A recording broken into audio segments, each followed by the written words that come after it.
Mandate: transparent exit criteria and genuine partnership with legitimate Afghan authorities. 2. Religious legitimacy engagement. Rather than marginalizing or antagonizing religious authorities as Western approaches frequently did, the Muslim security operation would actively engage Afghanistan's religious establishment through Islamic scholarly dialogue on security, governance, and development within authentic Islamic frameworks. 3. Regional integration emphasis. The operation would prioritize Afghanistan's integration into regional economic and security frameworks rather than artificial isolation from neighboring influences that characterized Western approaches. This regional dimension would recognize Afghanistan's natural connections to surrounding Muslim states rather than attempting to create Western-oriented isolation. 4. Indigenous capacity prioritization. Rather than parallel structures duplicating or undermining Afghan institutions, the operation would emphasize building genuine Afghan capability through knowledge transfer, mentorship, and progressive responsibility transition based on demonstrated capability rather than arbitrary timelines. 5. Holistic security understanding. The operation would implement a truly comprehensive security approach integrating military, economic, governance, and religious dimensions rather than the predominantly military focus that characterized Western interventions despite their rhetorical commitment to comprehensive approaches. These conceptual shifts would create a fundamentally different stabilization dynamic, replacing external imposition with authentic partnership based on shared Islamic values and regional integration rather than geopolitical competition. Force composition, arrangements, and command. The Muslim Security Alliance Afghanistan operation would implement innovative force composition and command arrangements that leverage complementary capabilities while maintaining unified purpose. Multilateral Muslim force structure. The operation would deploy a genuinely multilateral Muslim force with specific role distribution based on comparative advantages. 1. Pakistani core contribution. Pakistan would provide the operation's operational core, including headquarters elements, intelligence architecture, special operations capabilities, and main maneuver elements. This Pakistani foundation would ensure command coherence while leveraging the capabilities demonstrated during the May 2025 crisis, particularly in precision operations, electronic warfare, and multi-domain coordination. 2. Regional Muslim state units. Tajikistan, Uzbekistan, and Turkmenistan would contribute specialized border security units operating in their adjacent regions, leveraging ethnic and linguistic connections with corresponding Afghan populations. These units would provide cultural understanding impossible for non-regional forces while creating natural security continuity across Afghanistan's northern borders. 3. Gulf state enablers. Saudi Arabia, UAE, and Qatar would provide specialized capabilities including advanced ISR platforms, strategic airlift, logistics support, and financial resources for reconstruction components. These contributions would leverage Gulf states' technological advantages while demonstrating practical commitment beyond financial support. For Turkish training elements, Turkey would contribute specialized training units building on its established expertise in professional military education and NATO standard training methodologies. These Turkish elements would create standardization across diverse Afghan security forces while maintaining Islamic cultural compatibility. 5. Broader Muslim world support units. Indonesia, Malaysia, Egypt, and other Muslim-majority states would contribute specialized capabilities in peacekeeping, civilian protection, and humanitarian assistance, leveraging their established expertise in these domains while demonstrating the operation's truly comprehensive Muslim world support. This force composition would create unprecedented capability combination, uniting Pakistani regional expertise and operational excellence with complementary capabilities from across the Muslim world in a genuine coalition transcending the Western coalition of the willing model that frequently masked predominantly American operations. Unified Islamic command structure. The operation would implement an innovative command structure balancing operational effectiveness with political requirements.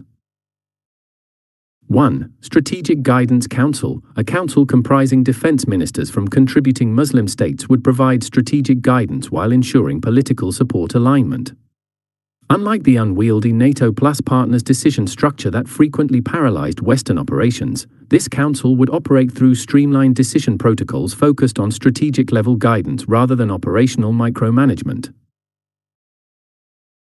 2. Pakistani Operational Command. Pakistan would provide the Unified Operational Commander, a senior general with extensive Afghanistan experience, ensuring command coherence while leveraging Pakistan's unmatched understanding of Afghan dynamics. This command arrangement would prevent the competing national agendas that frequently undermined Western coalition effectiveness. 3. Regional Command Zones. The operation would implement regional command zones aligned with Afghanistan's ethnic geography rather than arbitrary administrative boundaries, with contributing states assigned leadership roles corresponding to their ethnic affinity and understanding.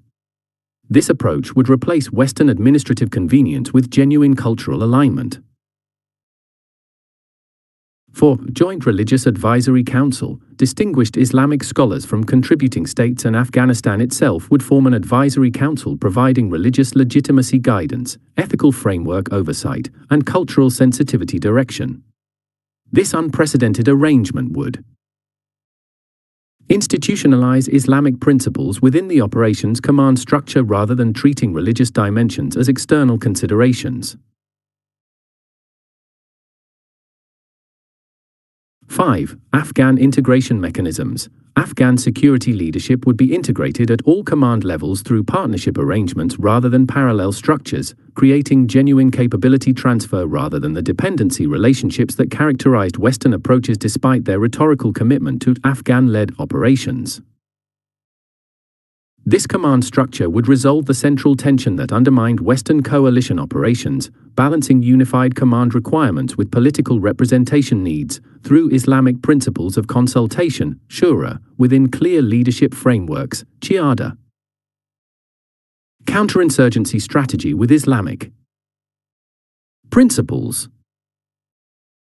The operation's counterinsurgency strategy would represent a fundamental departure from Western approaches through authentic integration of Islamic principles with contemporary security methodologies. Islamic Reconciliation Framework.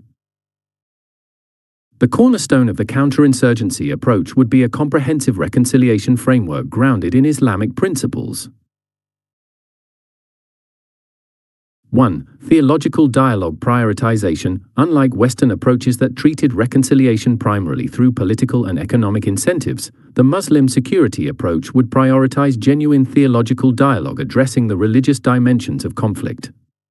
Islamic scholars within the security operation would engage Afghan religious authorities in substantive exploration of jihad concepts, legitimate resistance, and Islamic governance principles within Afghanistan's contemporary context. 2. Amnesty with accountability. The reconciliation framework would implement the Islamic principle of forgiveness, maghfirah, balanced with accountability, muhasaba, creating pathways for former insurgents to reintegrate while acknowledging past actions. This nuanced approach would replace the binary surrender or elimination, a choice that characterized Western operations despite rhetorical commitment to reconciliation. 3. Tribal resolution mechanisms. The operation would leverage traditional Afghan tribal resolution mechanisms like jirga and shura, providing Islamic legitimation for these processes rather than imposing external judicial models disconnected from Afghan traditions. This approach recognizes the legitimate role of customary practices within Islamic frameworks rather than treating them as primitive alternatives to Western legal systems. 4. Graduated engagement options. Unlike the crude moderate versus extremist dichotomy that undermined Western reconciliation efforts, the Muslim security approach would implement graduated engagement options reflecting the diverse motivations, theological positions, and political objectives within insurgent movements. 5. Regional reconciliation integration. The reconciliation process would explicitly address cross-border dimensions through coordinated approaches with Pakistan and other neighboring states, recognizing that sustainable peace requires regional acceptance rather than artificially contained national processes. This Islamic reconciliation framework would address the fundamental legitimacy deficit that undermined Western counterinsurgency approaches despite their theoretical sophistication and resource advantages. Population-centric characteristic security with Islamic. The security operation would implement a genuinely population-centric approach grounded in Islamic principles. 1. Islamic community protection concept. Security operations would explicitly implement the Islamic principle of community protection, himayat al-mujtama, as primary purpose rather than enemy-centric approaches focused on insurgent elimination. This conceptual shift would manifest in measurable protection priorities, resource allocation, and operational planning processes. 2. Mosque-centered engagement. Unlike Western operations that treated mosques primarily as potential extremist gathering points requiring surveillance, the Muslim security approach would engage mosques as legitimate community centers for security dialogue, service delivery coordination, and public communication. This approach recognizes the mosque's authentic role in Muslim community life rather than treating religious institutions with inherent suspicion. 3. Islamic just conduct standards. Security operations would implement explicit Islamic standards for just conduct derived from classical Islamic military jurisprudence, including proportionality, distinction, and military necessity principles that predate but align with contemporary international humanitarian law. These standards would be publicly communicated, creating accountability mechanisms exceeding Western rules of engagement that frequently appeared arbitrary or politically motivated to Afghan populations. For family honor respect systems, security forces would implement specific protocols for family honor protection during operations, particularly regarding female family members, addressing a persistent grievance against Western forces that insurgents consistently exploited despite extensive cultural sensitivity training. 5. Local defense with Islamic framework. The approach would develop local defense forces within explicit Islamic frameworks regarding legitimate community protection rather than the Western model that created problematic militias operating outside both government and traditional authority structures. This approach would legitimize local defense within religious frameworks familiar to Afghan communities. These Islamic characteristics would transform population-centric security from theoretical concept to operational reality by aligning security practices with cultural and religious values rather than imposing external models unsuited to Afghan realities. Strategic communication with authentic Islamic voice. The operation would implement sophisticated strategic communication avoiding both Western secularization errors and extremist distortions. 1. Quranic peace framework articulation. Strategic messaging would systematically articulate Quranic frameworks for peace, security, and just governance, providing authentic Islamic narratives countering extremist distortions while avoiding the perception of externally imposed concepts that undermined Western messaging despite substantial resources. 2. Afghan Islamic scholars amplification. The strategic communication approach would prioritize authentic Afghan religious voices rather than foreign messaging, creating platforms for respected Afghan scholars to articulate Islamic perspectives on security and governance without external filtration or manipulation. 3. Historical Islamic traditions recovery. Messaging would systematically recover Afghanistan's rich Islamic intellectual traditions, particularly from the region's historical role in Islamic scholarship, creating indigenous counterweights to extremist narratives rather than importing external religious interpretations. 4. Multi-channel appropriate delivery. Unlike Western approaches that frequently emphasize technology-dependent delivery unsuited to Afghan information environments, the Muslim security approach would implement communication channels aligned with actual Afghan information consumption patterns, including traditional religious gatherings, poetry, oral transmission, and radio alongside digital platforms where appropriate. 5. Regional Islamic narrative coordination. Strategic communication would be coordinated with neighboring Muslim states, particularly Pakistan, creating narrative consistency across the region rather than the contradictory messaging that frequently undermined Western approaches when different coalition members communicated conflicting positions. This authentic Islamic strategic communication would address the fundamental credibility deficit that plagued Western information operations despite their technical sophistication and resource advantages. Reconstruction, component, and development. The stabilization operation would implement a reconstruction and development component distinctively aligned with Islamic principles and regional integration. Islamic economic development framework. Unlike Western development models that frequently imposed external economic frameworks, the Muslim Security Alliance approach would implement Islamic economic principles. 1. Interest-free financing systems. Development financing would implement Islamic banking principles through interest-free instruments including mudaraba, profit sharing, musharaka, joint venture, and Qard Hasan, benevolent loans. This approach would create financially sustainable development while adhering to religious prohibitions against interest, addressing a persistent theological concern undercutting Western development models. 2. Zakah and Waqf integration. The reconstruction financing framework would integrate traditional Islamic charitable mechanisms including zakah, obligatory alms giving, and Waqf, endowments, into formal development structures. This approach would leverage resources from throughout the Muslim world while implementing authentic Islamic mechanisms rather than imposing Western aid dependencies. 3. Halal reconstruction value chain development. Economic would prioritize developing complete halal-certified value chains from production through processing to distribution, creating natural market integration with Muslim-majority trading partners. This approach would generate sustainable livelihoods while maintaining religious compliance that Western economic models frequently overlooked. 4. Islamic microfinance expansion. The development component would implement large-scale Islamic microfinance based on successful Pakistani models, providing capital access without interest-based structures that created both economic and religious concerns in Western approaches. 5. Economic justice emphasis. Economic development would explicitly prioritize equitable distribution, adala. Alongside growth, implementing Islamic principles of economic justice rather than the primarily growth-focused Western models that frequently exacerbated inequality despite rhetorical commitment to inclusive development. This Islamic economic framework would create development aligned with Afghanistan's religious and cultural values while leveraging economic connections to the broader Muslim world rather than artificial dependency on Western donors. Infrastructure strategic purpose development with.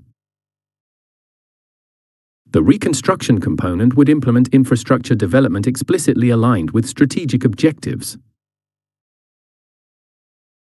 1. Regional connectivity prioritization. Infrastructure development would prioritize transportation linkages with neighboring Muslim states, particularly the China-Pakistan Economic Corridor, Central Asian road networks, and Iranian port access, creating natural regional integration rather than the artificial isolation implicit in many Western development plans.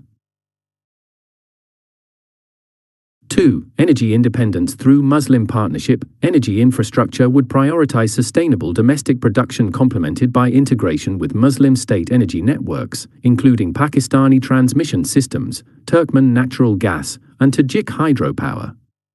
This approach would reduce dependency on volatile external suppliers while creating regional interdependence, reinforcing security cooperation.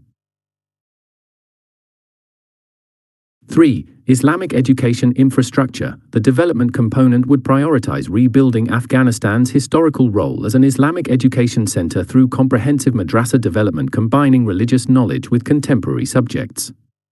This approach would create legitimate alternatives to extremist education while honoring Afghanistan's scholarly traditions rather than imposing secularized education models.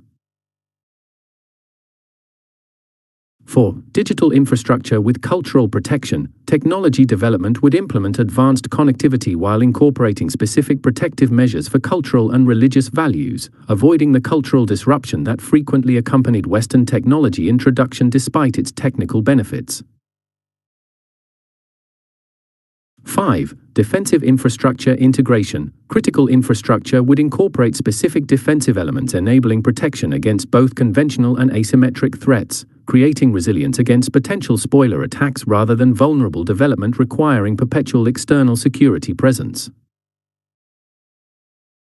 This infrastructure approach would create development reinforcing security objectives rather than the frequent disconnection between security and development that characterized Western approaches' commitment to integrated efforts.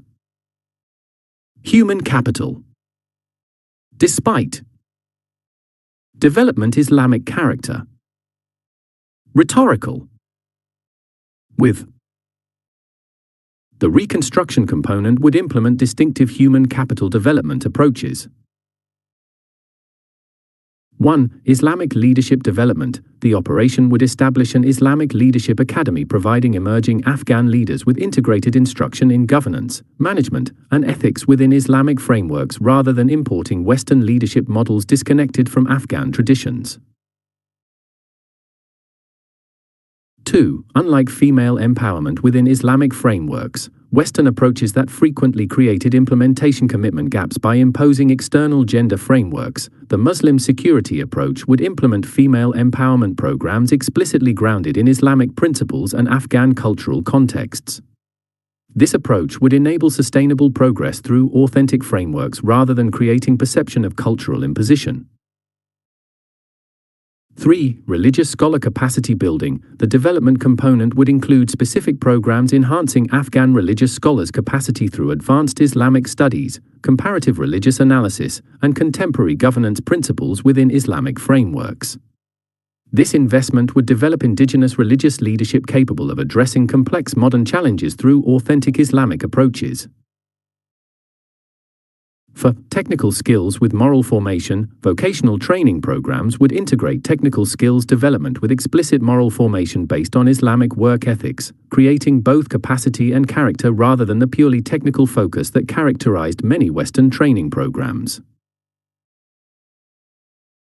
5. Security force character development. Military and police training would incorporate explicit moral and ethical development within Islamic frameworks alongside technical skills, addressing the character deficits that frequently undermined Western-trained security forces despite their technical proficiency. This human capital approach would develop Afghan capacity within authentic cultural and religious frameworks rather than creating the dependency on external expertise that persistently undermined Western reconstruction efforts despite massive human capital investments. Exit strategy and long-term security. Framework. The Muslim Security Alliance operation would implement a distinctive approach to transition and long-term security frameworks. Condition-based transition with theological milestones. Unlike Western transitions driven primarily by political timelines, the Muslim Security Alliance would implement genuinely condition-based transition incorporating innovative theological dimensions. 1. Islamic governance readiness metrics. Transition planning would include specific indicators of Islamic governance functionality including justice system operation, public resource management, and administrative capacity. Creating objective measures transcending the political assessments that frequently distorted Western transition decisions. 2. Religious leadership consensus requirements. Security transition in each region would require explicit consensus from local religious leaders regarding security force legitimacy and capability, institutionalizing religious authorities' role in transition decisions rather than treating it as external to formal processes. 3. Community covenant approach. Security responsibility transfer would include formal covenant ceremonies, mithaq, between security forces and local communities, establishing mutual obligations within Islamic frameworks rather than the primarily technical handover processes that characterized Western transitions. 4. Graduated authority transfer. Transition would implement progressive responsibility transfer through explicit phases with clear prerequisites rather than the often binary transition processes that characterized Western approaches despite rhetorical commitment to conditions-based transition. 5. Religious legitimation ceremonies. Final transition in each area would include formal religious ceremonies conferring legitimate security authority on Afghan forces within Islamic frameworks, creating spiritual dimensions to transition entirely absent from Western approaches focused primarily on technical capability measurement. With this transition approach would replace artificial political timelines' genuine readiness assessment while incorporating the religious dimensions essential for sustainable Afghan security ownership. Regional Security Integration Framework. The operation would develop long-term security sustainability through comprehensive regional integration. 1. Afghanistan-Pakistan Coordination Security Mechanisms. The exit framework would establish permanent bilateral security coordination mechanisms between Afghanistan and Pakistan, including intelligence sharing, border management, and counterterrorism cooperation, institutionalizing the cooperation essential for preventing terrorist sanctuary development. 2. 3. 4. Central Asian Security Protocol integration. Long-term planning would include Afghanistan's progressive integration into Central Asian security protocols, including the Shanghai Cooperation Organization, creating multilateral frameworks for addressing transnational threats rather than perpetuating Afghanistan's security isolation. Muslim Security Alliance Associate Status. The exit framework would establish Afghanistan's associate status within the broader Muslim Security Alliance, providing defined security guarantees without full membership requirements that might exceed initial Afghan capacity. Islamic Preventive Deployment Framework. The long-term security architecture would include protocols for preventive Muslim alliance deployments during 5. Potential deterioration, creating early intervention capabilities preventing conflict escalation rather than requiring massive re-intervention after full deterioration. Regional economic security integration. The security framework would explicitly integrate economic and security dimensions through regional economic corridors with associated security protocols, creating inseparable linkage between Afghanistan's economic integration and security cooperation. This regional framework would replace Afghanistan's artificial security isolation with natural regional integration, creating sustainable security architectures rather than perpetuating dependency on extra-regional guarantors despite their unreliability. Islamic monitoring and guarantee mechanisms. The long-term framework would include innovative Islamic mechanisms ensuring commitment fulfillment. 1. Islamic Observer Mission. The exit framework would establish a permanent Muslim Alliance Observer Mission monitoring agreement implementation, security conditions, and international commitment fulfillment, providing credible assessment from culturally aligned observers rather than external monitors frequently perceived as advancing geopolitical agendas.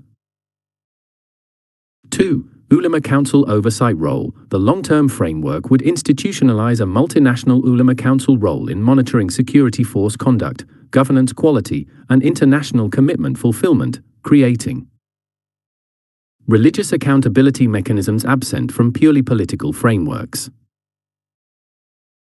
3. Islamic arbitration procedures. The security framework would establish specific Islamic arbitration procedures for resolving implementation disputes, creating culturally appropriate resolution mechanisms rather than defaulting to Western-dominated international institutions or purely power-based negotiations. 4. Regular Islamic Summit Review. The exit framework would establish regular summit-level review of Afghanistan's security situation within the Muslim Alliance framework, ensuring sustained high-level attention preventing the neglect that repeatedly undermined Afghan security after Western priority shifts. 5. International Commitment Verification. The monitoring framework would include specific mechanisms verifying international donor commitment fulfillment, addressing the persistent gap between pledges and delivery that undermined reconstruction efforts despite extensive Western promises. These Islamic monitoring mechanisms would create accountability frameworks aligned with Afghan cultural and religious values while preventing the commitment volatility that repeatedly undermined Western approaches despite their institutional sophistication. Conclusion: the model for Muslim world. Security efficacy. The Afghanistan stabilization operation presents the ideal initial implementation scenario for the Pakistan-led Muslim security architecture, demonstrating how Islamic principles, regional leadership, and cultural understanding can succeed where conventional Western approaches have failed despite vastly greater resources. This operation would validate the central thesis that quality defeats quantity through superior organization, doctrine, technology, and motivation, proving that focused Muslim security approaches can address challenges that superpower interventions could not resolve. The Afghanistan case directly demonstrates Pakistan's unique qualifications for Muslim security leadership through geographical proximity, cultural understanding, operational experience, and demonstrated capabilities. The operation would leverage the sophisticated capabilities revealed during the May 2025 crisis, from precision operations to electronic warfare and multi-domain coordination, while adding the critical dimensions of Islamic legitimacy, regional integration, and cultural alignment. Most significantly, the Afghanistan operation would address all 6 critical security challenges facing the Muslim world, protecting territorial sovereignty through legitimized Afghan self-defense capabilities, preventing external military interventions through sustainable indigenous capacity, reducing economic vulnerabilities through regional integration, developing technological self-reliance through Muslim partnership, protecting sacred heritage through culturally aligned security approaches, and overcoming strategic fragmentation through unified Muslim security action. Through this comprehensive approach, combining hard security capabilities with religious legitimacy, economic development with cultural protection, and regional integration with indigenous ownership, the Pakistan-led security alliance would transform Afghanistan from perpetual battleground to stable Islamic republic. This achievement would demonstrate the Muslim world's capacity to resolve its security challenges through collective action under Pakistan's leadership, without dependence on unreliable external guarantors or compromising Islamic principles. The Afghanistan operation would thus serve not merely as security intervention but as powerful validation of the broader vision for Muslim world security transformation through Pakistan's leadership. Chapter 85. Palestine Support Framework. And we wish to show favor to those who were oppressed in the land, to make them leaders and make them inheritors. Quran 28:5. The Palestinian question represents the most enduring unresolved territorial conflict affecting the Muslim world and stands as a persistent symbol of both external intervention and threatened sacred sites. Despite decades of diplomatic initiatives, international resolutions, and various peace processes, the fundamental issues of Palestinian sovereignty, Jerusalem's status, and the protection of Islamic holy sites remain unresolved. This chapter presents a comprehensive framework for Palestinian support under the proposed Pakistan-led Muslim security architecture, demonstrating how Islamic principles combined with sophisticated security capabilities can transform the conflict dynamics that have resisted conventional international approaches for over 7 decades. The May 2025 crisis demonstrated Pakistan's ability to combine decisive military capability with strategic restraint and principled position-taking, precisely the qualities required for effective leadership on the Palestinian question. The sophisticated capabilities revealed during this crisis, from precision operations to electronic warfare and strategic communication, provide the technical foundation for a Palestinian support framework that transcends rhetorical solidarity to implement practical protection mechanisms. This framework would operationalize the central thesis that quality defeats quantity through superior organization, doctrine, technology, and motivation, demonstrating how focused Muslim security approaches under Pakistani leadership can address challenges that conventional international mechanisms have failed to resolve. Protection force concept and composition. The cornerstone of the Palestine support framework would be a multinational protection force implementing innovative security concepts beyond traditional peacekeeping or observer missions. Multi-tier protection force structure. The protection force would implement a sophisticated multi-tier structure balancing various security requirements. 1. Sacred Sites Protection Units, specialized forces with advanced training in cultural heritage protection, crowd management, and precision security operations would deploy specifically to Jerusalem's Islamic holy sites, particularly Al-Aqsa Mosque and the Dome of the Rock complex. These units would combine elite tactical capabilities with deep religious knowledge, enabling them to address the unique security challenges of protecting sacred sites with appropriate cultural sensitivity. 2. Population protection elements, dedicated units specializing in civilian protection would deploy to vulnerable Palestinian communities, particularly in areas experiencing frequent settler violence, demolitions, or restrictions on movement. These elements would implement advanced civilian protection doctrines developed through Pakistan's extensive UN peacekeeping experience while incorporating Islamic principles regarding non-combatant protection. 3. Critical infrastructure security teams, specialized engineering and security units would protect essential Palestinian infrastructure including water systems, electrical networks, medical facilities, and educational institutions. These teams would combine defensive security measures with infrastructure hardening expertise, creating resilience against both deliberate targeting and collateral damage during conflict escalation. 4. Territorial integrity monitoring units, mobile monitoring teams equipped with advanced surveillance technologies would document boundary changes, settlement expansion, resource exploitation, and movement restrictions.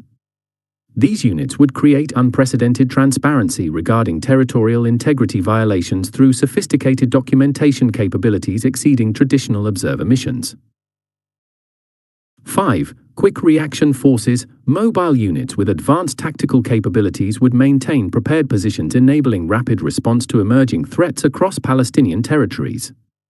These forces would provide the deterrent element preventing deliberate targeting of other protection force components while maintaining the escalation control essential in this sensitive environment. This multi-tier structure would transform the traditional concept of international presence from passive observation to active protection while maintaining appropriate mission constraints. Through sophisticated rules of engagement and command controls. Multinational Muslim composition. The protection force would feature genuinely multinational composition reflecting the breadth of Muslim world commitment. 1. Pakistani Command Corps. Pakistan would provide the operational core of the protection force, including headquarters elements, intelligence architecture, special operations capabilities, and key command positions.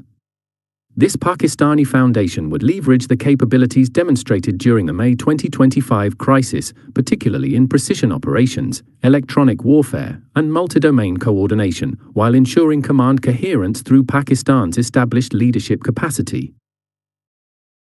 2. Arab state contingents. Egypt, Jordan, Saudi Arabia, and other Arab states would contribute substantial contingents leveraging their regional knowledge, Arabic language capabilities, and cultural familiarity.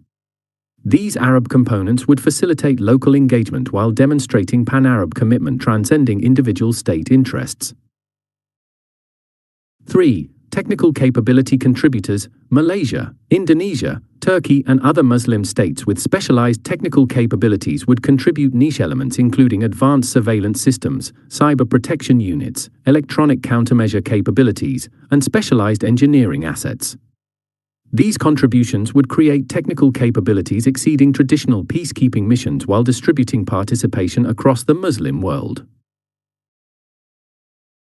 4. Islamic scholar component. Distinguished Islamic scholars from various Muslim states would deploy as integral force components rather than external advisors, providing real-time guidance on sacred site protection, religious significance assessment, and ethical operation conduct.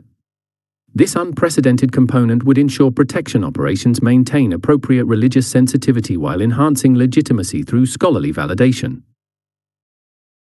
5. Palestinian integration elements. Palestinian security professionals would receive integrated positions throughout the force structure through partnership arrangements rather than parallel organizations. This integration would facilitate knowledge transfer, capacity building, and progressive responsibility transition while ensuring Palestinian perspectives inform all protection activities. This multinational composition would create unprecedented Muslim world security cooperation demonstration while providing the diverse capabilities required for the complex Palestinian protection mission. The force would embody the Muslim Security Alliance concept in its most visible application, transforming rhetorical solidarity into practical security provision. Capability profile: peacekeeping beyond traditional. The protection force would implement capabilities exceeding traditional peacekeeping or observer missions.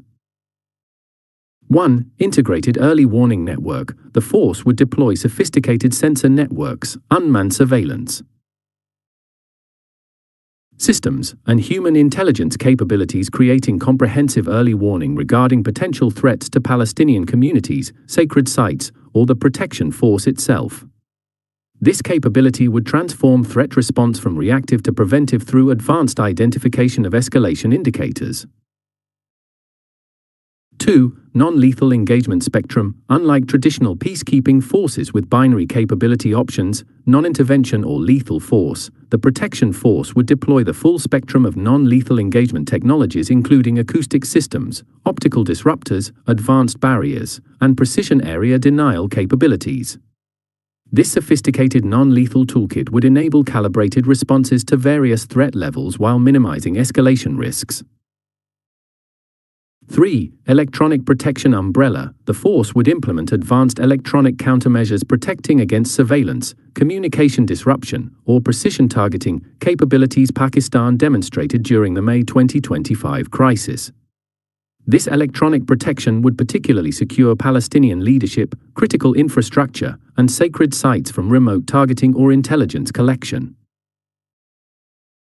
4. Digital traditional documentation architecture. Beyond reporting, the force would implement comprehensive digital documentation systems, creating irrefutable records of violations, attacks, or territorial changes through multispectral imagery, forensic collection, and chain of custody preservation exceeding legal evidentiary standards.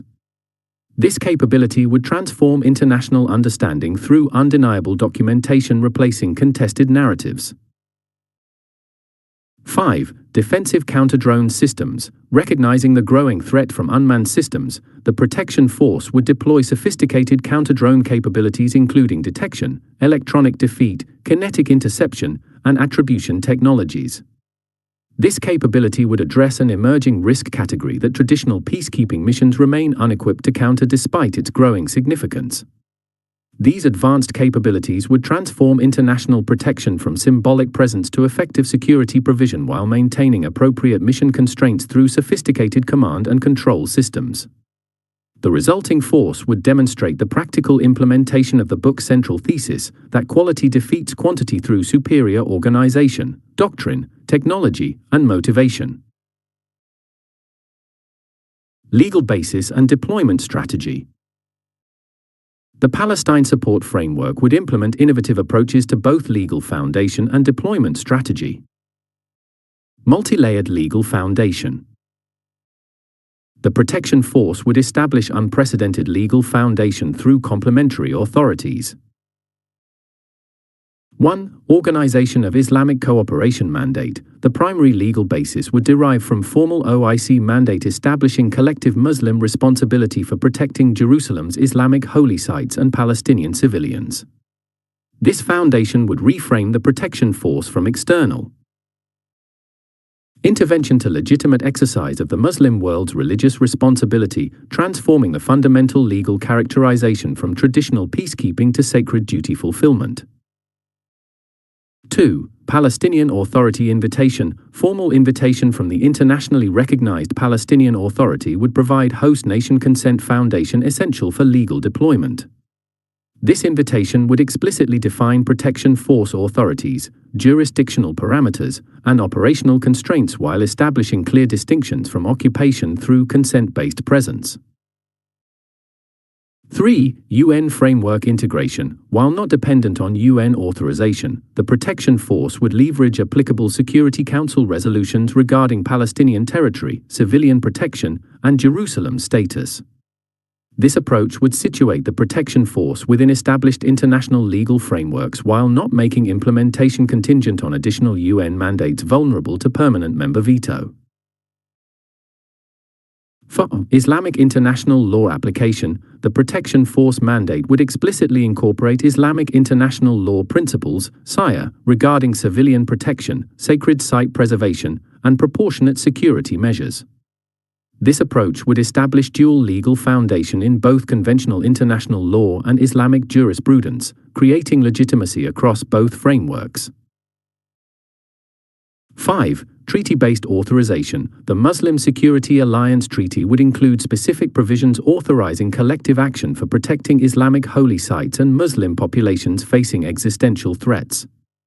This treaty basis would create formal legal foundation within the alliance framework while establishing precedent for similar operations protecting threatened Muslim communities worldwide. This layered legal approach would create unprecedented foundation combining traditional international law elements with Islamic jurisprudence and religious responsibility concepts. The resulting legal structure would transform the protection force from traditional peacekeeping dependent on Security Council authorization to legitimate expression of the Muslim world's collective responsibility implemented through appropriate security mechanisms. Phased deployment strategy. The protection force would implement sophisticated phased deployment minimizing escalation risks.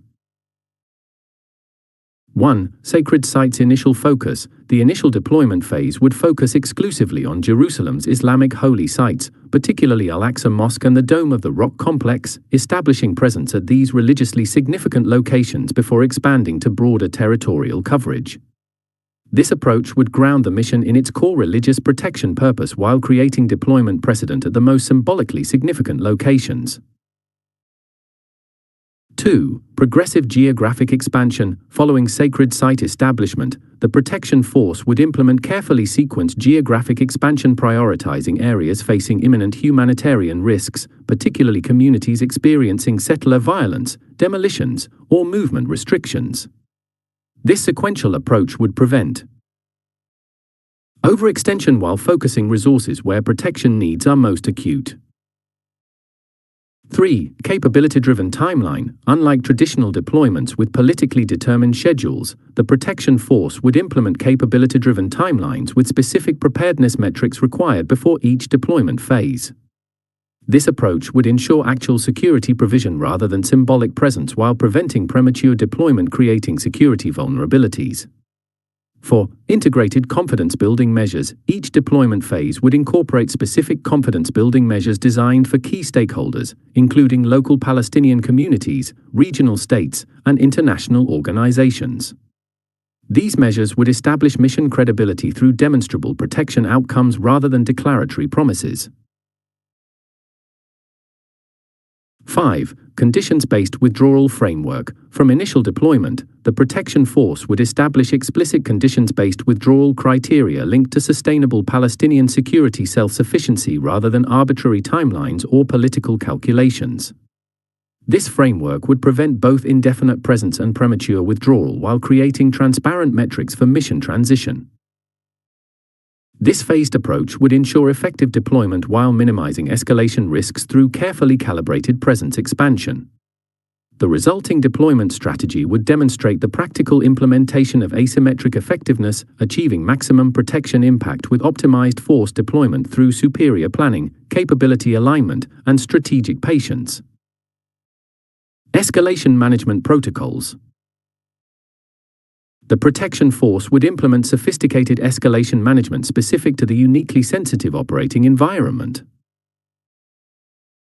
1. Graduated response matrix. The force would operate under a detailed graduated response matrix specifying appropriate countermeasures for each threat category, ensuring proportionate responses while preventing both underreaction and overreaction.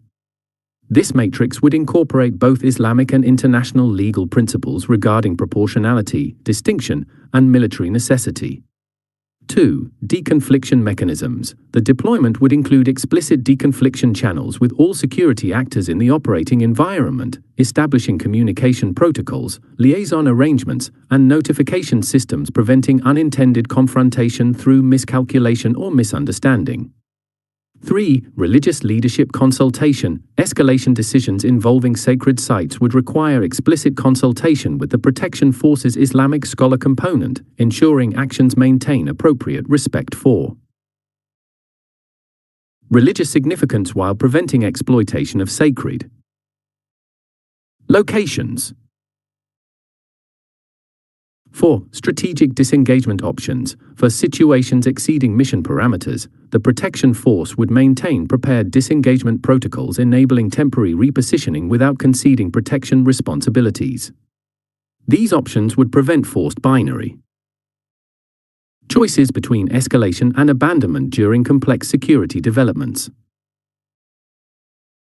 5. International accountability documentation. All security incidents would receive comprehensive documentation meeting international legal standards, ensuring accountability while creating deterrence through the certainty that violations will be irrefutably recorded with appropriate attribution. These escalation management protocols would transform the traditional peacekeeping vulnerability, being forced into either ineffectiveness or inappropriate escalation, through sophisticated intermediate options aligned with the mission's unique requirements. Coordination with existing authorities. The protection force would implement innovative coordination mechanisms with existing Palestinian and international authorities. Palestinian Authority Partnership Framework. The force would establish unprecedented partnership with legitimate Palestinian governance structures.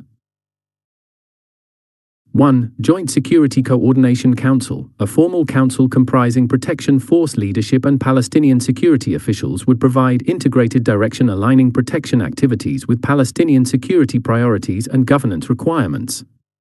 This mechanism would transform traditional parallel operations into genuine security partnership while maintaining appropriate mission independence.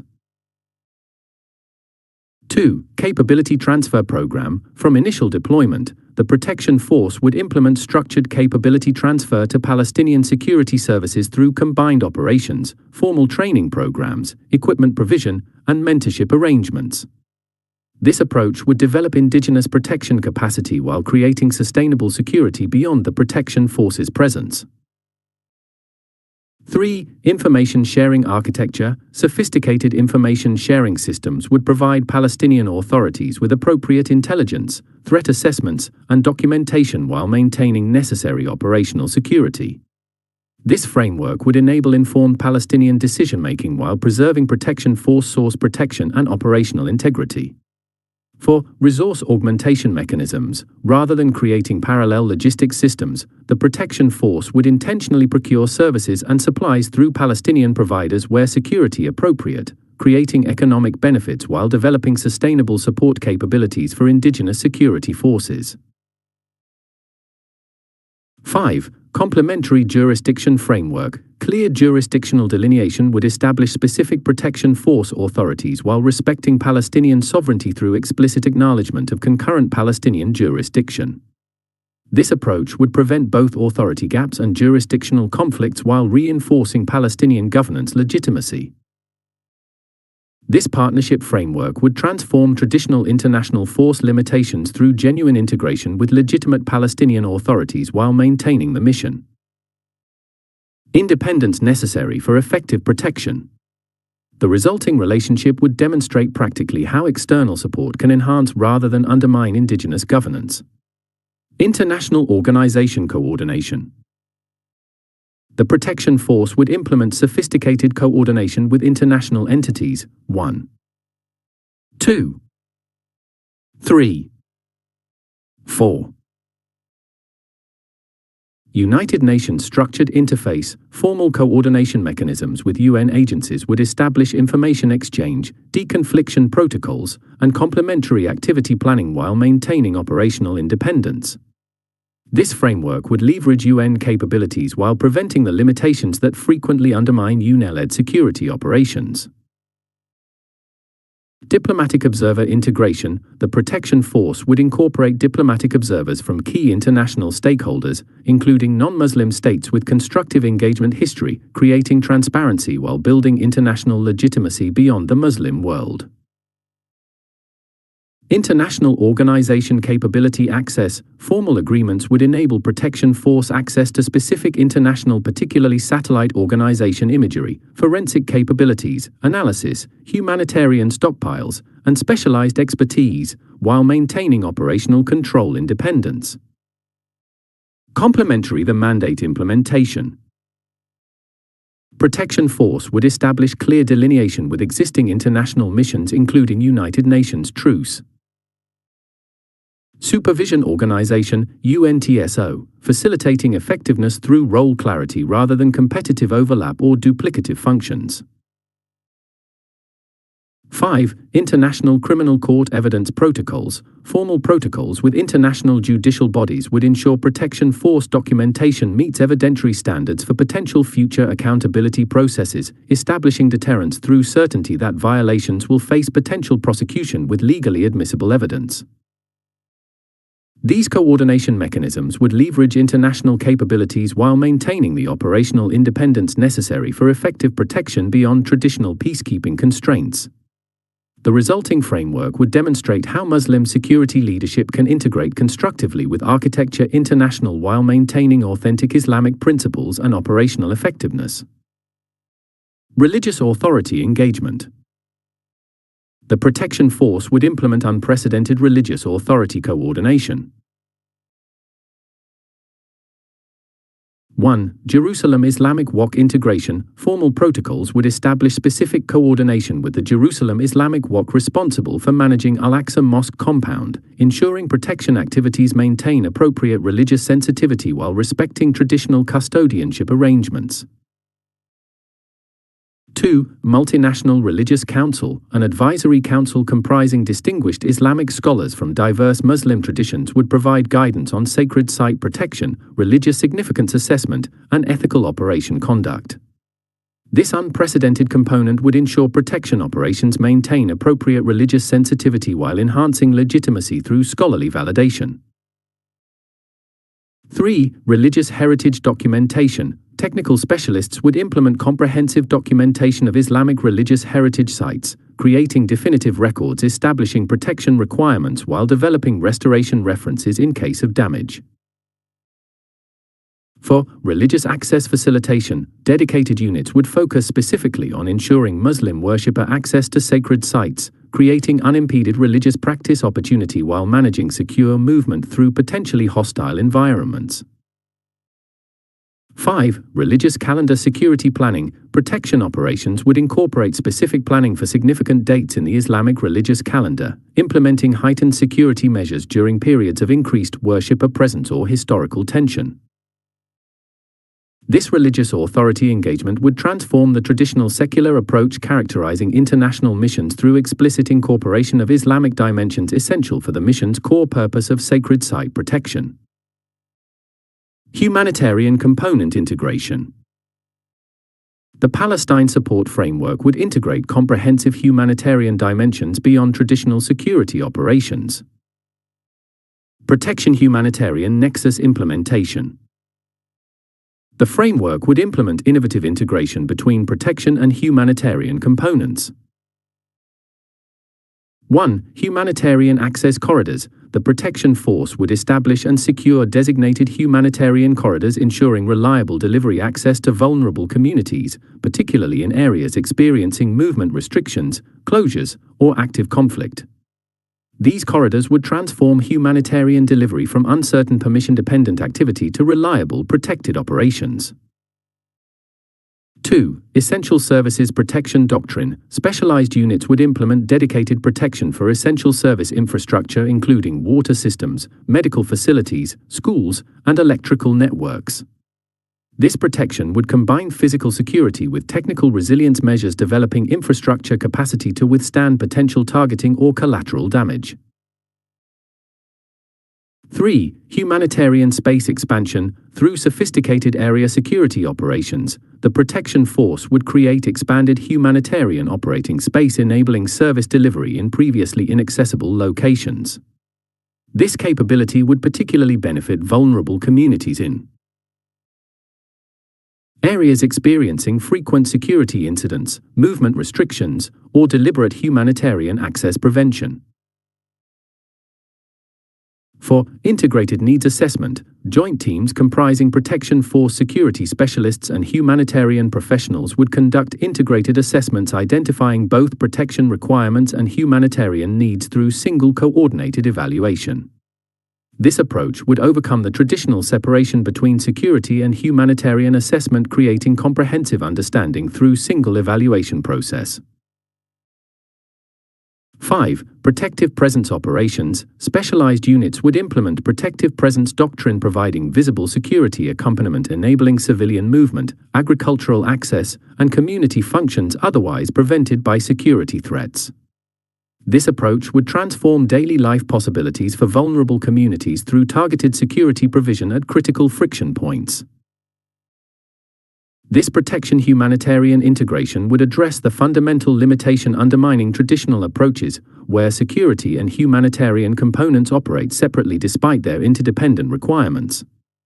The resulting framework would demonstrate how sophisticated security capabilities directly enable humanitarian outcomes through purposeful integration rather than parallel operations. Comprehensive humanitarian architecture component. The framework would implement sophisticated humanitarian architecture aligned with protection components. 1. Muslim World Humanitarian Consortium, a coordinated consortium comprising humanitarian organizations from across the Muslim world, would implement integrated programming with protection force security enablement. This approach would demonstrate Muslim world humanitarian capability while overcoming the access limitations frequently constraining international organizations despite their greater resources. 2. Islamic social support systems. The humanitarian component would explicitly implement Islamic social welfare concepts including zakah, obligatory charity, sadaqah, voluntary charity, and waqf, endowment, distribution, creating culturally appropriate assistance aligned with both recipient expectations and donor intentions from across the Muslim world. 3. Relief, sustainable livelihood programs. Beyond immediate, the humanitarian architecture would implement sustainable livelihood development specifically designed for conflict-affected contexts, including market access facilitation, value chain development, and economic resilience building with appropriate protection force security enablement. For health system resilience development, specialized medical capabilities would focus on developing Palestinian healthcare system resilience through capacity building, emergency response preparation, and supply chain security rather than parallel health service implementation displacing indigenous capacity. 5. Education continuation assurance. Dedicated educational components would implement learning continuity programs ensuring education persists despite security disruptions through alternative delivery mechanisms, protected transportation, and facility hardening with appropriate protection for security provision.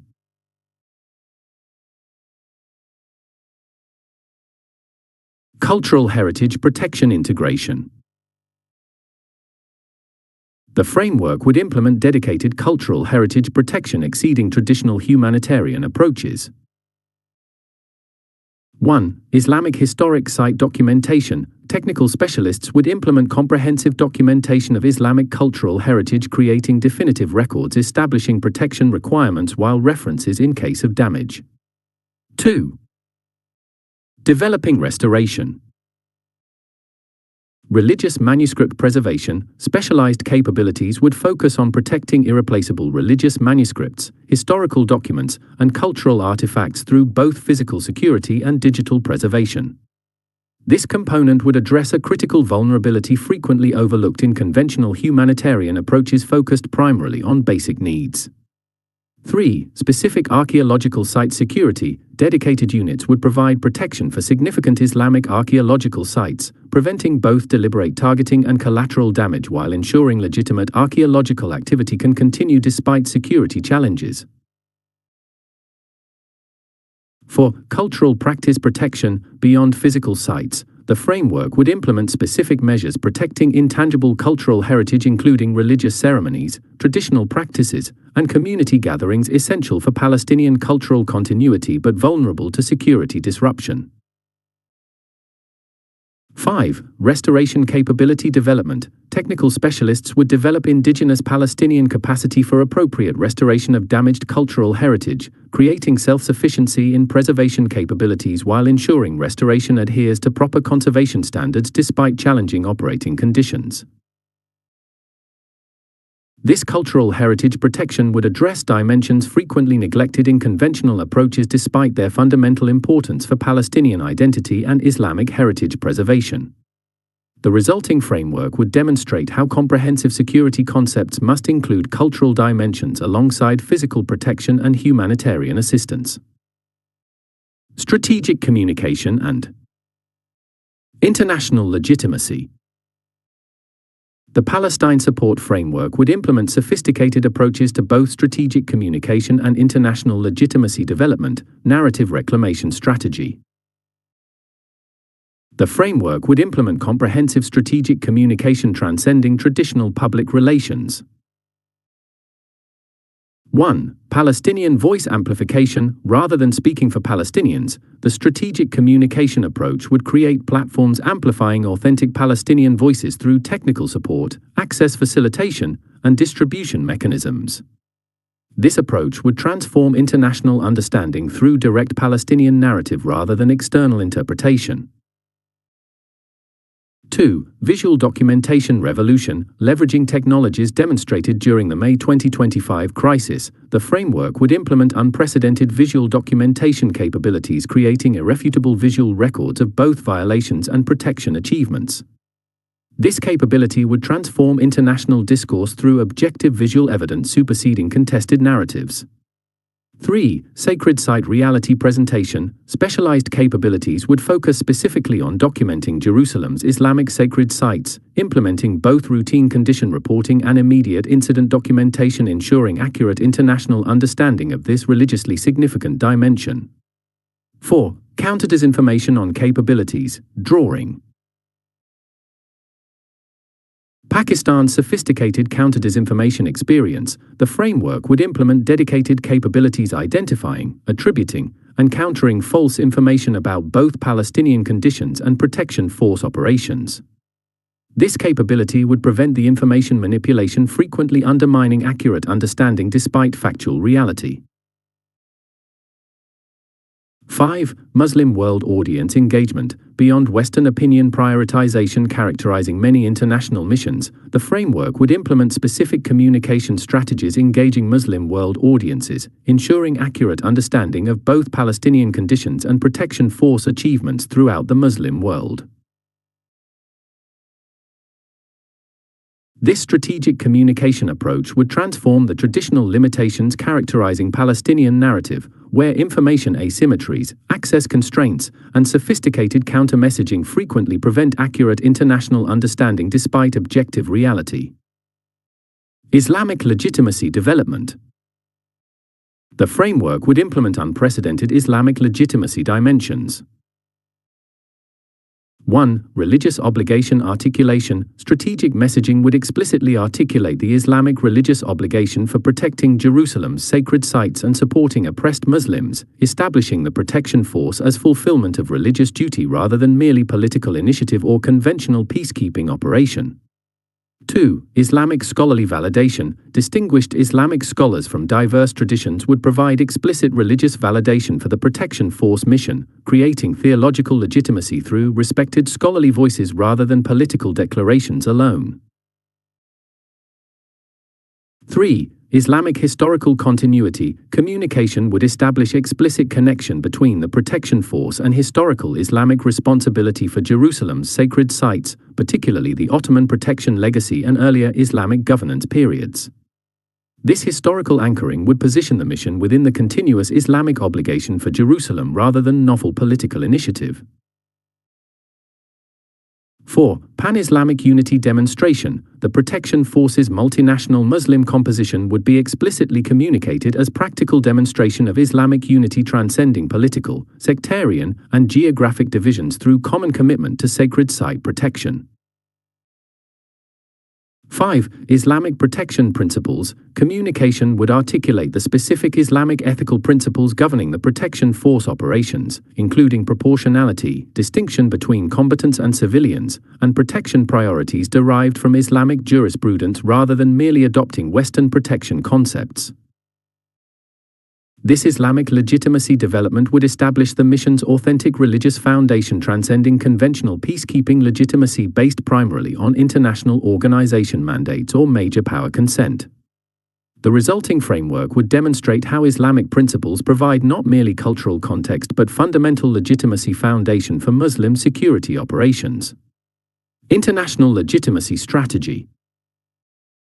The framework would implement sophisticated approaches to international legitimacy beyond traditional diplomatic methods. 1. Evidence-based legitimacy development. Rather than rhetorical advocacy, international legitimacy would develop through irrefutable evidence production documenting both protection needs and protection force effectiveness. This approach would transform legitimacy development from political persuasion to fact-based demonstration through sophisticated documentation capabilities. 2. Performance-based credibility. The protection force would establish legitimacy through demonstrated protection effectiveness rather than mandate declarations alone, implementing specific performance metrics with transparent reporting, creating fact-based assessment rather than perception management. 3. International law adherence demonstration. Beyond declaratory commitment, the protection force would implement comprehensive documentation of its international law compliance, creating transparent record exceeding conventional mission accountability through sophisticated monitoring systems and independent verification access. 4. Inclusive observer integration. The framework would incorporate observer elements from sympathetic non-Muslim states, international organizations, and respected NGOs, creating operational transparency while developing cross-civilizational legitimacy beyond the Muslim world. 5. Legal expertise deployment. Specialized international law capabilities would document violations against Palestinian communities and sacred sites, producing legally rigorous evidence meeting judicial standards rather than merely political advocacy. This capability would transform accountability possibilities through sophisticated evidence collection, preservation, and analysis exceeding conventional mission documentation. This international legitimacy strategy would transform the traditional approach, where legitimacy derives primarily from major power consent or international organization mandate, through performance-based credibility development and sophisticated evidence production. The resulting framework would demonstrate how Muslim security leadership can establish international legitimacy through operational excellence and ethical conduct rather than merely political endorsement. Conclusion: sacred, strategic necessity, obligation, and the Palestine Support Framework represents both sacred obligation fulfillment and strategic necessity for the Muslim Security Alliance, demonstrating practical implementation of Islamic responsibility for Jerusalem's sacred sites while proving the alliance's operational capabilities in their most visible and significant application. This framework would transform the traditional limitations characterizing international approaches to Palestinian protection through sophisticated security capabilities, Islamic legitimacy, comprehensive humanitarian integration, and strategic communication effectiveness. The framework directly applies Pakistan's unique qualifications for Muslim security leadership, combining the advanced military capabilities demonstrated during the May 2025 crisis with principled position-taking on Palestinian rights and Jerusalem's status maintained despite international pressure. Pakistan's demonstrated ability to balance sophisticated security capabilities with Islamic principles and strategic restraint provides precisely the leadership qualities required for this sensitive mission, requiring both operational effectiveness and ethical conduct. Most significantly, the Palestine Support Framework addresses all 6 critical security challenges facing the Muslim world: protecting territorial sovereignty through Palestinian self-determination support, preventing external interventions through presence, establishing accountability, reducing economic vulnerabilities through sustainable development integration, developing technological self-reliance through sophisticated protection capabilities, protecting sacred sites. through dedicated Jerusalem deployment and overcoming strategic fragmentation through unified Muslim security action on this symbolically significant issue. Through this comprehensive approach, combining hard security capabilities with religious legitimacy, humanitarian assistance with cultural protection, and operational effectiveness with strategic communication, the Pakistan-led security alliance would transform the Palestinian situation from perpetual vulnerability to protected development. This achievement would demonstrate the Muslim world's capacity to fulfill its religious obligations through collective action under Pakistan's leadership, without compromising Islamic principles or accepting perpetual dependency on unreliable external guarantors whose interests frequently conflict with Palestinian rights and Muslim sacred site protection. The Palestine Support Framework would thus serve as the most visible and significant demonstration of the book's central thesis that quality defeats quantity through superior organization, doctrine, technology, and motivation. By implementing sophisticated protection capabilities aligned with authentic Islamic principles under Pakistan's demonstrated leadership, the Muslim world can fulfill its sacred obligation to protect Jerusalem and support Palestinian self-determination despite the apparent power imbalances that have perpetuated the conflict for over 7 decades. This framework provides not merely theoretical concept but practical implementation plan for transforming the Muslim world's historical solidarity with Palestine from rhetorical support to effective protection. Chapter 86. Chapter 86. Kashmir Contingency. Planning. And hold firmly to the rope of Allah altogether and do not become divided. And remember the favor of Allah upon you when you were enemies, and He brought your hearts together and you became, by His favor, brothers. Quran 3:103. The Kashmir dispute represents one of the most volatile unresolved territorial conflicts affecting the Muslim world, a 7-decade struggle with profound implications for regional stability, nuclear risk, and the rights of millions of Muslims. Despite numerous bilateral negotiations, international mediation attempts, and UN resolutions, the fundamental issues of Kashmiri self-determination, territorial sovereignty, and human rights protection remain unresolved.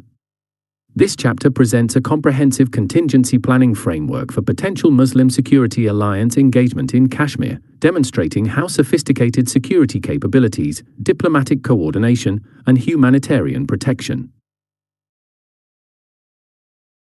mechanisms could transform conflict dynamics that have resisted conventional resolution approaches. The May 2025 crisis between India and Pakistan demonstrated both the persistent volatility of the Kashmir situation and Pakistan's sophisticated capabilities in crisis management, precision operations, and strategic restraint. The crisis revealed how rapidly Kashmir tensions can escalate to conventional warfare with potential nuclear dimensions, while also highlighting Pakistan's ability to defend its sovereignty through calibrated response operations like Bunyan and Mahsuz. These capabilities, integrated within the broader Muslim Security Alliance framework, provide the foundation for contingency planning that balances legitimate Kashmiri protection with appropriate escalation management and international law compliance. This chapter develops contingency options rather than advocating specific intervention, recognizing the complex legal, diplomatic, and security dimensions involved. The framework provides sophisticated planning for potential scenarios where Muslim world involvement might become necessary, particularly for humanitarian protection, escalation management, or diplomatic coordination. These contingency plans operationalize the central thesis that quality defeats quantity through superior organization, doctrine, technology, and motivation, demonstrating how focused Muslim security approaches under Pakistani leadership could address crisis scenarios that conventional bilateral or international mechanisms have failed to resolve. Legal basis for potential Muslim world involvement. Any potential Muslim world involvement in Kashmir must establish robust legal foundation beyond mere political solidarity or religious affinity. Multiple legal frameworks integration. The contingency planning incorporates complementary legal foundations, creating layered legitimacy. 1. UN Resolution Framework. The primary international legal basis derives from United Nations Security Council resolutions on Kashmir, particularly Resolution 47, 1948, establishing the principle of Kashmiri self-determination through plebiscite. While implementation remains contested, these resolutions provide established international law. Foundation for legitimate concern regarding Kashmir's status and conditions. The Muslim Security Alliance would explicitly frame potential involvement within this established UN framework rather than creating novel legal claims. 2. Humanitarian Protection Doctrine. Emerging international norms regarding responsibility to protect, R2P, provide legal foundation for international involvement in situations of severe human rights violations. The contingency planning establishes specific threshold criteria for when Kashmir conditions might trigger legitimate humanitarian protection responsibilities under this doctrine, focusing particularly on documented patterns of extrajudicial killings, enforced disappearances, torture, and collective punishment reaching systematic levels requiring international response. 3. Islamic legal frameworks. Within Islamic jurisprudence, fiqh, established principles regarding protection of vulnerable Muslim populations provide additional legal foundation. The planning incorporates specific Islamic legal analysis regarding obligations toward oppressed Muslim communities, mustadafin, under verified systematic rights violations, creating legitimate basis within Islamic legal tradition while establishing clear threshold criteria preventing premature invocation. 4. Bilateral agreement violations. The contingency planning establishes specific metrics for identifying systematic violations of binding bilateral agreements between India and Pakistan regarding Kashmir, particularly the Simla Agreement, 1972, and Ceasefire Agreement, 2003. These violations, when reaching defined threshold patterns rather than isolated incidents, can create legitimate basis for third-party involvement to restore agreement compliance through established international law principles regarding material breach consequences.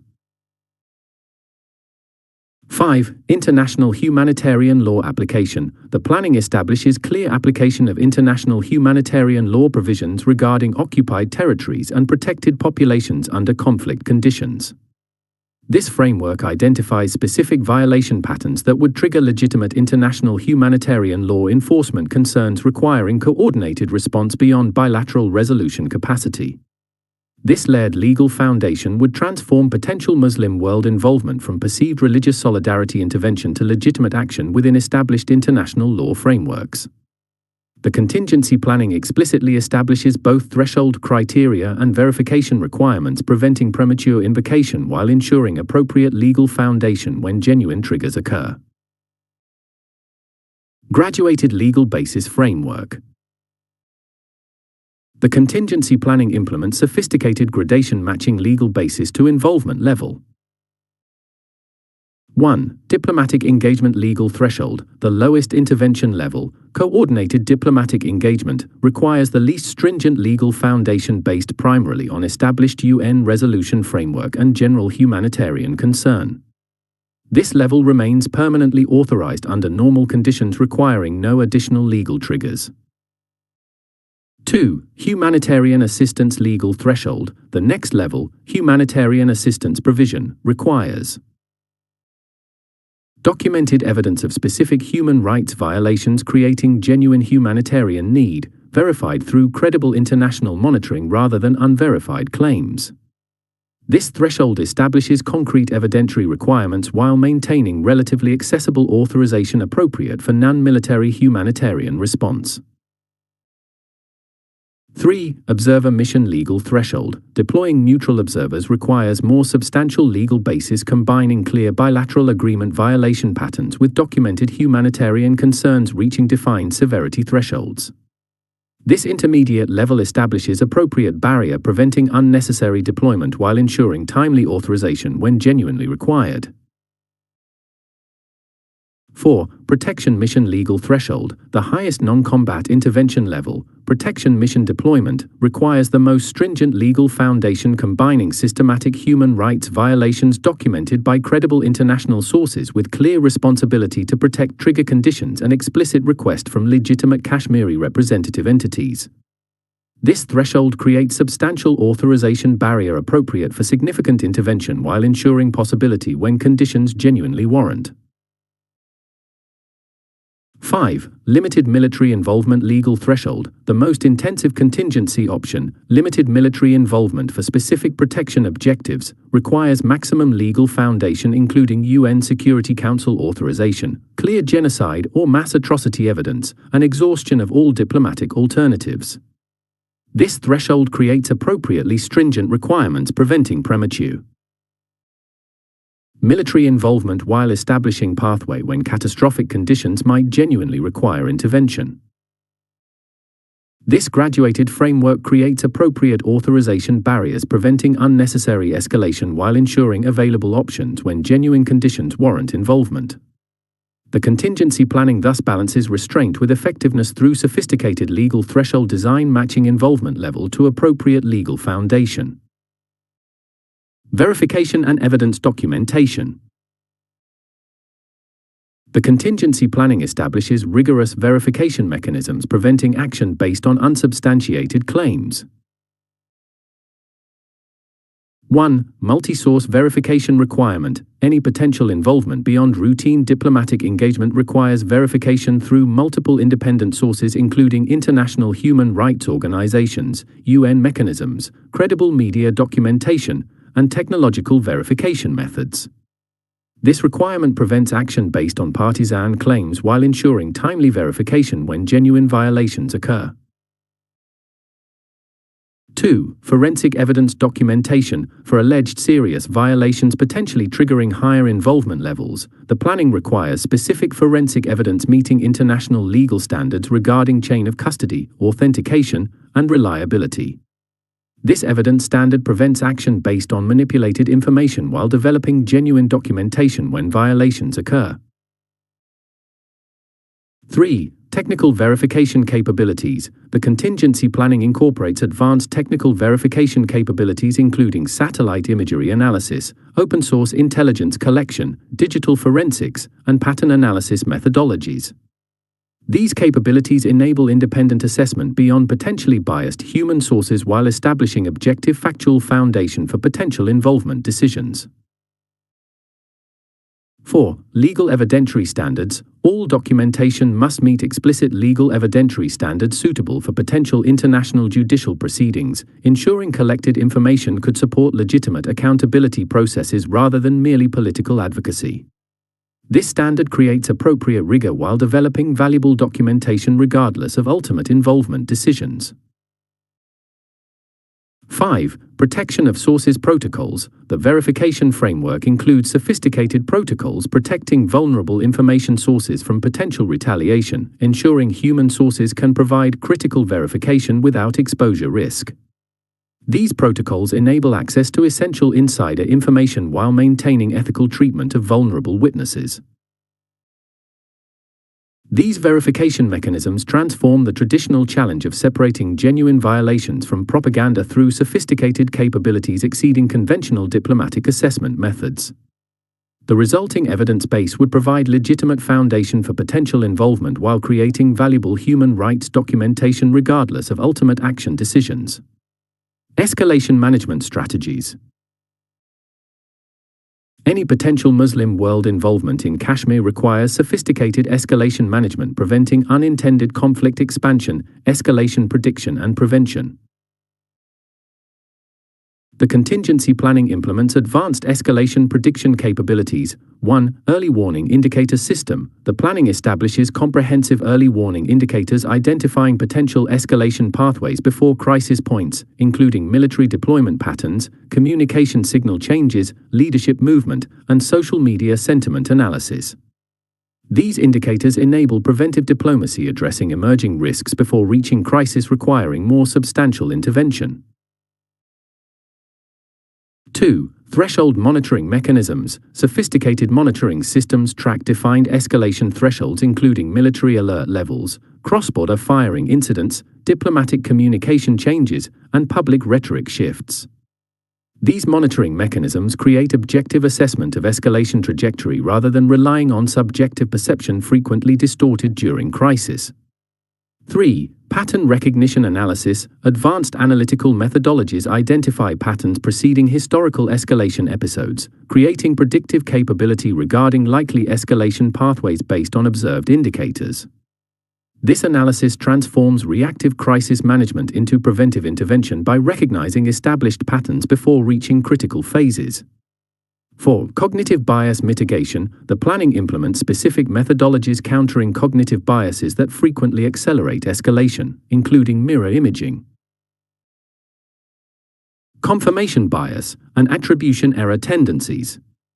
These mitigation techniques improve assessment accuracy during crisis when traditional analysis frequently suffers distortion through psychological factors. 5. Inadvertent escalation prevention. Specific protocols address inadvertent escalation risks through technical measures including communication channel redundancy, military movement transparency arrangements, and nuclear signaling clarification mechanisms. These measures prevent accidental escalation through misinterpreted actions or communication failures during tensions.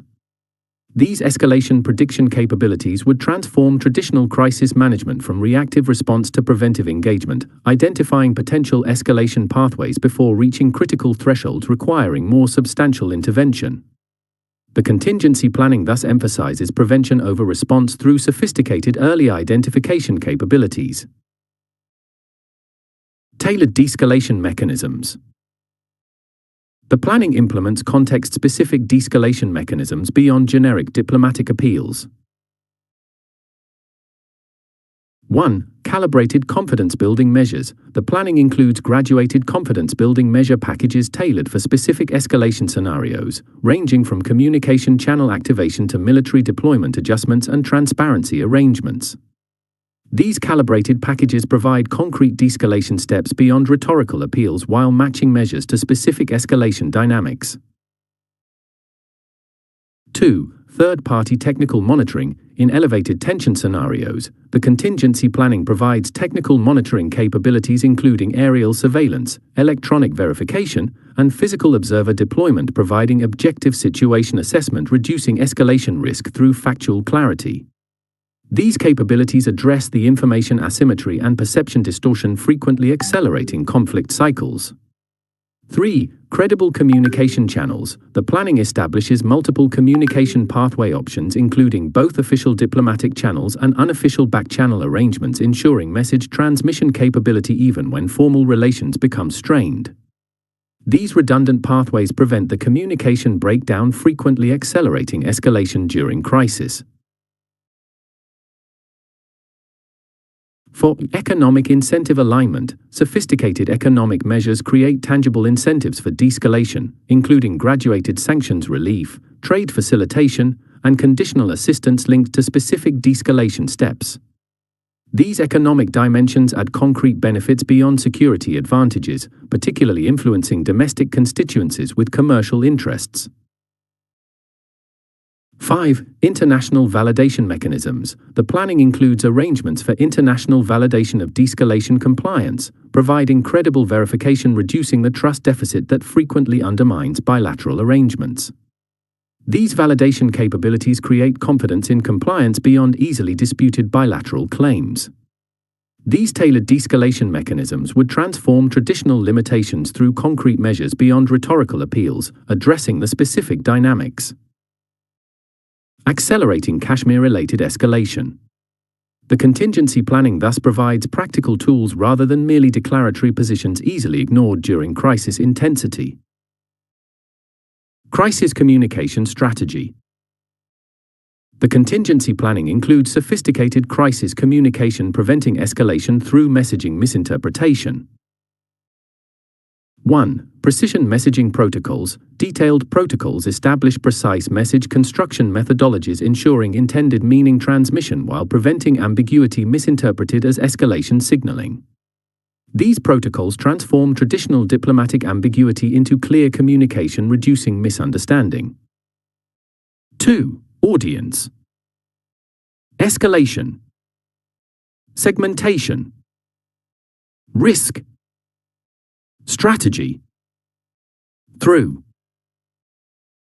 The communication approach implements sophisticated audience segmentation, addressing simultaneously international community, regional stakeholders, domestic populations, and opponent decision-makers without contradiction, creating perceived deception. This segmentation enables consistent messaging despite diverse audience requirements. 3. Narrative escalation control. The planning includes specific measures preventing narrative escalation frequently preceding military escalation, including terminology discipline, emotional content management, and historical reference control. These measures address the rhetorical spiral, frequently creating expectation momentum toward conflict. 4. Media engagement frameworks. Specialized media engagement protocols establish consistent information provision, reducing speculation and rumor acceleration during crisis, with graduated transparency appropriate for different escalation phases. These frameworks transform traditional media management from secrecy generating speculation to controlled transparency, reducing uncertainty. 5. Digital platform management. The planning includes specific digital communication management addressing social media amplification effects, frequently accelerating crisis through emotional contagion, misinformation spread, and algorithmic extremism reinforcement. These capabilities address the unique escalation dynamics created by digital platforms beyond traditional media management. This crisis communication strategy would transform traditional limitations through sophisticated approaches addressing the complex information dynamics, frequently accelerating Kashmir-related escalation. The contingency planning thus prevents the communication failures, repeatedly contributing to regional crisis intensity. Humanitarian protection options. The contingency planning includes comprehensive humanitarian protection options addressing vulnerability without requiring military intervention, non-military protection mechanisms. Civilian. The planning develops sophisticated protection capabilities below military intervention thresholds. 1. Protected humanitarian corridors. The contingency planning includes detailed arrangements for establishing and securing humanitarian corridors, enabling essential supply, delivery, medical evacuation, and civilian movement during conflict conditions. These corridors would implement sophisticated monitoring, including aerial surveillance, electronic tracking, and physical observers, ensuring protection without direct military involvement. 2. Digital documentation network. A comprehensive documentation system would deploy advanced technologies including encrypted reporting applications, satellite imagery analysis, and authenticated media collection, creating irrefutable records of potential violations with appropriate chain of custody protection. This capability would transform traditional documentation limitations through sophisticated technical validation exceeding conventional observer methods. 3. Early warning networks. The planning includes community-based early warning networks providing advanced notification of emerging threats through secure communication systems, enabling preventive movement before reaching critical danger requiring rescue intervention. These networks would transform traditional reactive protection through preventive action, enabling self-protection when possible. 4. Safe Area Designation System. Detailed protocols establish procedures for designating civilian safe areas with real-time monitoring, international observation, and communication to all parties. These designations would include specific arrangements preventing illegitimate military utilization, compromising protected status while ensuring genuine civilian protection. 5. Remote monitoring technology. The contingency planning incorporates advanced remote monitoring capabilities including aerial surveillance platforms, satellite observation, sensor networks, and pattern analysis, providing protection through visibility when physical presence remains impossible. These technologies transform traditional protection limitations through sophisticated observation beyond physical access constraints. These non-military protection mechanisms would provide genuine civilian security improvement without military intervention escalation risks, addressing the frequent protection gap between diplomatic dialogue and armed intervention. The planning thus creates intermediate options, preserving the principle of protection while minimizing escalation potential. Targeted humanitarian assistance. The contingency planning develops sophisticated humanitarian assistance specifically designed for Kashmir's unique challenges. 1. Conflict-specific medical support. Specialized medical capabilities would address Kashmir-specific injury patterns, including ophthalmological trauma from pellet munitions, orthopedic injuries from crowd control measures, and psychological trauma from prolonged conflict exposure. These targeted capabilities would transform generic humanitarian assistance into context-specific support addressing actual vulnerability patterns. 2. Winterization priority. Recognizing Kashmir's severe winter conditions, the assistance framework prioritizes cold weather survival support, including shelter reinforcement, heating provision, winter-appropriate food supplies, and medical support for cold-related conditions. This seasonal prioritization addresses the specific environmental vulnerability, creating cyclical humanitarian risk. 3. Communication disruption mitigation. Specialized assistance would address communication blackout impacts through alternative communication technologies, offline information systems, and community information sharing mechanisms, reducing isolation vulnerability during connectivity disruptions. These capabilities would transform traditional limitations through innovative approaches, maintaining essential information access during restrictions. 4. Livelihood preservation support. Targeted economic interventions would address conflict-specific livelihood disruption through market access facilitation, cross-line economic activity support, and alternative income generation during movement restrictions. These interventions would transform traditional humanitarian assistance from basic needs provision to comprehensive resilience support. 5. Education continuation programming. Specialized education support would address the specific disruption patterns affecting Kashmir through alternative delivery methodologies, catch-up programming, and psychological support addressing conflict-related learning barriers. These programs would transform traditional education assistance through conflict-specific impediment patterns. Adaptations addressing actual. This targeted humanitarian assistance would implement sophisticated understanding of Kashmir's specific vulnerability patterns, moving beyond generic humanitarian response toward precision interventions addressing actual needs. The contingency planning thus creates genuinely effective civilian support rather than standardized programming inadequately addressing Kashmir's unique challenges. Protection monitoring and accountability. The contingency planning establishes comprehensive monitoring, creating both protection through visibility and accountability foundation.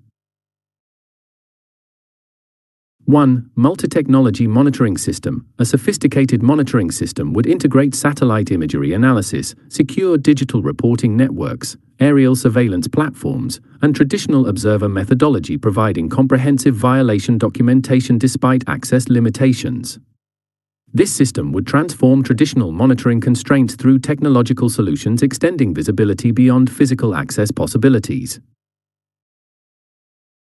2. Legal accountability preparation. All monitoring would implement evidence collection standards meeting international criminal justice requirements, ensuring documentation could support potential future accountability processes through appropriate authentication, chain of custody, and contextual information.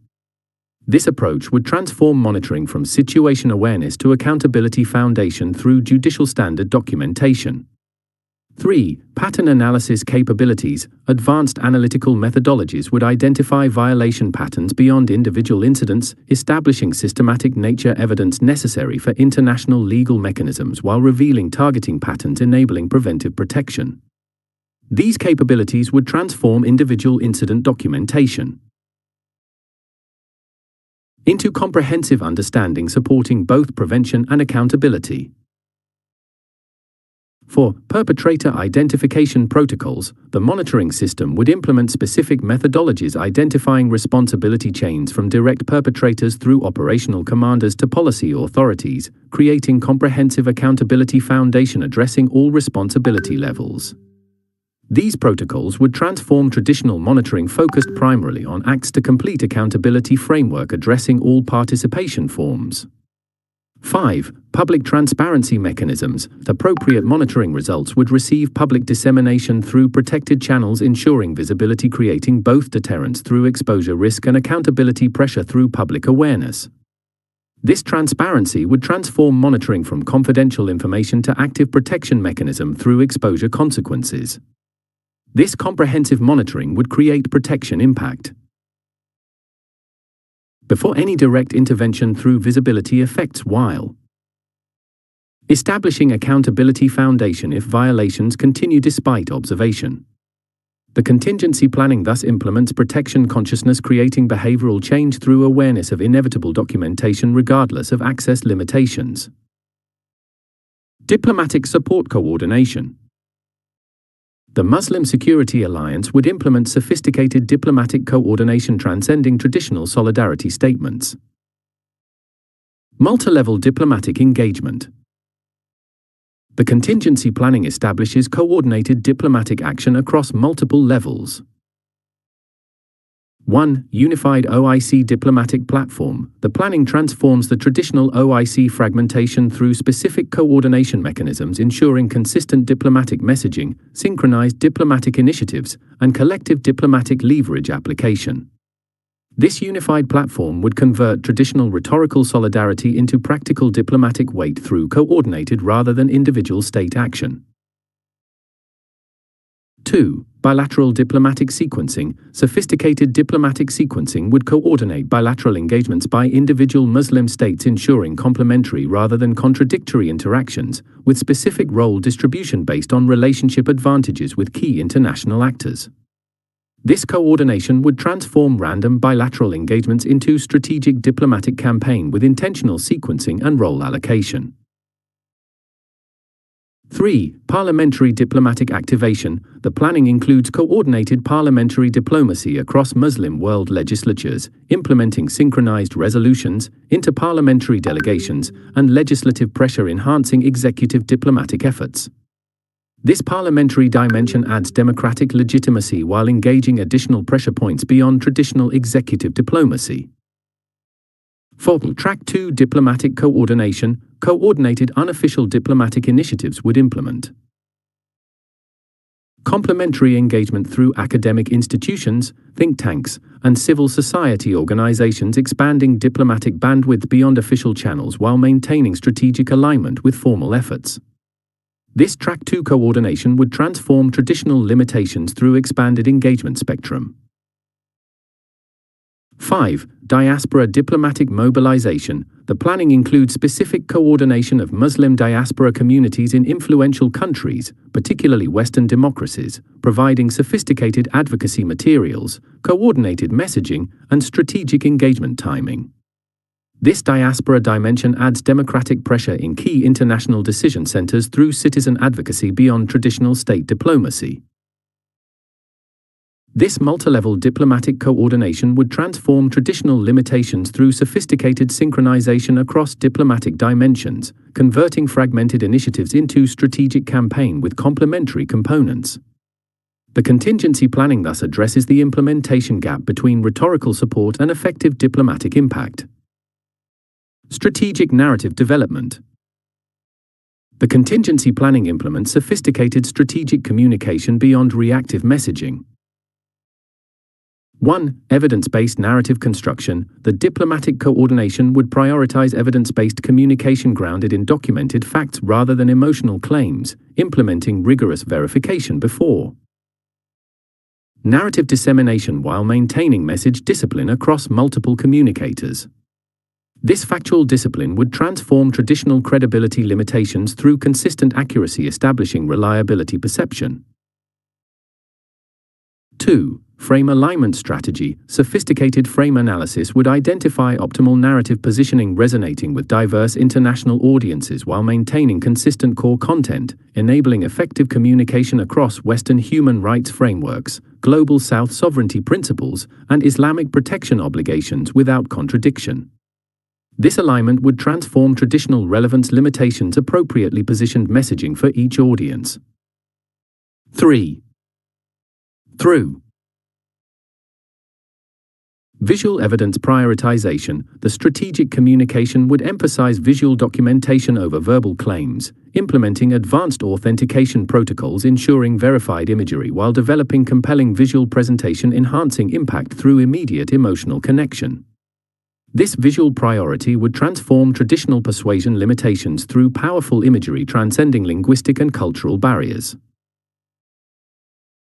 4. Legal framework integration. All strategic communication would explicitly position Kashmir issues within established international legal frameworks including UN resolutions, Geneva Conventions, and human rights instruments rather than primarily religious or historical narratives. This legal integration would transform traditional legitimacy limitations through anchoring in universal principles beyond particular religious concerns.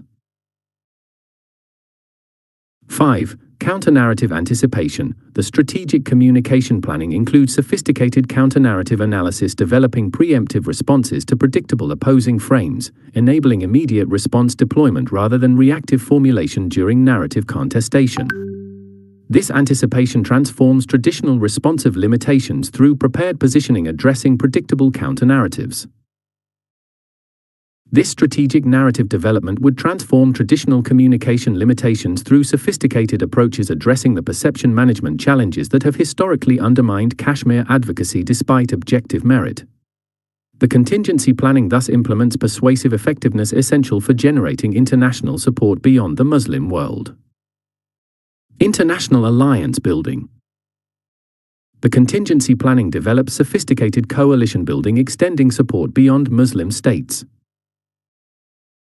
1. Principled partnership framework. The diplomatic strategy establishes issue-specific alliances based on shared principles rather than comprehensive alignment, enabling cooperation with diverse international actors including Western democracies, global South nations, and international organizations despite varying perspectives on other issues. This principled approach transforms traditional alliance limitations through focused cooperation possibilities.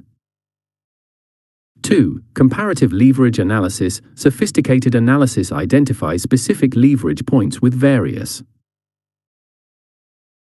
international actors, tailoring approaches around particular interests, values, or concerns relevant to each potential partner rather than generic appeals. This tailored approach transforms traditional persuasion limitations through alignment with actual motivational factors for each international actor. 3. Diplomatic incentive structures. The planning develops graduated incentive frameworks for international support, including trade considerations, security cooperation opportunities, and strategic partnership possibilities calibrated to different support levels. These incentive structures transform traditional alliance building through concrete benefits beyond moral principles. 4. Institutional coordination mechanisms. Specific coordination protocols establish information sharing, diplomatic sequencing, and complementary messaging with sympathetic international organizations, particularly UN agencies, human rights mechanisms, and regional bodies. This coordination transforms isolated initiatives into mutually reinforcing campaigns through intentional synchronization. 5. Cross-regional coalition development. The diplomatic strategy implements specific outreach to non-Muslim states with similar historical experiences, particularly post-colonial societies, small states concerned with sovereignty principles, and nations experienced with self-determination struggles. This targeted coalition building transforms traditional limitations through shared experience resonance beyond religious affinity. This international alliance building would extend support beyond the Muslim world through sophisticated approaches addressing the coalition limitations that have historically confined Kashmir advocacy within OIC frameworks despite broader potential appeal. The contingency planning thus implements international mobilization essential for effective pressure beyond Muslim state influence alone. Limited intervention scenarios. While emphasizing diplomatic and humanitarian approaches, the contingency planning necessarily includes options for extremely limited intervention in catastrophic scenarios, defensive humanitarian intervention.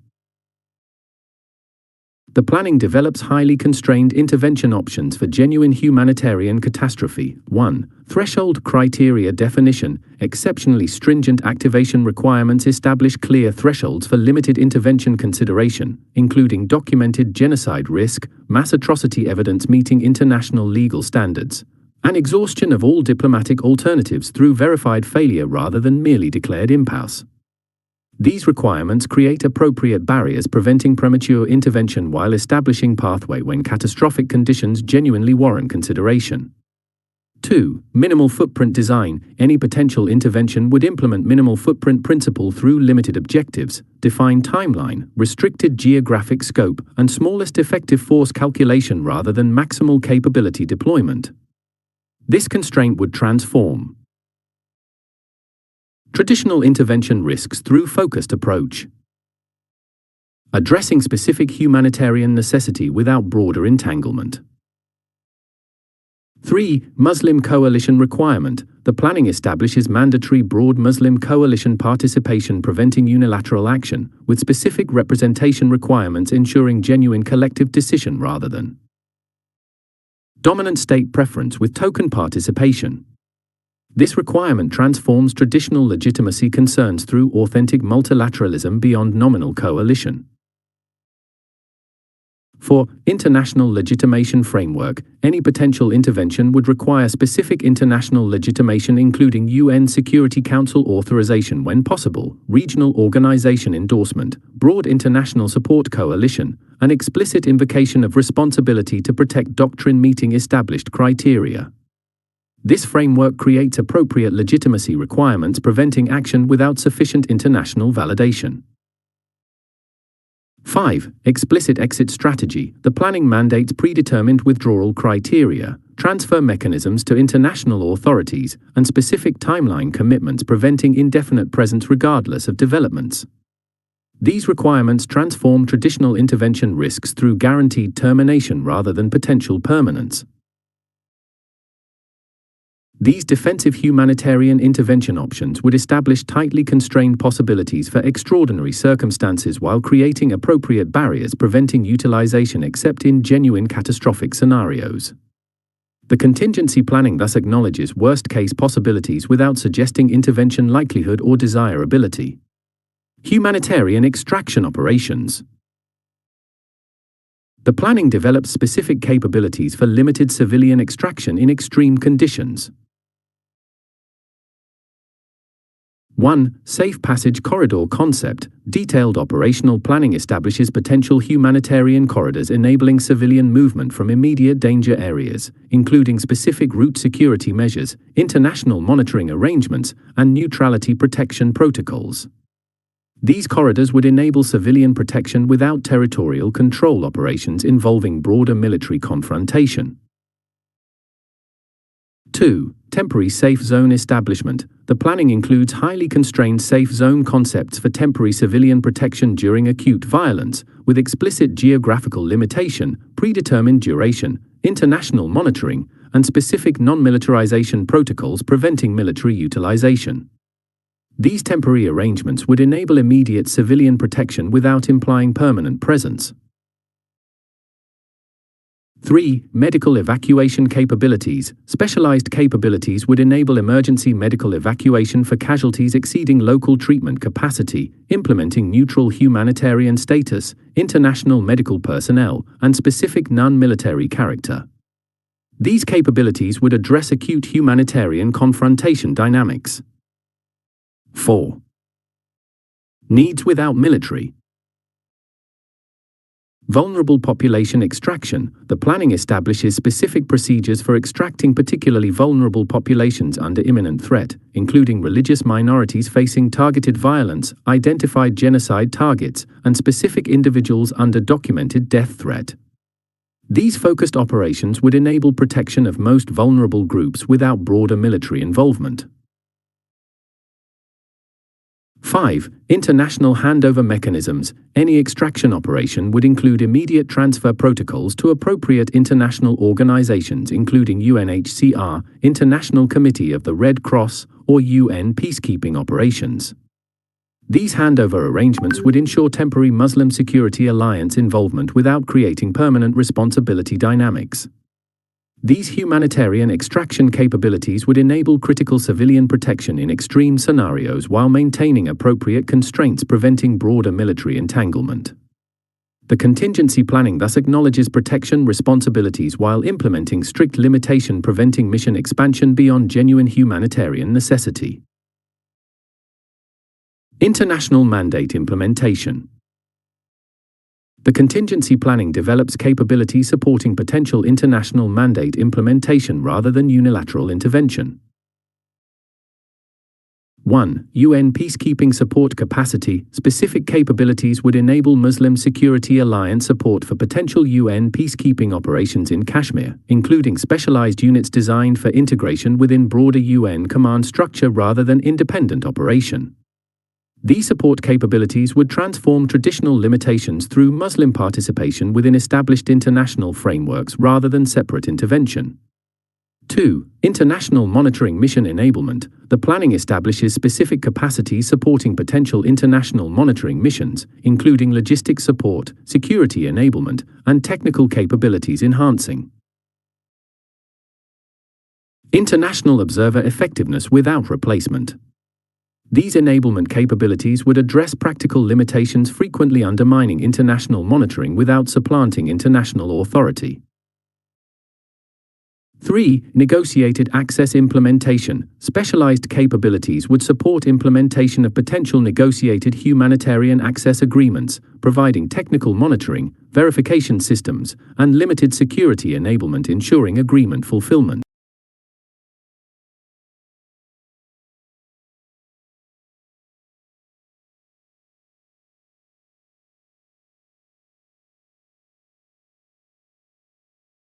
Enablement ensuring agreement fulfillment.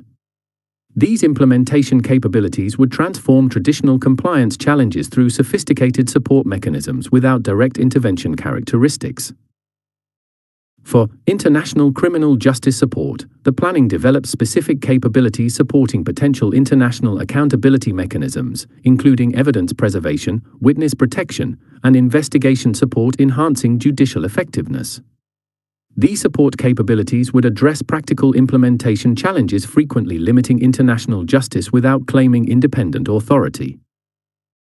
5. Transitional administration assistance. In scenarios involving potential arrangements, internationally mandated transitional specific capabilities would provide administrative support, technical assistance, and capacity development enabling effective governance during transition periods.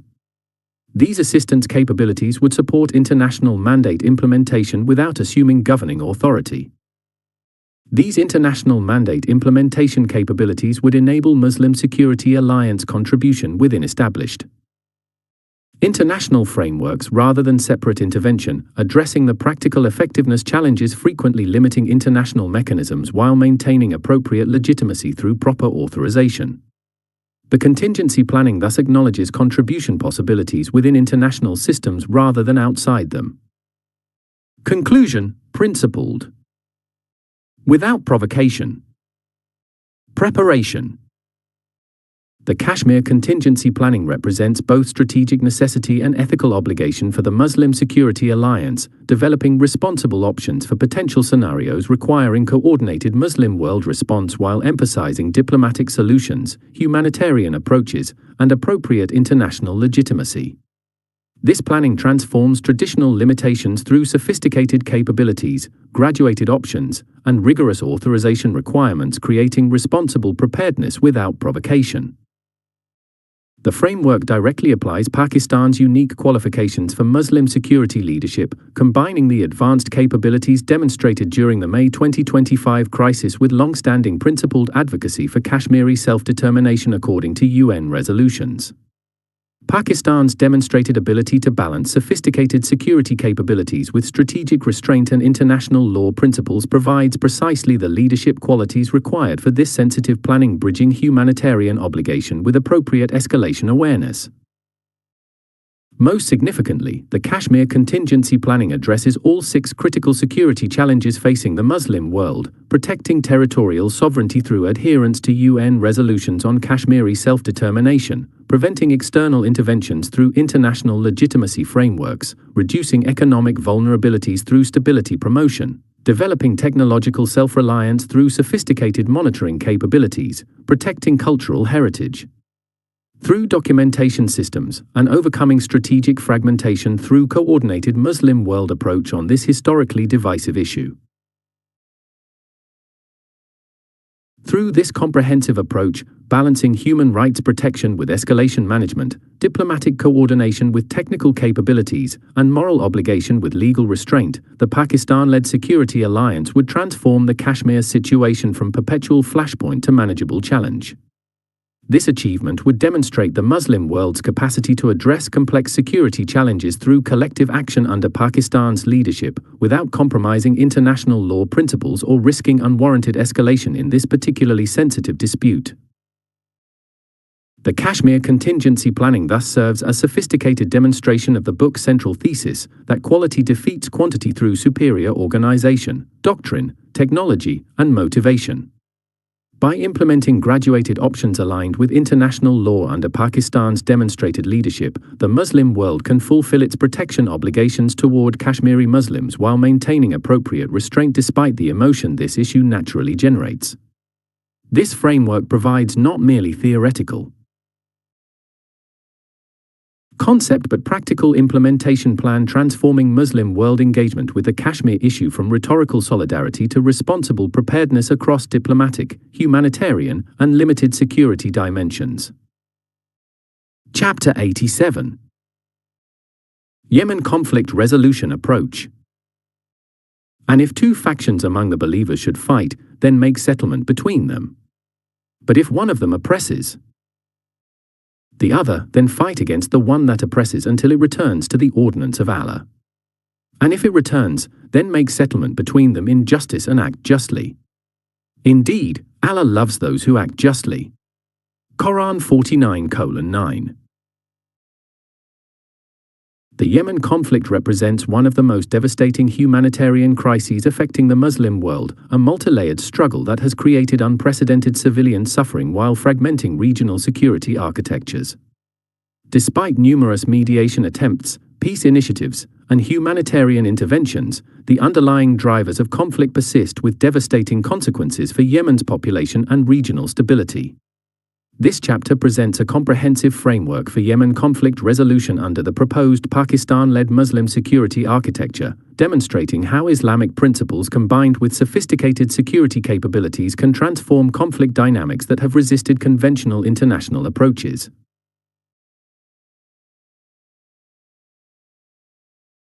The May 2025 crisis demonstrated Pakistan's ability to combine decisive military capability with strategic restraint and principled position-taking, qualities essential for effective leadership in the complex Yemen environment where multiple competing interests have perpetuated conflict despite humanitarian catastrophe. Pakistan's demonstrated capabilities in precision operations, multi-domain coordination, and complex crisis management provide the technical foundation for a Yemen resolution framework that transcends previous failed approaches. This framework operationalizes the central thesis that organization, quality defeats quantity through superior doctrine, technology, and motivation, demonstrating how focused Muslim security approaches under Pakistani leadership can address intractable conflicts that conventional mechanisms have failed to resolve. Multinational concept. Muslim peacekeeping. The cornerstone of the Yemen conflict resolution approach would be a genuinely multinational Muslim peacekeeping force implementing innovative concepts beyond traditional UN operations. Multidimensional force composition. The peacekeeping force would implement sophisticated composition addressing Yemen's complex conflict dynamics. 1. Pakistan Command Foundation. Pakistan would provide the operational core of the peacekeeping force, including headquarters elements, intelligence architecture, and key command positions. This Pakistani foundation would leverage the capabilities demonstrated during the May 2025 crisis, particularly in precision operations, complex coordination, and strategic restraint, while ensuring command coherence through Pakistan's established leadership capacity beyond regional competition dynamics that have undermined previous Yemen interventions. 2. Regional balance integration. Unlike previous interventions dominated by specific regional powers with particular interests, the force would implement deliberate regional balance including Gulf states, North African nations, and non-Arab Muslim states, ensuring no single regional perspective dominates. This balanced composition would transform previous limitations by creating genuine neutrality beyond regional competition dynamics. 3. Sectarian diversity requirement. The force would explicitly incorporate appropriate Sunni-Shia balance including both traditions in all command levels and operational components, creating visible sectarian integration demonstrating genuine impartiality regarding Yemen's sectarian dimensions. This unprecedented integration would transform previous interventions perceived as sectarian projects rather than humanitarian peacekeeping. 4. Technical capability contributors. Muslim states with specialized technical capabilities would contribute niche elements including advanced surveillance systems, electronic monitoring, aviation assets, and specialized engineering capabilities. These contributions would create technical superiority beyond traditional peacekeeping while distributing participation across diverse Muslim states.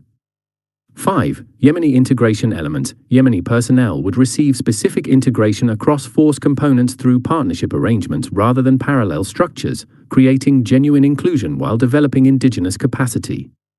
This integration would transform previous external interventions through authentic Yemeni participation in security mechanisms. This multidimensional composition would create a force transcending both sectarian perception and regional politics through genuine multinational Muslim character with appropriate balancing across all dimensions. The force would embody the Muslim Security Alliance concept in practical application, transforming rhetorical solidarity into effective peacekeeping through representation alignment with mission requirements. Graduated mandate implementation. The peacekeeping concept would implement sophisticated mandate evolution beyond static mission parameters. 1. Phased authority expansion. Rather than deploying with immediate comprehensive authority, the force would implement carefully sequenced mandate expansion beginning with limited functions, ceasefire monitoring, humanitarian corridor security, before progressing to more intensive responsibilities. Security sector reform, disarmament oversight. This graduated approach would build legitimacy through demonstrated effectiveness rather than claimed authority. 2. Geographic deployment would deployment implement sequencing, deliberate the geographic sequencing beginning with areas experiencing minimal resistance, major population centers, critical infrastructure, before expanding to more contested regions. This approach would create stabilization momentum through demonstrated success rather than simultaneous contested deployment generating multiple resistance fronts. 3. Functional responsibility progression. Operational responsibilities would expand through defined phases from initial security provision through governance support to reconstruction enablement, with explicit transition criteria for each progression. This phased approach would ensure capability matches responsibility while developing appropriate capacity before assuming additional functions.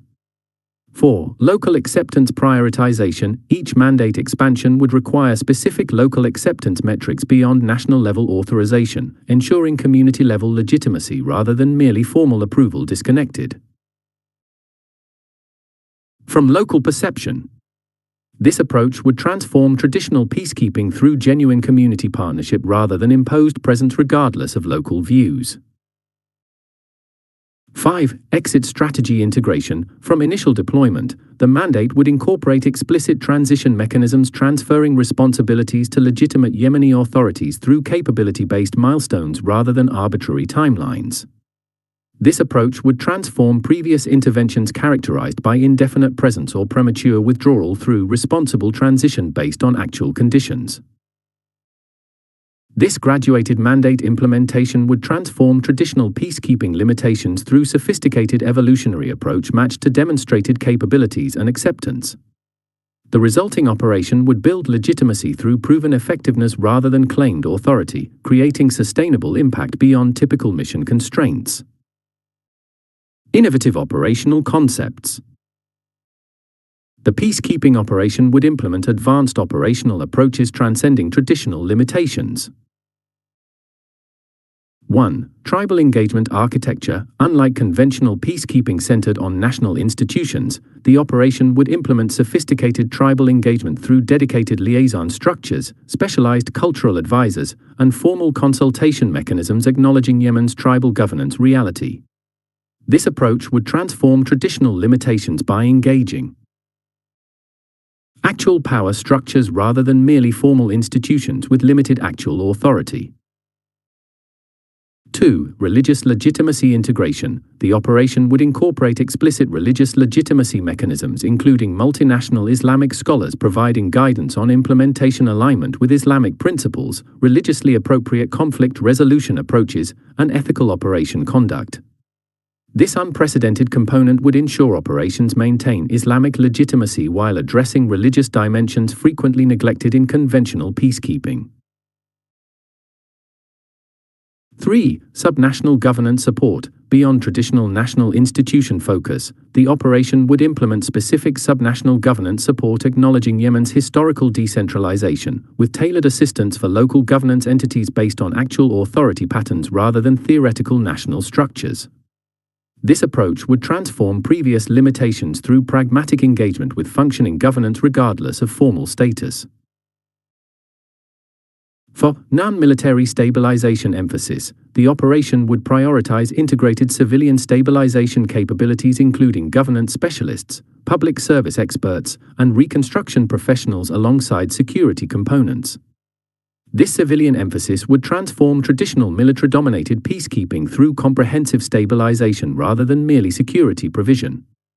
5. Informal justice integration. Recognizing Yemen's complex legal plurality, the operation would explicitly engage traditional justice mechanisms alongside formal judicial institutions, providing appropriate support while ensuring basic rights protection.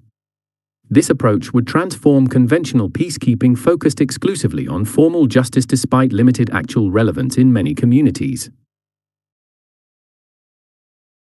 These innovative operational concepts would address the fundamental limitations undermining previous Yemen interventions by engaging actual governance realities, cultural contexts, and social structures rather than imposing external models disconnected from Yemeni society. The resulting operation would achieve sustainable impact through alignment with Yemen's actual functioning rather than theoretical constructs. Humanitarian operation integration. The Yemen Conflict Resolution Framework would implement unprecedented humanitarian integration addressing the catastrophic humanitarian situation. Humanitarian Security Nexus implementation. The framework would transform the traditional separation between humanitarian and security components. 1. Joint humanitarian security planning. Integrated planning mechanisms would ensure security operations specifically enable humanitarian objectives through deliberate alignment rather than parallel planning occasionally coordinated. This integration would transform the traditional humanitarian security separation through unified purpose from initial conception rather than secondary coordination. 2. Humanitarian access enforcement. The security component would implement specific humanitarian access enforcement capabilities ensuring reliable delivery access despite potential spoiler attempts at disruption. These capabilities would transform traditional humanitarian access uncertainty through dedicated security enablement beyond passive protection. 3. Critical infrastructure protection. Specialized units would provide dedicated protection for essential humanitarian infrastructure including water systems, medical facilities, food distribution centers, and power generation. This protection would transform traditional humanitarian vulnerability through specific security measures preserving essential service infrastructure. For humanitarian space expansion, through sophisticated area security operations, the peacekeeping force would gradually expand humanitarian operating space enabling service delivery in previously inaccessible locations. This capability would particularly benefit vulnerable populations in contested areas experiencing severe deprivation despite substantial international humanitarian resources unable to reach them. 5. Integrated assessment mechanisms. Joint humanitarian security assessment teams would conduct unified evaluation identifying both security requirements and humanitarian needs through single coordinated process. This approach would overcome traditional separation between security and humanitarian assessment, creating comprehensive understanding through integrated analysis. This humanitarian security nexus implementation would address the fundamental limitation undermining previous Yemen approaches, where security and humanitarian components operated separately despite their interdependent requirements. The resulting framework would demonstrate how sophisticated security capabilities directly enable humanitarian outcomes through purposeful integration rather than parallel operations. Comprehensive health system recovery. The humanitarian component would implement innovative health system recovery beyond emergency medical response. 1. Infectious disease control priority. Given Yemen's catastrophic cholera and other disease outbreaks, the humanitarian operation would implement comprehensive infectious disease control as immediate priority, including water system repair, sanitation infrastructure rehabilitation, and vaccination campaigns with appropriate security enablement. This approach would address the leading preventable mortality causes before broader health system recovery. 2. Mobile medical capability. Sophisticated mobile medical units would provide essential healthcare in areas lacking fixed facilities, implementing regular circuit delivery rather than occasional emergency response. These capabilities would transform healthcare access through reliable presence despite infrastructure destruction in many regions.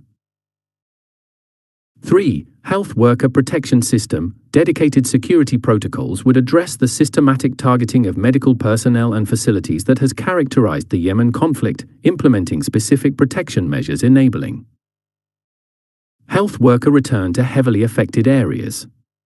This protection would transform healthcare delivery possibilities in contested areas previously deprived of medical services due to security threats.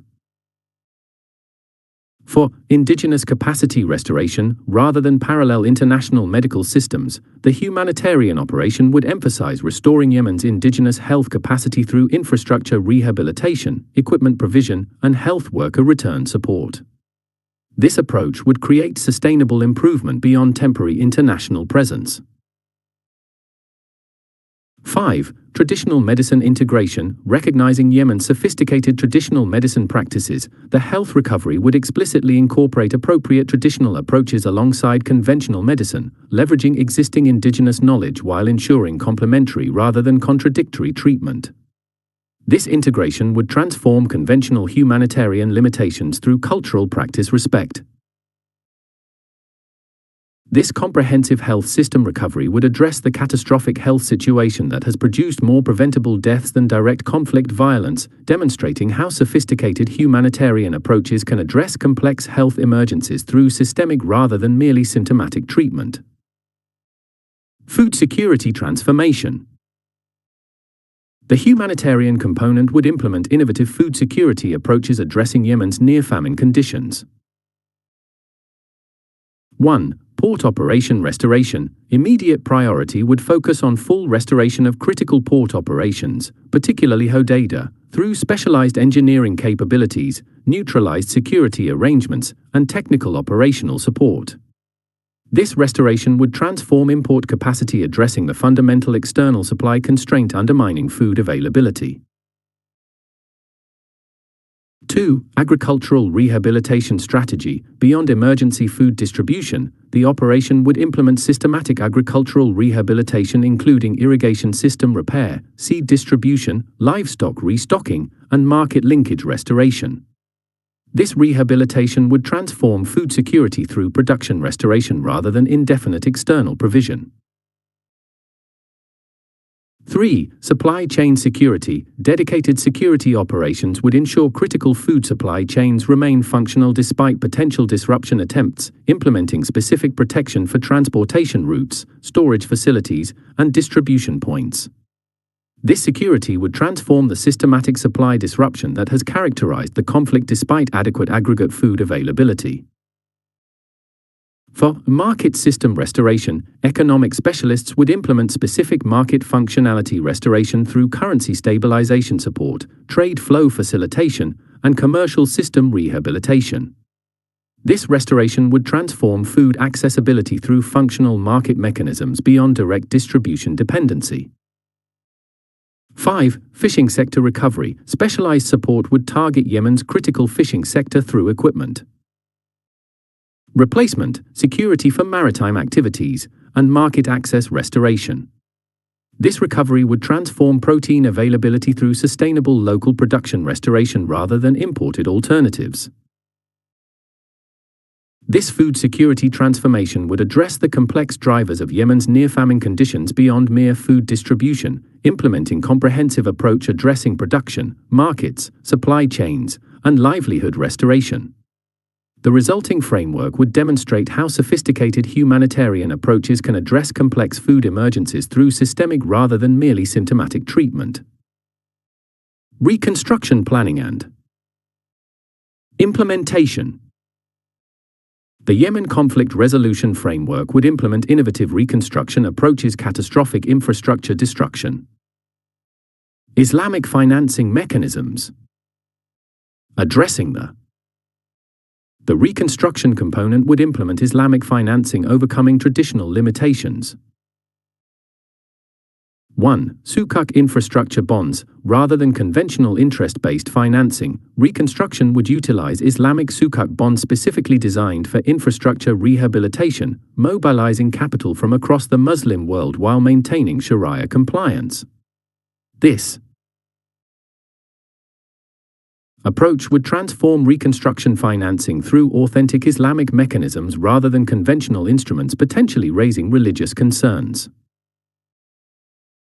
2. Zakah and Sadaqah coordination. The reconstruction would implement coordinated collection and transparent distribution of Zakah, obligatory charity, and Sadaqah, voluntary charity, from throughout the Muslim world, creating complementary financing alongside institutional funding.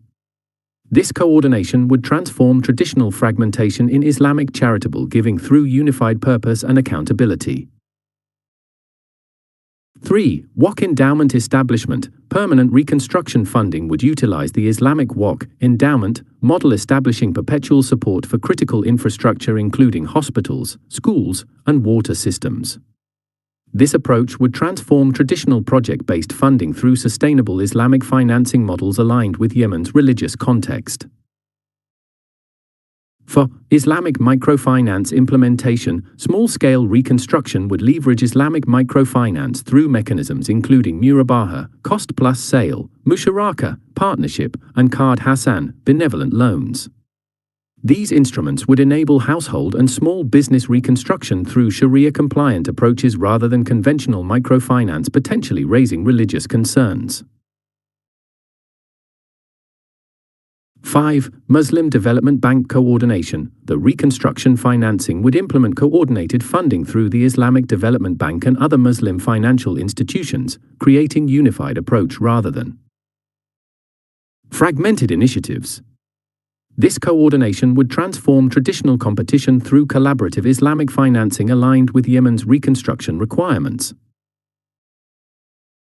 These Islamic financing mechanisms would mobilize Muslim world resources through religiously appropriate instruments while creating transparent accountability, addressing the governance concerns that have undermined previous reconstruction efforts. The resulting financing framework would demonstrate how Islamic financial principles can enable effective reconstruction through authentic rather than imposed approaches. Critical infrastructure prioritization. The reconstruction component would implement sophisticated prioritization beyond political considerations. 1. Water system first principle. Absolute priority would focus on water infrastructure rehabilitation, addressing both immediate humanitarian necessity and conflict driver through water scarcity. This prioritization would transform traditional reconstruction through conflict sensitivity, recognizing water access as both humanitarian priority and conflict resolution component. 2. Power generation sequencing. Electricity restoration would implement deliberate sequencing, prioritizing healthcare facilities, water pumping, and essential services before general distribution. This approach would transform traditional politicized electrification through needs-based prioritization, maximizing humanitarian impact with initial capacity. 3. Neutral port rehabilitation. Critical port infrastructure would receive early rehabilitation through neutralized management arrangements ensuring equitable access regardless of political control. This neutrality would transform previous politicized port operation through function-based management beyond factional interests. For healthcare infrastructure recovery, medical facility rehabilitation would implement sophisticated prioritization balancing geographic coverage, population need, and implementation feasibility through multi-criteria analysis rather than political calculation. This approach would transform traditional reconstruction through evidence-based prioritization beyond power considerations. 5. Transportation network strategic restoration, road and bridge reconstruction would prioritize humanitarian access routes, economic connectivity, and social integration potential through comprehensive analysis beyond ease of implementation. This strategic approach would transform traditional infrastructure conflict-sensitive prioritization reconstruction addressing movement restriction contributions to conflict. Through underlying. This critical infrastructure prioritization would implement sophisticated sequencing based on humanitarian impact, conflict mitigation potential, and systemic importance rather than political calculation or implementation simplicity. The resulting reconstruction would demonstrate how evidence-based prioritization can transform reconstruction effectiveness through strategic rather than opportunistic implementation. Local capacity utilization. The reconstruction approach would implement unprecedented local capacity emphasis. 1. Yemeni contractor preference. Explicit preference mechanisms would prioritize qualified Yemeni contractors for reconstruction projects, including specific capacity building support, advanced payment options, and technical assistance addressing potential implementation constraints. This preference would transform traditional reconstruction dominated by international contractors through local economic benefit integration. 2. Technical knowledge transfer. International technical specialists would implement specific knowledge transfer protocols including paired implementation, formal training programs, and documented handover processes ensuring capability development alongside infrastructure reconstruction. This approach would transform traditional implementation through capacity development integration. 3. Traditional building methods integration. Where appropriate, reconstruction would incorporate traditional Yemeni building techniques alongside modern methods, particularly in historically significant areas and traditional communities. This integration would transform conventional reconstruction through appropriateness cultural and indigenous knowledge utilization. 4. Local material utilization. Procurement would prioritize locally produced quality materials where appropriate, including specific development support for local production capacity addressing supply limitations. This utilization would transform economic impact through rather than import dependency. Local. 5. Production stimulation. Labor-intensive methodology. Where technically appropriate, reconstruction would implement labor-intensive methods maximizing local employment generation and household income recovery. This methodology would transform reconstruction beyond physical infrastructure to include economic recovery through deliberate employment creation. This local capacity utilization would implement genuine Yemeni ownership beyond rhetorical localization, creating both physical infrastructure improvement and socio-economic recovery through integrated approach. The resulting reconstruction would demonstrate how sophisticated implementation can achieve multiple objectives through deliberate design rather than singular infrastructure focus. Diplomatic process support. The Yemen conflict resolution framework would implement innovative diplomatic approaches addressing the fundamental political challenges. Multilevel negotiation architecture. The diplomatic component would implement sophisticated negotiation structure complexity addressing Yemen's governance. 1. Subnational focus prioritization. Rather than exclusively national-level negotiations frequently deadlocked by maximalist positions, the diplomatic architecture would emphasize subnational agreements addressing local conflict drivers, service delivery arrangements, and security provisions. This approach would transform traditional diplomacy through pragmatic progress at implementation levels despite potential national stalemate. 2. Track integration mechanisms. The diplomatic process would implement deliberate integration between official Track I negotiations, between recognized authorities, informal Track II engagement, involving influential non-official actors, and grassroots Track III processes, community-level reconciliation. This integration would transform traditional diplomatic limitations through comprehensive approach addressing all conflict levels simultaneously. 3. Sectoral agreement approach. Rather than requiring comprehensive settlement before any implementation, the diplomatic process would pursue sectoral agreements in specific domains, humanitarian access, economic activity, essential services, with immediate implementation despite continued negotiation on other aspects. This approach would transform traditional Alornothing diplomacy through progressive normalization benefiting civilian populations regardless of comprehensive settlement timeline. 4. Traditional authority integration. Alongside formal political representatives, the diplomatic process would explicitly incorporate traditional leadership including tribal authorities, religious figures, and community elders with appropriate protocols acknowledging their significant actual influence despite limited formal position.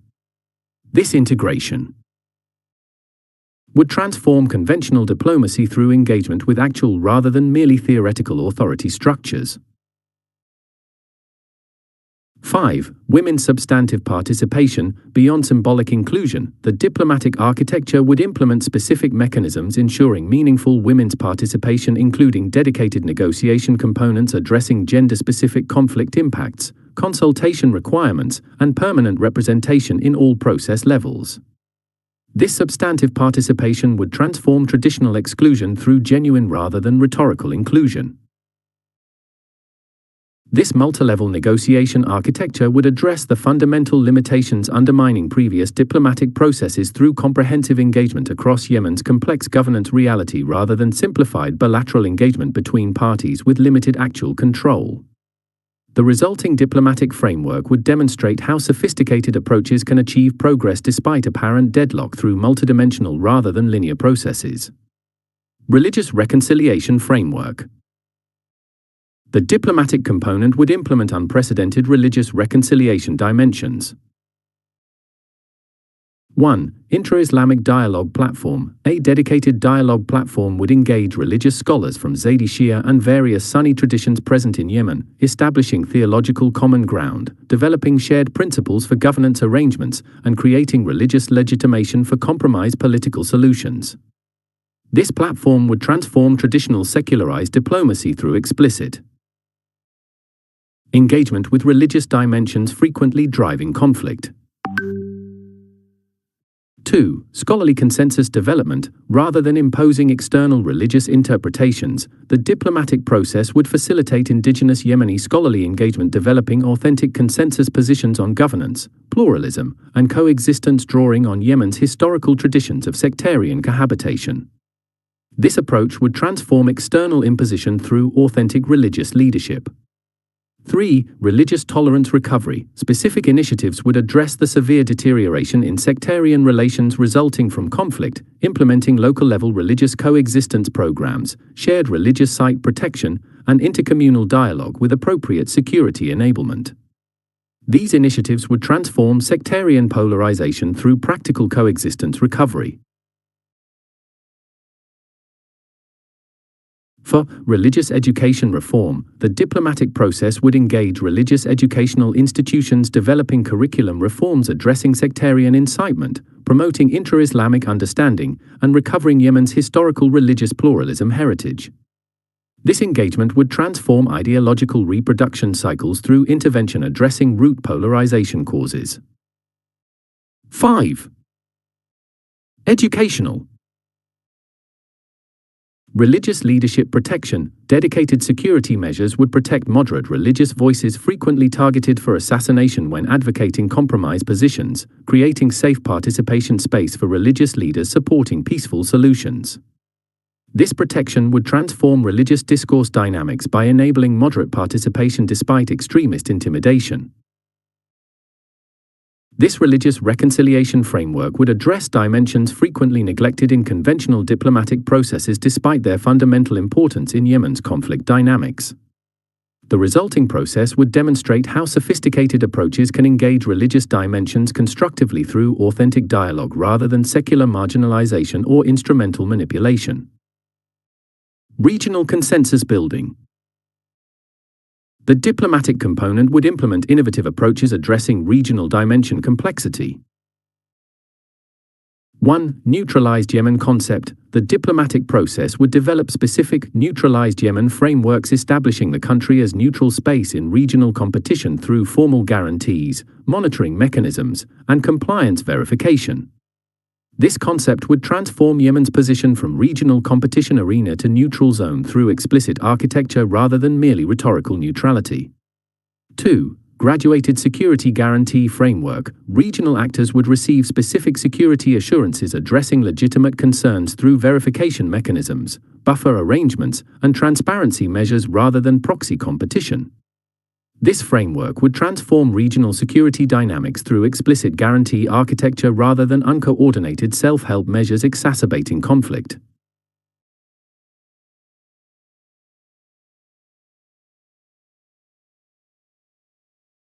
Three. Economic integration incentives. The diplomatic process would develop specific economic benefits for regional actors supporting resolution, including trade corridor development, investment opportunities, and reconstruction participation within transparent frameworks preventing exploitative engagement.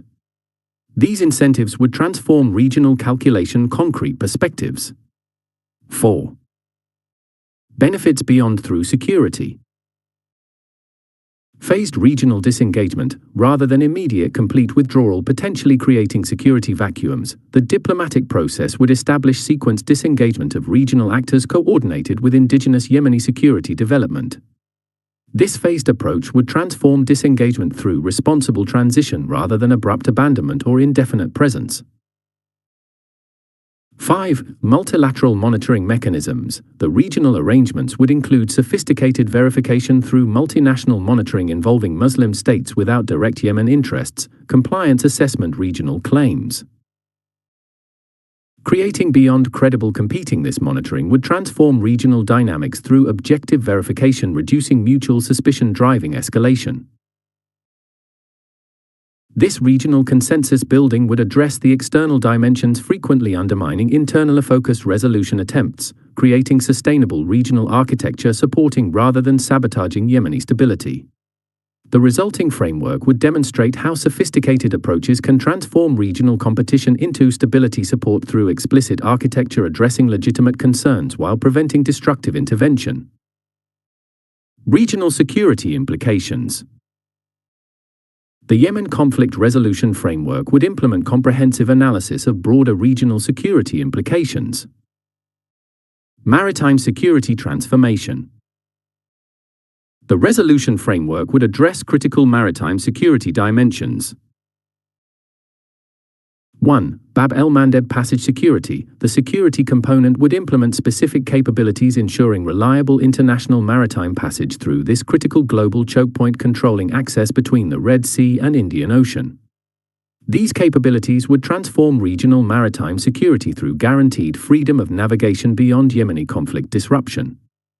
2. Counter-piracy integration. The maritime security approach would incorporate sophisticated counter-piracy capabilities addressing the piracy resurgence resulting from Yemen's security collapse, implementing prevention, interdiction, and judicial response components. This integration would transform regional maritime security through comprehensive approach beyond merely symptomatic treatment. 3. Illegal trafficking interdiction. Specialized maritime security capabilities would address the weapons, human, and contraband trafficking flourishing amid Yemen's maritime security vacuum. These capabilities would transform regional security through flow disruption sustaining both conflict and criminal networks. For fisheries protection, the maritime component would implement specific Yemeni fisheries protection restoring traditional livelihoods while preventing illegal exploitation by foreign vessels. This protection would transform maritime economic security through sustainable indigenous utilization rather than exploitative extraction. 5. Environmental security integration. The maritime security approach would incorporate environmental dimensions including pollution prevention, marine ecosystem protection, and disaster response capabilities. This integration would transform conventional security through comprehensive maritime stewardship beyond mere threat interdiction. This maritime security transformation would address dimensions extending far beyond Yemen's territorial waters, creating regional maritime stability with global economic implications through secure Red Sea-Indian Ocean connectivity. The resulting framework would demonstrate how Yemen resolution creates security benefits extending throughout maritime domains connecting Europe, Africa, and Asia. Counterterrorism architecture transformation. The resolution framework would implement innovative counterterrorism approaches addressing Yemen-based threats. 1. Governance security integration. Unlike conventional counterterrorism prioritizing kinetic operations, the approach would implement fundamental integration between legitimate governance restoration and security operations, addressing the governance vacuum enabling terrorist sanctuary rather than merely targeting symptoms. This integration would transform traditional counterterrorism through sustainable prevention rather than endless tactical response. 2. Precision capacity development. Building on Pakistan's sophisticated counterterrorism experience, the approach would develop precise Yemeni capabilities for targeted operations minimizing civilian impact rather than broad military approaches frequently counterproductive through collateral effects. This precision would transform counterterrorism effectiveness through minimized blowback potential.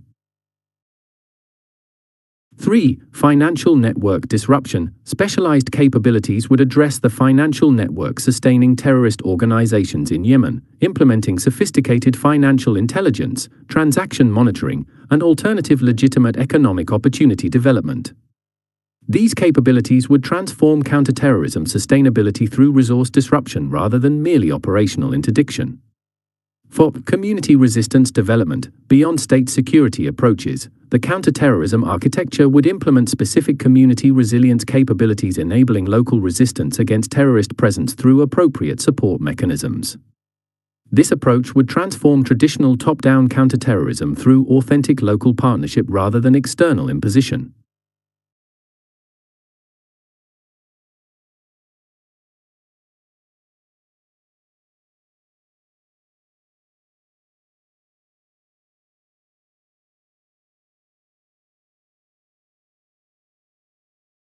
Resolution.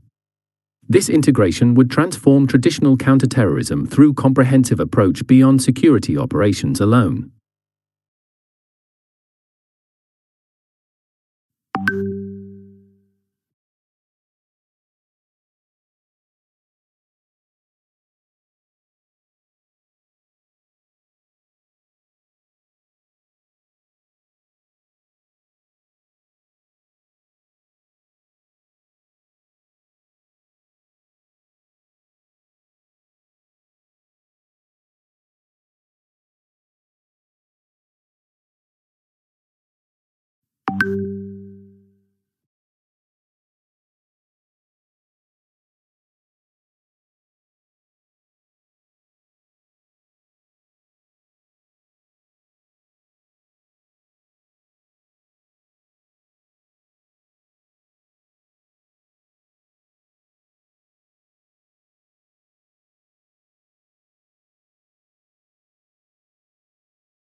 This counterterrorism architecture transformation would address the international security threats emanating from Yemen's conflict including Al-Qaeda in the Arabian Peninsula, AQAP, and ISIS affiliates through sustainable approaches beyond endless tactical operations.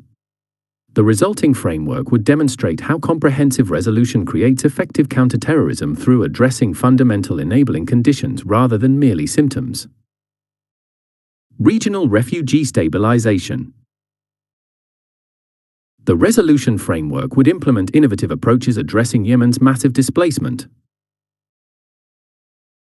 1. Sequential return programming, rather than immediate mass return potentially destabilizing recovering areas. The approach would implement carefully sequenced return programming matching population return to absorptive capacity development through coordinated service restoration, livelihood opportunity creation, and security stabilization.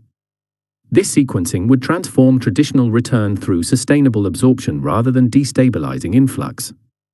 2. Regional return support framework. The diplomatic component would establish specific support obligations from host countries across the region, including continued temporary protection, graduated return assistance, and vulnerability-based prioritization. This framework would transform regional burden sharing through formalized rather than ad hoc arrangements. 3. Cross-border family reunification. Specific mechanisms would address the massive family separation resulting from displacement, implementing reunification processes, communication restoration, and legal documentation reconciliation across borders. These mechanisms would transform human security through family integrity restoration beyond mere physical return. 4. Property dispute resolution systems. Specialized capabilities would address the complex property disputes resulting from years of displacement, implementing documentation recovery, verification mechanisms, and alternative dispute resolution beyond overwhelmed formal judicial systems. These capabilities would transform return sustainability through property rights clarification, preventing renewed conflict. 5. Regional labor migration formalization. Recognizing many displaced Yemenis have established livelihoods in host countries, the approach would implement formal labor migration pathways providing legal status, appropriate protections, and remittance facilitation supporting Yemen's recovery through diaspora contribution. This formalization would transform regional migration through regular channels beyond crisis-driven irregular movement. This regional refugee stabilization would address one of the conflict's most severe humanitarian dimensions while creating regional stability through managed rather than chaotic population movements. The resulting framework would demonstrate how sophisticated approaches can transform displacement challenges into recovery opportunities through comprehensive rather than simplistic return paradigms. Conclusion: systemic transformation. Through Muslim partnership. The Yemen Conflict Resolution Framework represents transformative implementation of Muslim security architecture principles, demonstrating how sophisticated capabilities aligned with authentic Islamic approaches can resolve conflicts that have resisted conventional international mechanisms. This framework would address the fundamental limitations undermining previous approaches through comprehensive integration across security, humanitarian, reconstruction, and diplomatic dimensions under coherent Muslim leadership.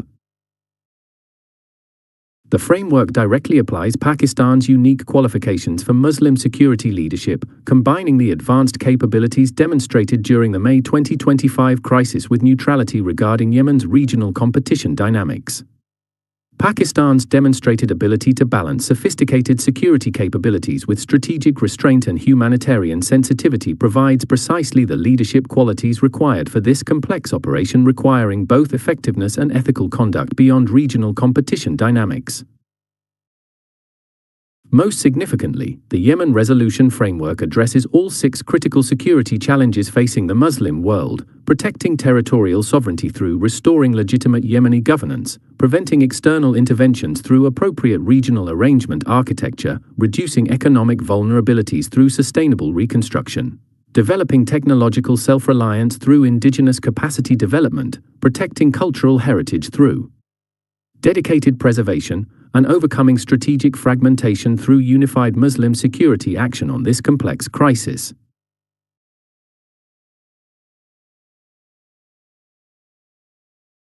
Through this comprehensive approach, combining security operations with humanitarian assistance, reconstruction with diplomatic process, and local leadership with international support, the Pakistan-led security alliance would transform Yemen from perpetual catastrophe to stabilization pathway. This achievement would demonstrate the Muslim world's capacity to resolve its most complex security challenges through collective action under Pakistan's leadership, without compromising Islamic principles or accepting perpetual dependency on external actors, frequently exacerbating rather than resolving regional conflicts. The Yemen conflict resolution framework thus serves as powerful demonstration of the book's central thesis that quality defeats quantity through superior organization, doctrine, technology, and motivation. By implementing sophisticated capabilities aligned with authentic Islamic principles under Pakistan's demonstrated leadership, the Muslim world can resolve even its most devastating conflicts through approaches addressing root causes beyond merely symptoms. This framework provides not theoretical concept but practical implementation plan transforming Muslim world engagement with Yemen from fragmented initiatives to comprehensive resolution beyond the limitations that have perpetuated unnecessary suffering despite abundant resources theoretically available for resolution. Section B. Specialized Operational Concepts. Chapter 88. Muslim Minority. Protection Framework. The believers are but brothers, so make settlement between your brothers. And fear Allah that you may receive mercy. Quran 49:10. The plight of persecuted Muslim minorities represents one of the most persistent yet inadequately addressed security challenges facing the Muslim world. From the Rohingya in Myanmar to Uyghurs in China, Kashmiri Muslims under occupation, and vulnerable communities across Africa, Europe, and Asia, Muslim minorities face threats ranging from systematic discrimination to outright ethnic cleansing with insufficient protection from existing international mechanisms. This chapter presents a comprehensive Muslim minority protection framework under the proposed Pakistan-led Muslim security architecture, demonstrating how sophisticated capabilities combined with Islamic principles can transform protection dynamics that have failed these vulnerable communities despite clear international legal obligations. The May 2025 crisis demonstrated Pakistan's ability to precisely calibrate response options, leverage international legal frameworks, and implement strategic communication while maintaining principled positions, precisely the capabilities required for effective Muslim minority protection. Pakistan's demonstrated restraint alongside decisive capability provides the leadership foundation for a protection framework that balances necessary intervention with appropriate limitations according to international law. This framework operationalizes the central thesis that quality defeats quantity through superior organization, doctrine, technology, and motivation. Demonstrating how focused Muslim security approaches under Pakistani leadership can protect vulnerable communities without requiring massive military commitments or violating sovereignty principles. The protection framework addresses the spectrum of threats facing Muslim minorities, from daily discrimination to existential violence, through graduated response options matching capability to threat level. This comprehensive approach transforms the traditional limitations plaguing Muslim minority protection, where rhetorical condemnation rarely translates to effective action while genuine capabilities exist but remain uncoordinated across the Muslim world. By establishing institutional mechanisms channeling the Muslim world's substantial capabilities toward specific protection objectives, the framework creates unprecedented effectiveness without requiring new resource generation, merely strategic coordination of existing capacities under coherent leadership. Rapid response options for persecution. Situations. The Muslim Minority Protection Framework would implement sophisticated rapid response capabilities addressing the critical early phases of persecution situations. Early warning network integration. The framework would establish comprehensive early warning systems detecting persecution before reaching crisis levels. 1. Muslim diaspora integration. The early warning architecture would systematically integrate Muslim diaspora communities worldwide as information sources, implementing secure reporting channels, verification protocols, and threat assessment methodologies, transforming anecdotal concerns into actionable intelligence.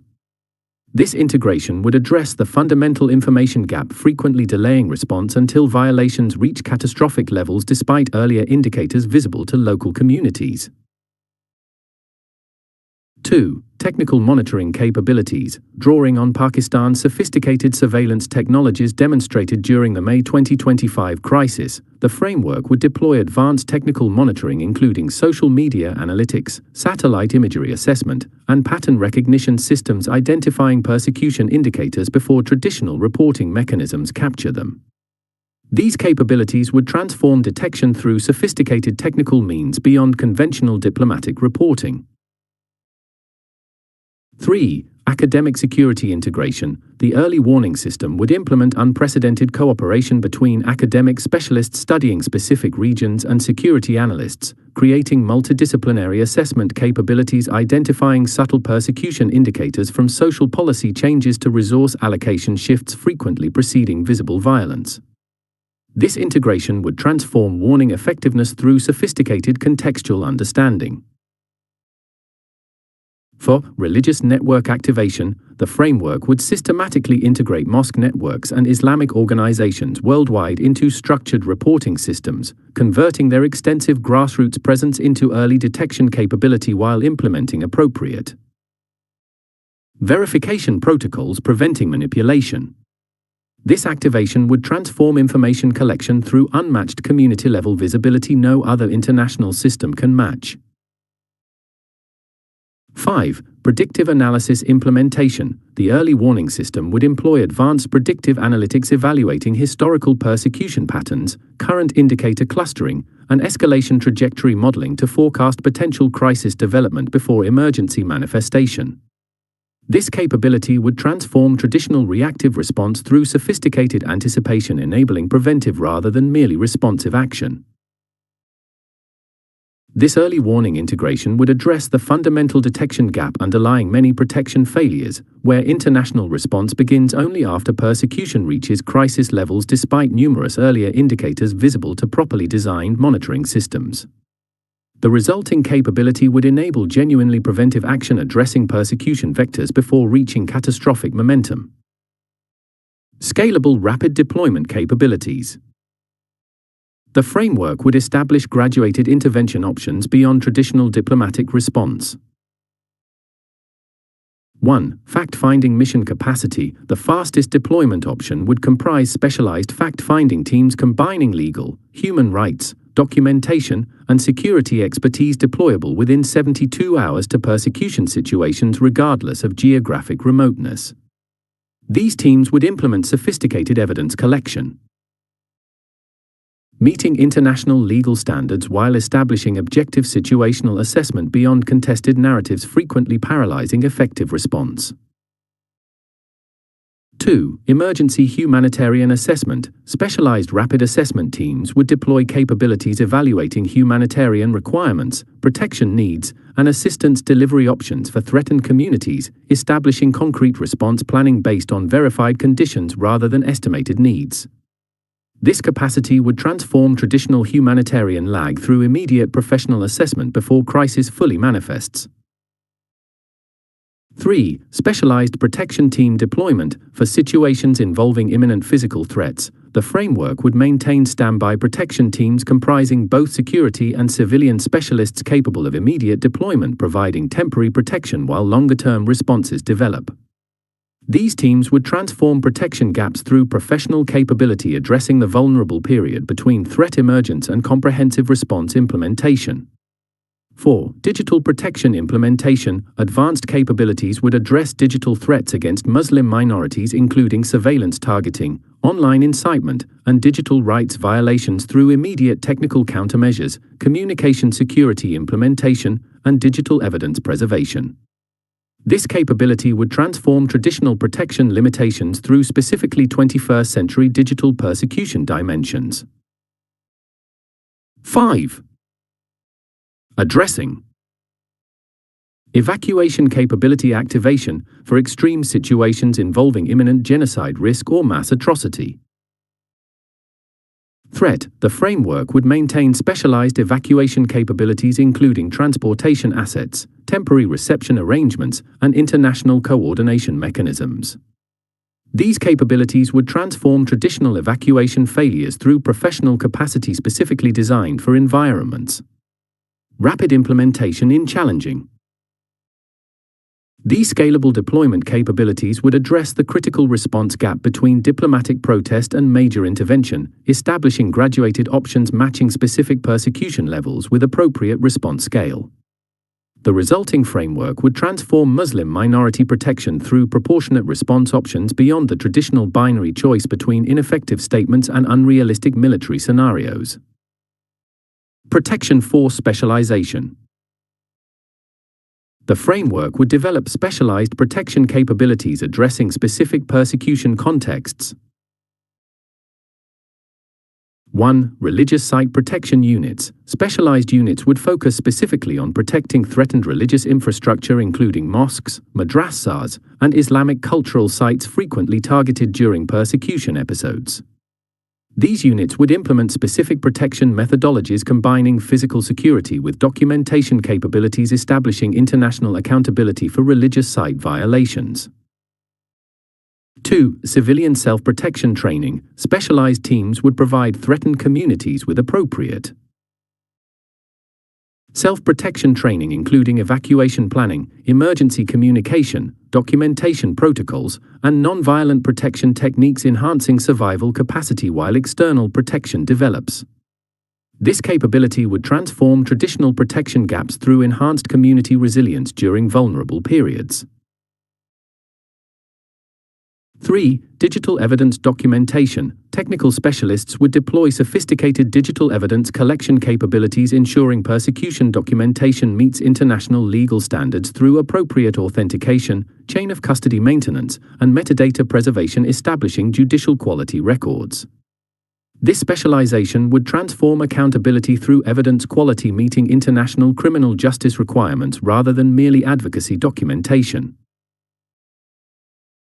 4. Female protection specialization. Dedicated capabilities would address the gender-specific dimensions of persecution, frequently targeting Muslim women through specialized female protection teams, gender-sensitive documentation methodologies, and specific response protocols addressing sexual violence dimensions of persecution campaigns.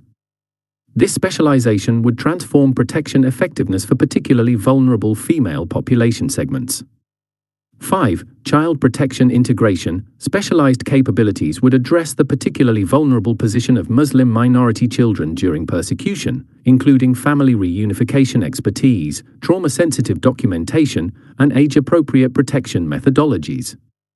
This integration would ensure comprehensive protection addressing specifically targeted vulnerable demographics rather than generic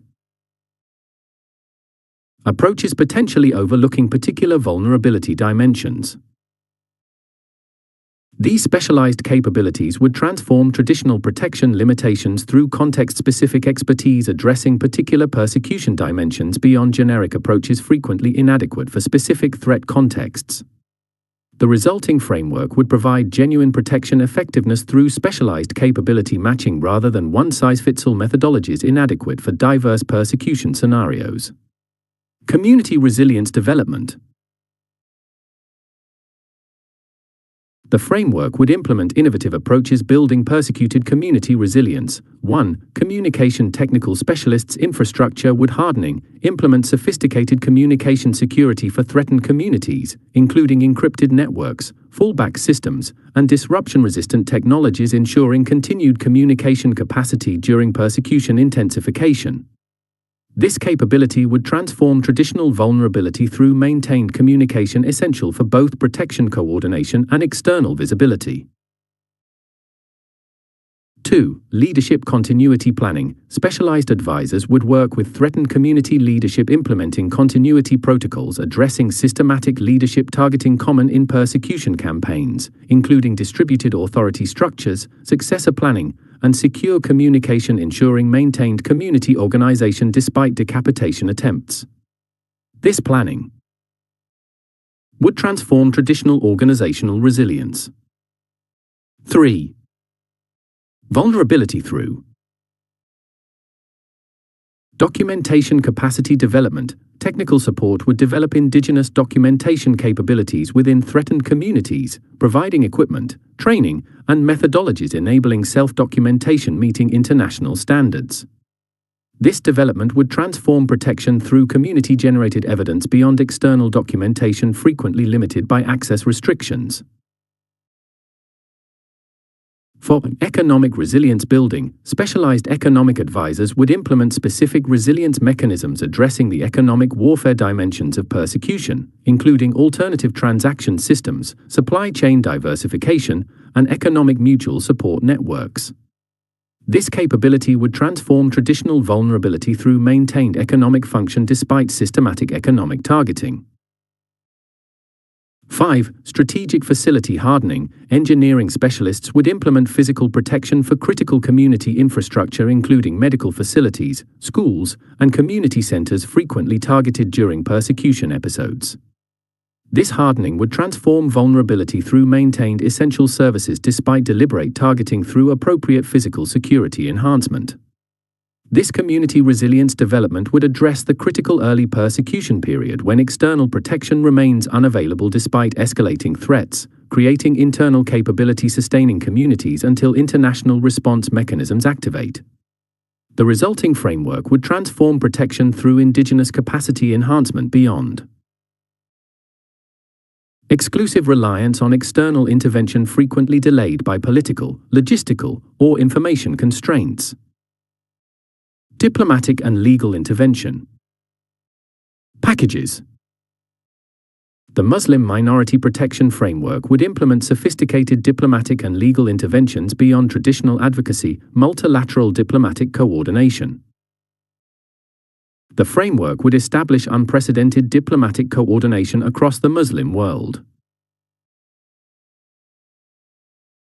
1. OIC Rapid Response Protocol. The framework would transform traditional OIC limitations through specific rapid response protocols establishing mandatory coordination timeframes, graduated diplomatic measures, and concrete action requirements beyond discretionary response frequently resulting in fragmented ineffective engagement. This protocol would create predictable collective diplomatic action rather than uncertain ad hoc responses. 2. Regional organization integration. Diplomatic coordination would systematically integrate relevant regional organizations including ASEAN, African Union, Arab League, and others depending on persecution location, implementing structured engagement protocols converting generic concern into specific action through their established mechanisms. This integration would transform diplomatic effectiveness through multiple organizational channels beyond purely Muslim world mechanisms. 3. Coordinated diplomatic sequencing. The framework would implement sophisticated diplomatic sequencing across Muslim states, allocating specific roles based on particular relationship advantages with relevant actors rather than duplicate generic approaches. This coordination would transform traditional limitations through strategic specialization, maximizing individual Muslim state diplomatic advantages within coherent overall approach. 4. Parliamentary diplomatic activation. Alongside executive diplomacy, the framework would coordinate parliamentary diplomatic initiatives across Muslim world legislatures, implementing synchronized resolutions, interparliamentary delegations, and legislative pressure complementing executive action. This coordination would transform diplomatic bandwidth through multi-channel approaches beyond traditional executive limitations. 5. Track 2. Diplomatic synchronization. The framework would coordinate unofficial diplomatic initiatives through academic institutions, think tanks, and civil society organizations across the Muslim world, ensuring complementary rather than contradictory messaging while maintaining the distinct advantages of unofficial engagement. This synchronization would transform diplomatic effectiveness through comprehensive approach beyond official channels alone. This multilateral diplomatic coordination would address the fundamental limitation undermining Muslim world influence despite substantial combined potential, fragmentation diluting impact through uncoordinated, often contradictory initiatives. The resulting framework would transform diplomatic effectiveness through strategic coordination, converting individual state limitations into collective diplomatic weight. Legal intervention architecture. The framework would implement sophisticated legal interventions beyond rhetorical appeals. 1. International Court Strategic Litigation. The framework would establish specialized legal teams developing strategic litigation before international courts including the International Court of Justice, International Criminal Court, and regional human rights courts depending on jurisdiction. These teams would transform traditional advocacy through sophisticated legal action leveraging appropriate international judicial mechanisms based on specific persecution contexts. 2. Universal jurisdiction case development. Specialized legal capabilities would build cases under universal jurisdiction principles in receptive national jurisdictions, developing comprehensive evidence packages meeting specific national legal requirements for crimes against humanity, genocide, and grave breaches of international humanitarian law. This development would transform traditional impunity through alternative accountability pathways beyond territorial jurisdiction limitations. 3. Legal advisory capacity for threatened communities. The framework would deploy specialized legal advisors assisting threatened communities with rights assertion through available domestic mechanisms, documentation development for future accountability, and appropriate legal self-help measures. This capacity would transform traditional vulnerability through legal empowerment enabling communities to leverage existing protection frameworks despite implementation challenges. For corporate accountability litigation, specialized legal teams would develop cases targeting corporate complicity in persecution through both transnational tort litigation and domestic accountability mechanisms, addressing the economic facilitators frequently enabling persecution implementation. This capability would transform traditional impunity through accountability extension to non-state actors frequently providing essential persecution infrastructure. 5. Digital evidence preservation systems. Technical legal specialists would implement sophisticated digital evidence preservation ensuring documentation meets evolving international evidentiary standards through appropriate authentication, metadata preservation, and chain of custody protocols. This system would transform accountability through evidence quality suitable for judicial proceedings rather than merely advocacy documentation. Frequently inadmissible informal accountability mechanisms. This legal intervention architecture would address the implementation gap between theoretical legal protection and practical enforcement through sophisticated capabilities translating international law principles into concrete accountability despite enforcement limitations. The resulting framework would transform Muslim minority protection through legal activation beyond rhetorical appeals to unenforced principles. Human rights mechanism mobilization. The framework would implement comprehensive engagement with international human rights systems. 1. UN Special Procedure Strategic Activation. The framework would establish systematic engagement with United Nations Special Rapporteurs, independent experts, and working groups, providing comprehensive evidence packages, facilitating victim testimony, and enabling field assessment through logistical support. This strategic activation would transform traditional limitation through sophisticated engagement, maximizing existing international mechanism utility despite their constraints. 2. Treaty body reporting coordination. Specialized teams would develop comprehensive alternative reports to UN treaty bodies monitoring relevant conventions including the International Covenant on Civil and Political Rights, Convention Against Torture, and Convention on the Elimination of Racial Discrimination. This coordination would transform traditional limitations through sophisticated documentation addressing the information gaps frequently undermining treaty body effectiveness. 3. Human Rights Council Engagement Architecture. The framework would implement coordinated engagement across the Muslim world delegations to the UN Human Rights Council, establishing strategic resolution development, coordinated statement delivery, and unified voting on relevant matters rather than fragmented approaches frequently neutralizing potential impact. This architecture would transform council effectiveness through strategic Muslim world coordination. For regional mechanism integration, specialized teams would systematically engage relevant regional human rights mechanisms including African, Inter-American, and European systems when jurisdiction applies to Muslim minority situations, providing comprehensive documentation and legal analysis maximizing their protection potential. This integration would transform protection through multi-system approach beyond traditional unicentric advocacy.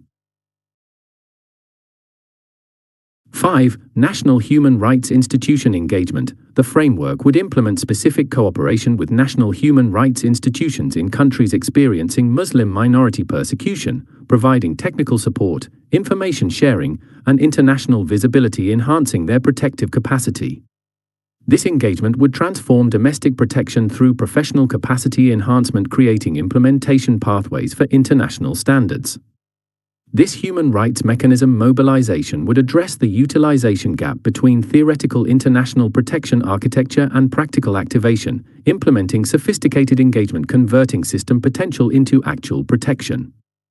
The resulting framework would transform Muslim minority situations through comprehensive system activation beyond piecemeal engagement inadequate for complex persecution patterns. Economic pressure coordination. The Muslim Minority Protection Framework would implement sophisticated economic measures addressing persecution incentive structures. Targeted economic measure coordination. The framework would establish unprecedented economic action coordination. 1. Sectoral sanction coordination, rather than generic comprehensive sanctions frequently harming vulnerable populations including targeted minorities. The framework would implement sophisticated sectoral measures specifically targeting persecution-enabling industries through coordinated Muslim world economic action. This targeted approach would transform traditional limitations through precise impact focused on persecution facilitators without humanitarian consequences. 2. Individual economic targeting, drawing on Pakistan's sophisticated financial intelligence capabilities. The framework would implement coordinated targeting of specific persecution architects through travel restrictions, asset freezes, and financial system exclusion based on comprehensive evidence packages establishing direct responsibility. This precision would transform traditional economic pressure through individual accountability focus, creating personal consequences for persecution implementation. 3. Supply chain intervention. Sophisticated analysis would identify critical supply chains enabling persecution implementation, implementing coordinated disruption through alternative supplier development, technical specification restrictions, and market access limitations for involved entities. This intervention would transform traditional limitations through systemic approach addressing infrastructure beyond symbolic general measures. 4. Persecution. Development assistance conditionality. The framework would coordinate Muslim world development assistance, establishing specific persecution-related conditionality, implementing graduated measures linking aid. Continuation to concrete minority protection improvements through transparent verification mechanisms. This coordination would transform traditional fragmentation where condition-free assistance from some Muslim states undermines conditionality attempted by others. 5. Financial system access coordination. For severe persecution cases, the framework would implement coordinated financial system access limitations across the Muslim world, restricting institutional engagement with persecution-enabling entities through harmonized measures rather than unilateral steps easily circumvented through alternative channels. This coordination would transform traditional circumvention vulnerability through comprehensive approach, closing alternative pathways. This targeted economic measure coordination would address the fundamental limitations undermining economic pressure effectiveness despite substantial Muslim world economic potential, fragmentation enabling circumvention, imprecision creating humanitarian impact, and implementation inconsistency limiting behavioral change incentives. The resulting framework would transform economic pressure through sophisticated coordination, converting potential influence into actual protection impact. Strategic investment reorientation. The framework would implement innovative investment approaches beyond punitive measures. 1. Muslim minority region investment prioritization. The framework would coordinate Muslim world investment,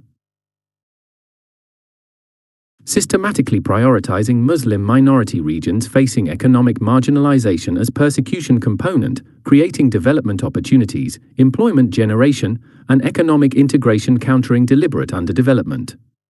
This prioritization would transform traditional vulnerability through strategic economic engagement beyond humanitarian assistance.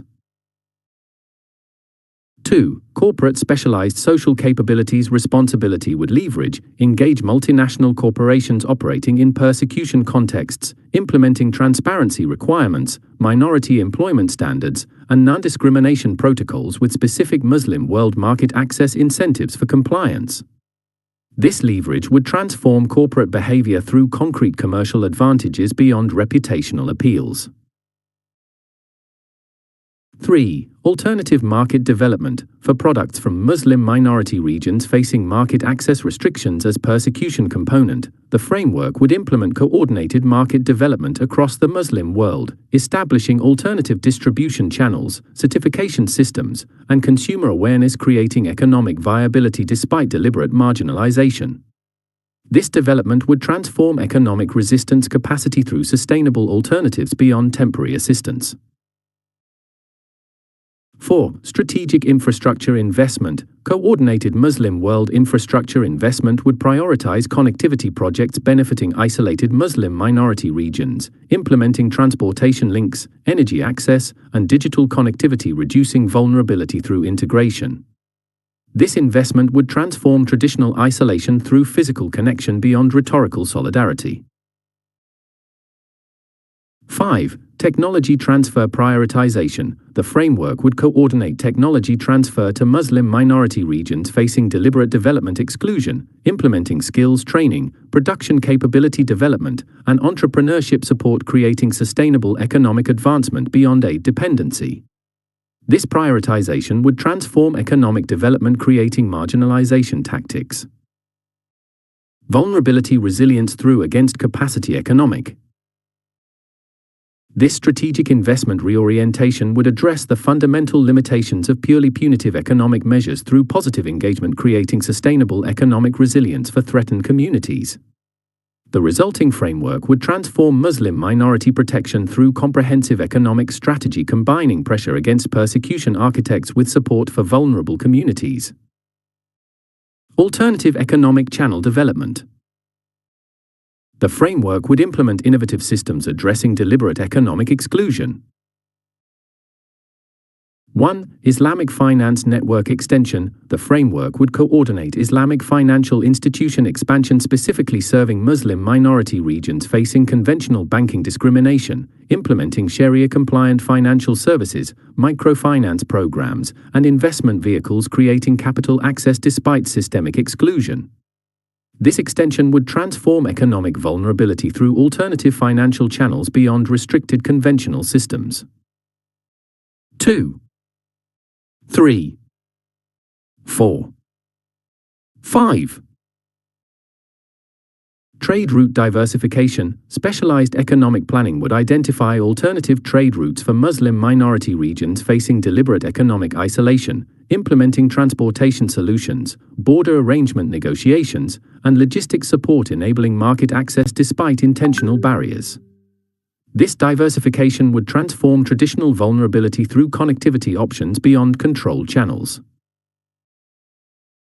Digital economy integration. Technical assistance would enable Muslim minority participation in digital economies transcending physical isolation, implementing e-commerce platforms, digital skills development, and online market access, creating economic opportunities despite geographic restrictions. This integration would transform traditional limitations through digital pathways beyond physical constraint. Diaspora economic activation. The framework would systematically engage Muslim diaspora communities, establishing remittance facilitation, business linkage development, and investment channeling, specifically supporting co-religionist minority regions facing economic targeting. This activation would transform traditional vulnerability through diaspora resource mobilization beyond local constraint. Regional economic prioritization, integration. Diplomatic initiatives would prioritize including marginalized Muslim minority regions in regional economic integration frameworks, negotiating specific access provisions, non-discrimination guarantees, and development inclusion within broader arrangements. This prioritization would transform traditional exclusion through formal integration within established frameworks. This alternative economic channel development would address the deliberate economic isolation frequently utilized as persecution mechanism, creating system resilience through diversified pathways beyond controlled channels vulnerable to manipulation. The resulting framework would transform economic protection through sophisticated alternatives, ensuring community marginalization attempts. Viability despite Information operations support. Systematic. The Muslim Minority Protection Framework would implement sophisticated information capabilities addressing narrative dimensions of persecution. Counter-narrative development capacity. The framework would establish unprecedented narrative capabilities. 1. Strategic Framework Communication Coordination. The would implement coordinated strategic communication across Muslim world governments, media organizations, and civil society, establishing consistent messaging, factual discipline, and narrative alignment, preventing the contradictions frequently undermining credibility despite legitimate concerns.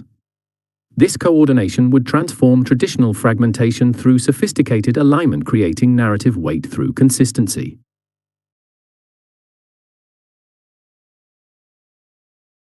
2. Visual documentation prioritization. Drawing on Pakistan's sophisticated visual verification capabilities demonstrated during the May 2025 crisis, the framework would emphasize authenticated visual evidence over verbal claims, implementing rigorous verification protocols ensuring credibility while developing compelling visual presentation maximizing impact. This prioritization would transform traditional limitations through indisputable visual evidence transcending contested narratives. 3. Victim voice amplification. Rather than speaking for victims, the framework would create protected platforms amplifying authentic persecution victim voices through technical support, distribution networks, and security protection, enabling direct testimony without intermediary filtration or replacement. This amplification would transform traditional limitations through authentic first-person accounts beyond external representation.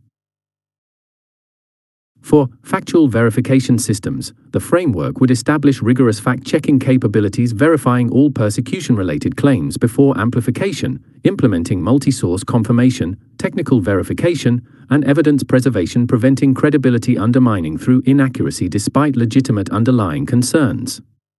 This system would transform traditional vulnerability through factual discipline, establishing reliability perception. 5. Targeted audience adaptation. Sophisticated communication would develop specific messaging adapted for key audiences including Western policy communities, international organizations, regional stakeholders, and domestic populations, with distinct approaches matching relevant values, concerns, and information consumption patterns. This adaptation would transform traditional ineffectiveness through relevant framing beyond generic approaches inadequate for diverse audiences.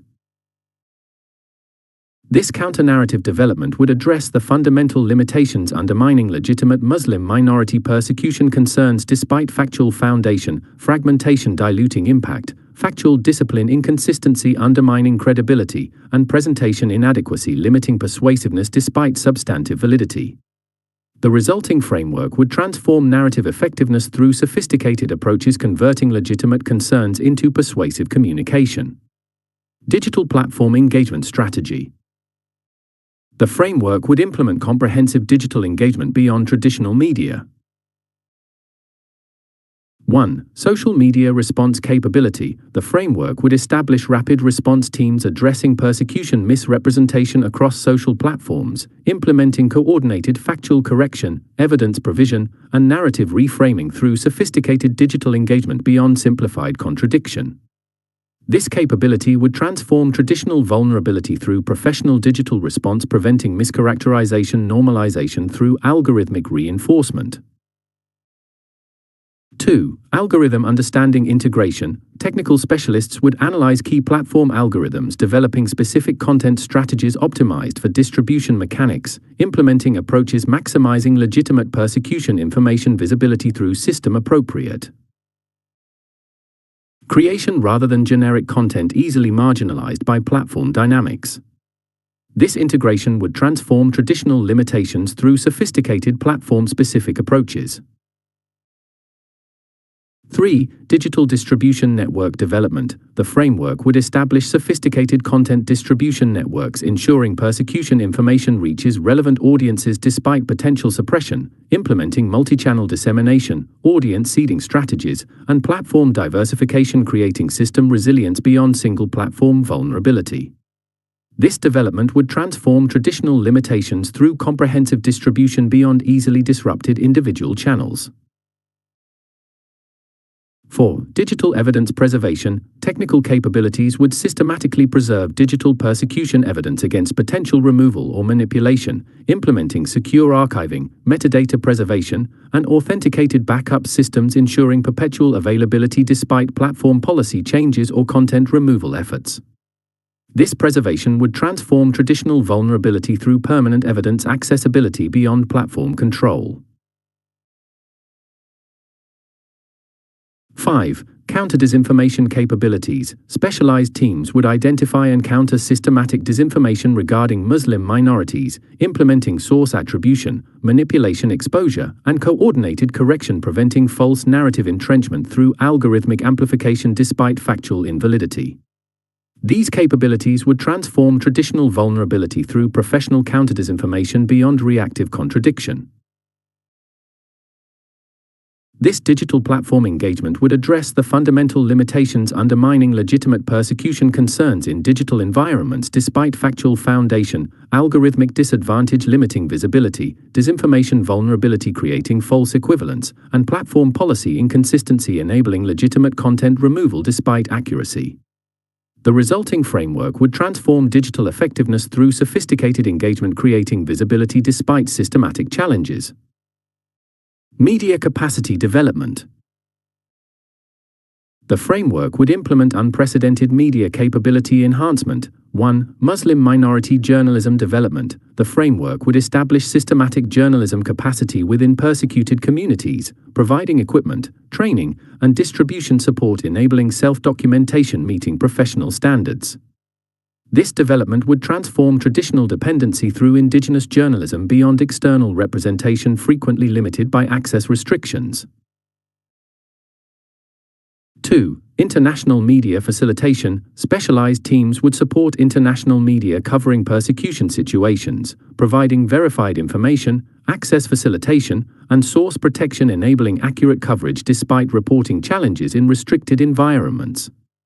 This facilitation would transform coverage limitations through professional support enhancing reporting depth beyond superficial engagement limited by logistical or security constraints. 3. Would multimedia production capability. The framework established sophisticated multimedia production specifically presenting persecution documentation through compelling formats including documentary, interactive content, and visual evidence packages maximizing impact through professional presentation beyond raw documentation inadequately engaging primary audiences. This capability would transform traditional limitations through sophisticated communication optimized for actual consumption patterns. 4. Journalism safety enhancement. For reporters covering persecution situations, the framework would provide specialized safety support including digital security, physical protection planning, and emergency response coordination enabling reporting continuation despite deliberate journalist targeting frequently suppressing coverage. This enhancement would transform traditional vulnerability through specific protection creating sustained documentation capacity. 5. Media literacy development. For communities facing persecution misrepresentation, the framework would implement media literacy programs enabling critical assessment of coverage distortion, effective engagement with reporting errors, and appropriate response strategies beyond justified but ineffective blanket criticism. This development would transform traditional response limitations through sophisticated media engagement beyond reactive expressions of outrage regardless of effectiveness. This media capacity development would address the fundamental limitations undermining persecution documentation despite a current reality, access restrictions preventing coverage, safety concerns limiting reporting depth, presentation inadequacy reducing impact, and response ineffectiveness despite legitimate criticism foundations. The resulting framework would transform media effectiveness through comprehensive enhancement creating documentation despite deliberate suppression attempts. Refugee management and humanitarian assistance. The Muslim Minority Protection Framework would implement comprehensive refugee and humanitarian dimensions. Emergency displacement response. The framework would establish sophisticated capabilities addressing immediate displacement needs. 1. Border reception capacity. The framework would develop specialized border reception capabilities deployed to frontline states receiving persecution-driven refugee flows, implementing registration systems, emergency shelter, and immediate assistance meeting critical needs during arrival phase. This capacity would transform traditional chaos through professional management, creating humane reception despite sudden population movements. 2. Emergency transit arrangements. For especially vulnerable cases requiring immediate extraction from persecution zones, the framework would establish emergency transit arrangements with select Muslim states providing temporary third country processing pending permanent solutions.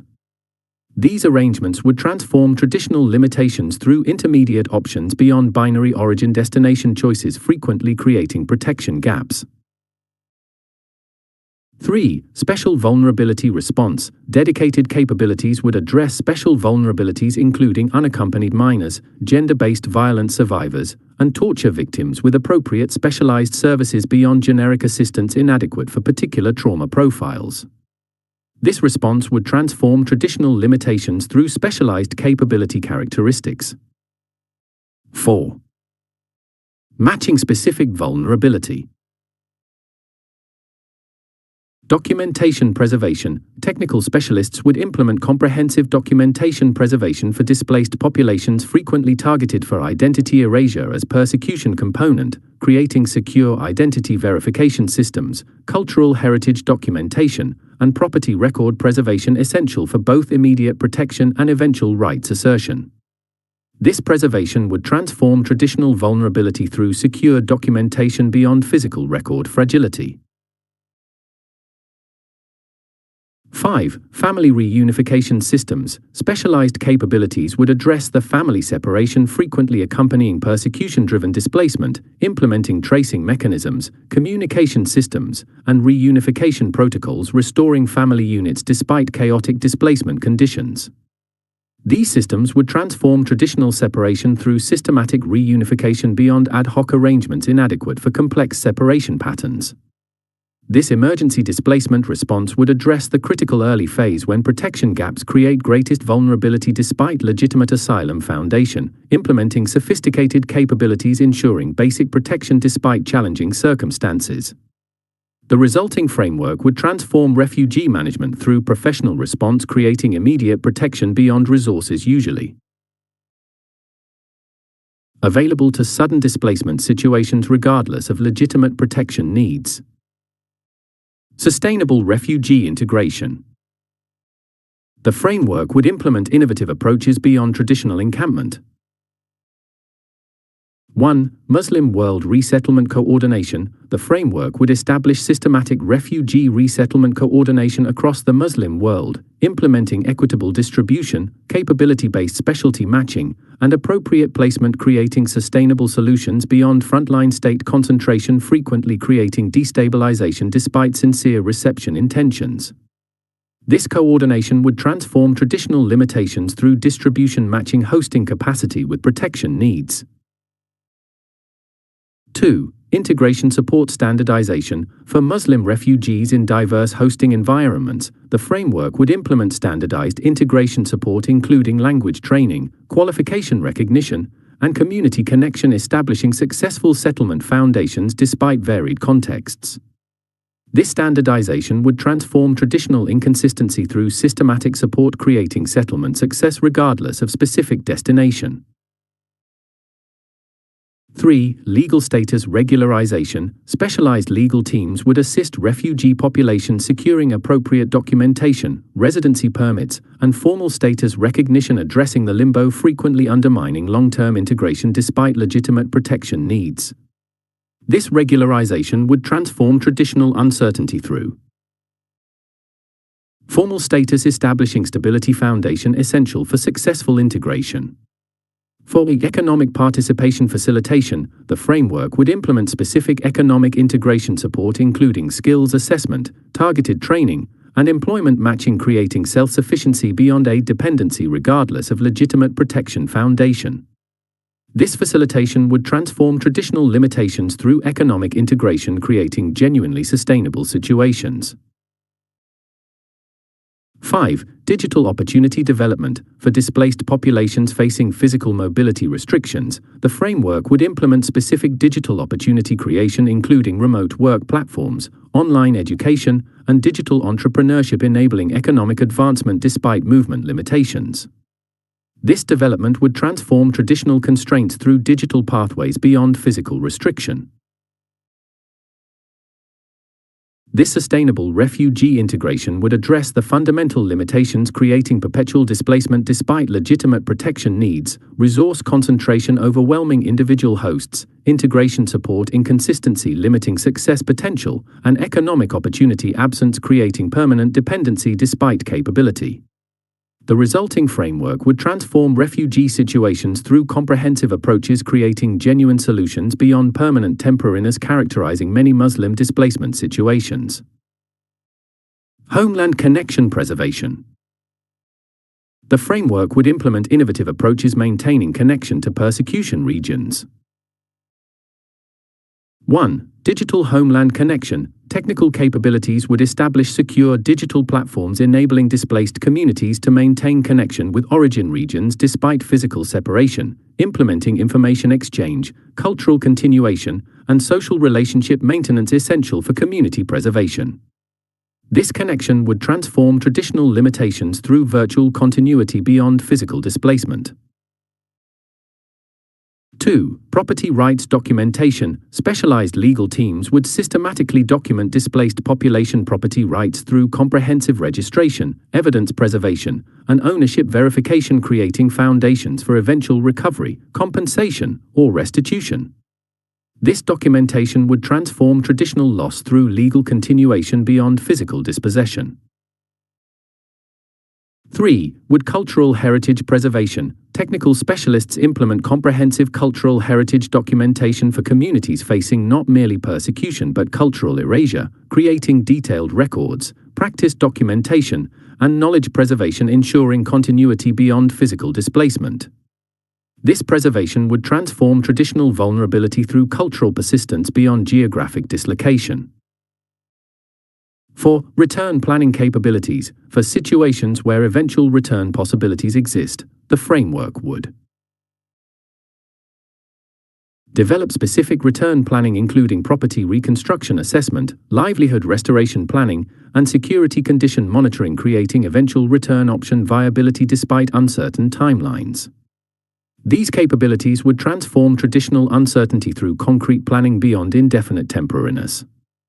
5. Diaspora organization support. The framework would provide specific support for refugee community organization development, implementing leadership capacity building, institutional development, and diplomatic representation capability, creating effective advocacy despite displacement challenges. This support would transform traditional fragmentation through organized representation beyond scattered individual existence.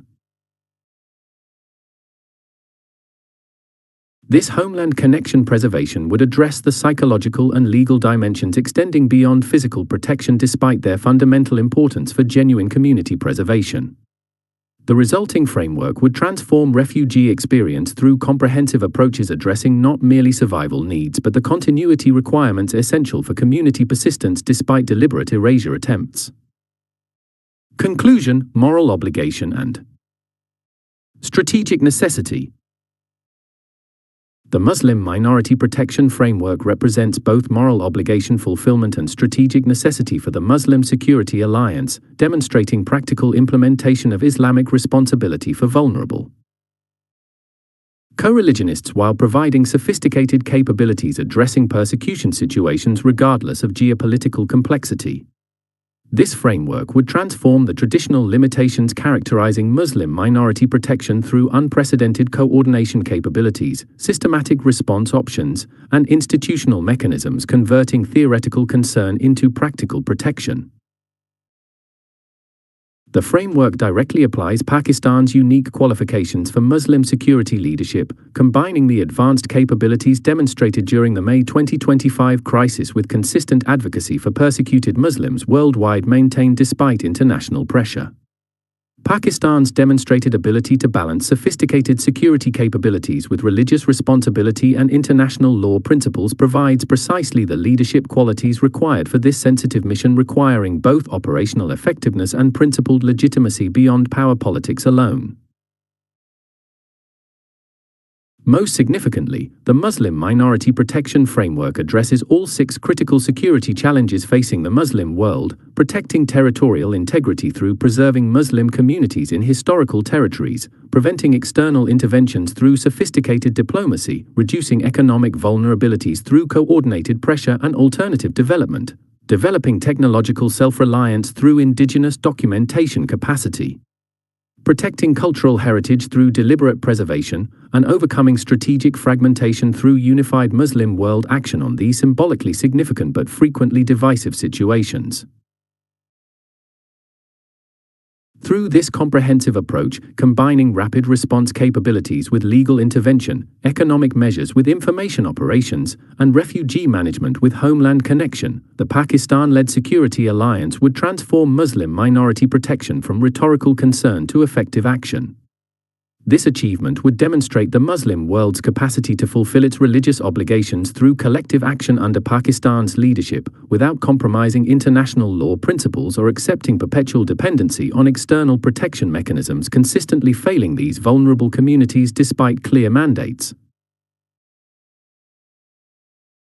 The Muslim Minority Protection Framework thus serves as powerful demonstration of the book's central thesis, that quality defeats quantity through superior organization, doctrine, technology, and motivation. By implementing sophisticated capabilities aligned with authentic Islamic principles under Pakistan's demonstrated leadership, the Muslim world can protect its most vulnerable communities despite their situation within powerful states or complex geopolitical environments.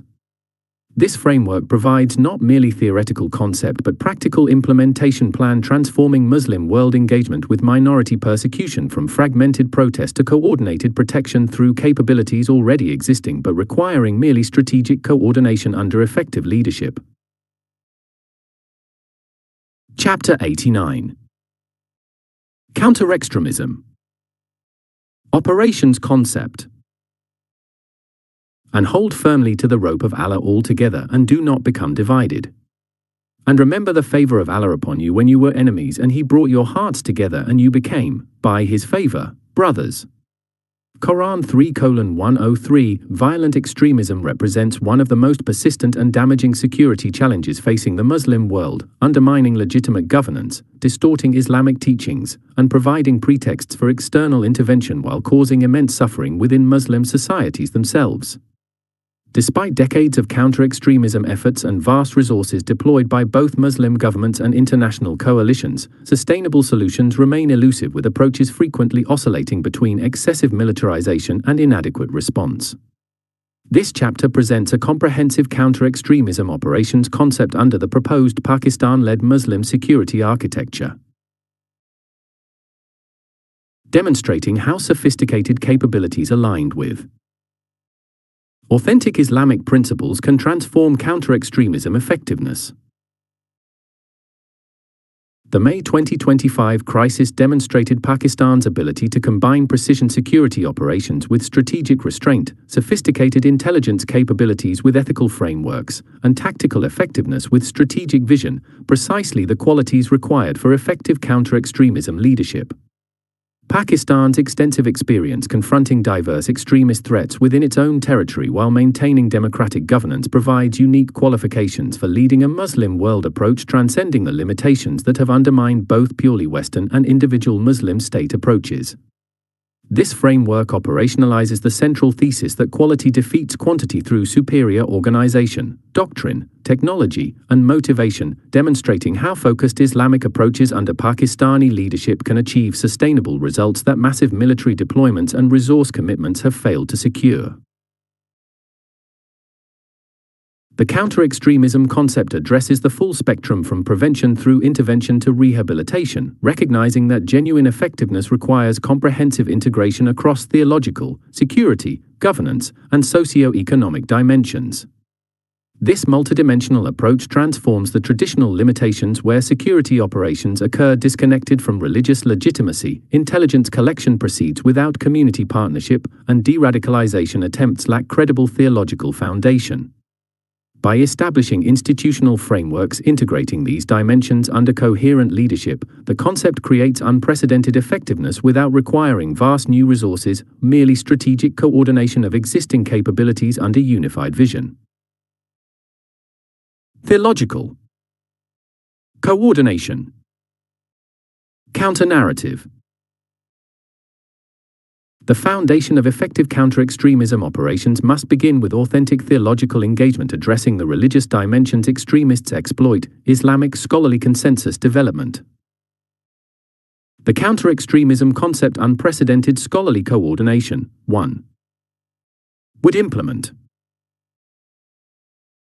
cross-madhab consensus building. The framework would establish systematic cooperation across major Islamic legal schools, madhab, developing explicit consensus positions on critical issues exploited by extremists, including legitimate political authority, justified use of force, treatment of non-Muslims, and takfir, excommunication, boundaries. This consensus building would transform traditional fragmentation where individual scholarly opinions, however valid, lack the collective weight necessary to effectively counter extremist theological claims.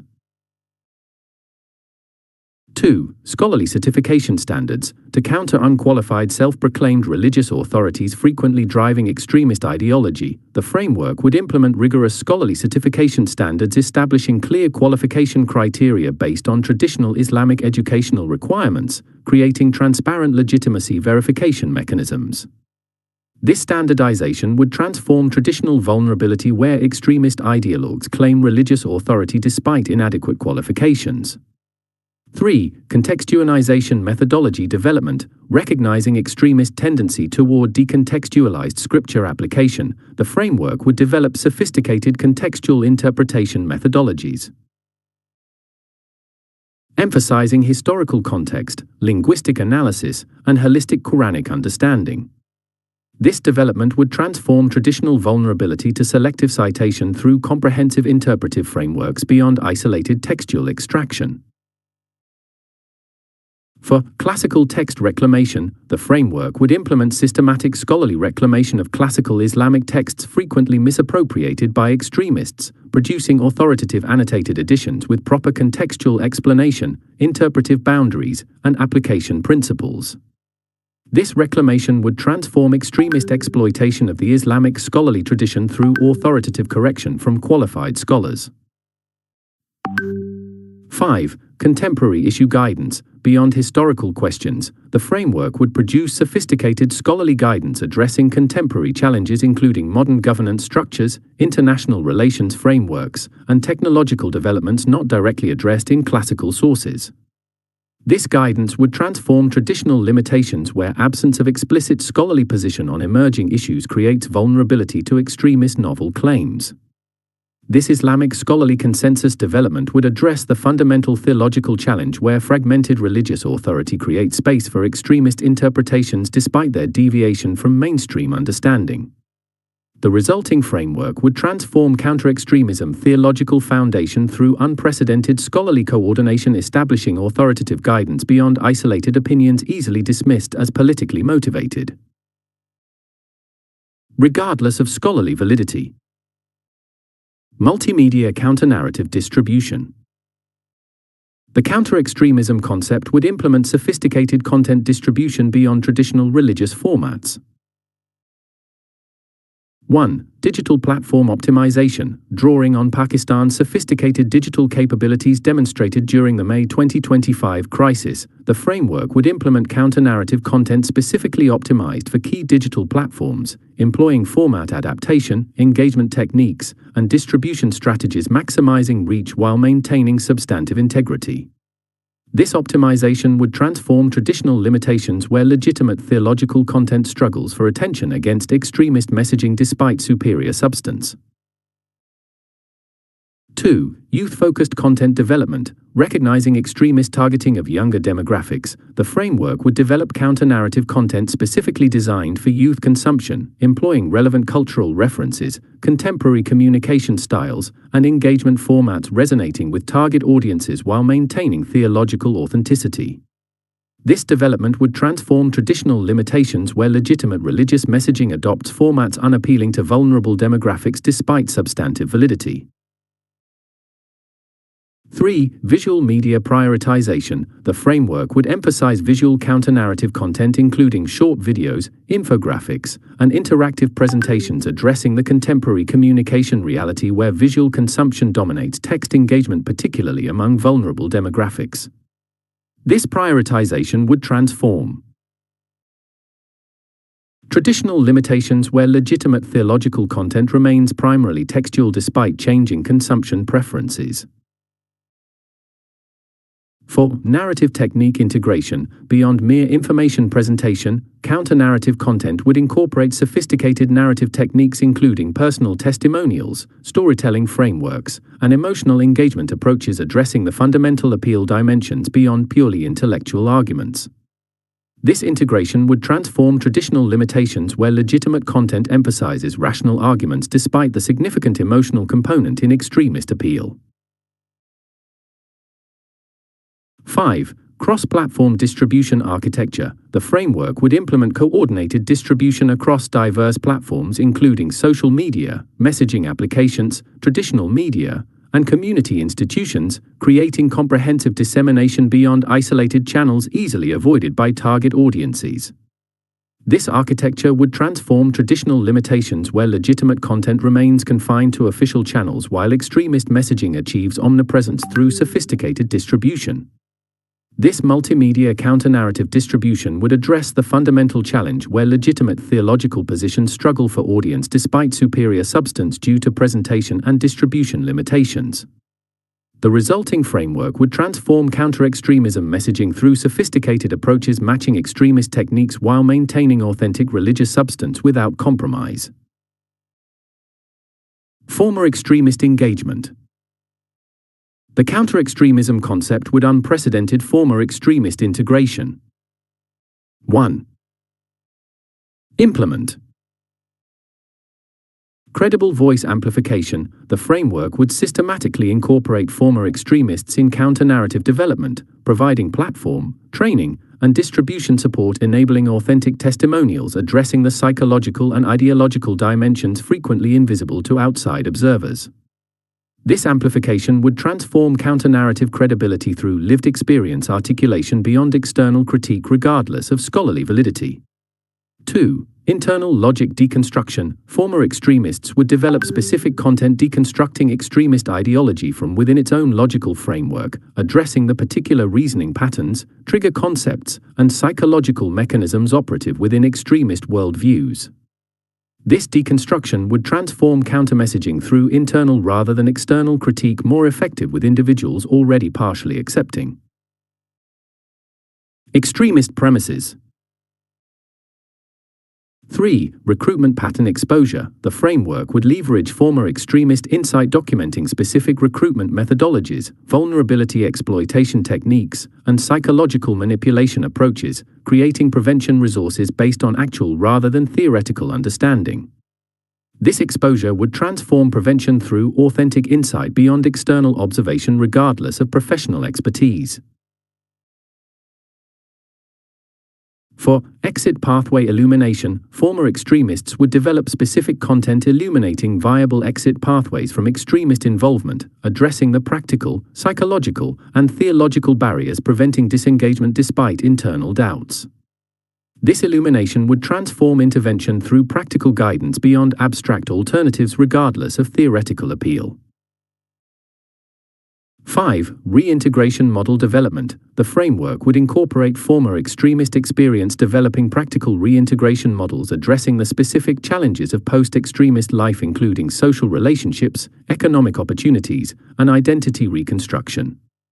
This development would transform rehabilitation through experimental insight beyond theoretical programming regardless of professional design. This former extremist engagement would address the fundamental credibility challenge where external critique, however valid, lacks the authentic understanding and psychological resonance of insider perspective. The resulting framework would transform counter-narrative effectiveness through genuine experiential insight beyond purely theoretical understanding regardless of scholarly or security expertise. Rehabilitation, programs, and de-radicalization. The counter-extremism concept would implement sophisticated rehabilitation approaches transcending both punitive and naive models. Evidence-based intervention design. The framework would establish unprecedented methodological rigor.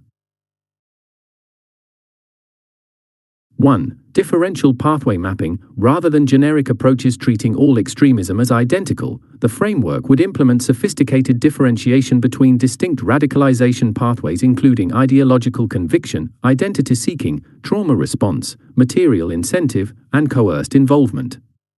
This mapping would transform traditional limitations through tailored intervention matching actual rather than presumed radicalization drivers. 2. Psychological assessment integration. The framework would incorporate advanced psychological assessment determining specific cognitive, emotional, and social factors in individual radicalization, developing corresponding intervention components addressing particular vulnerability patterns.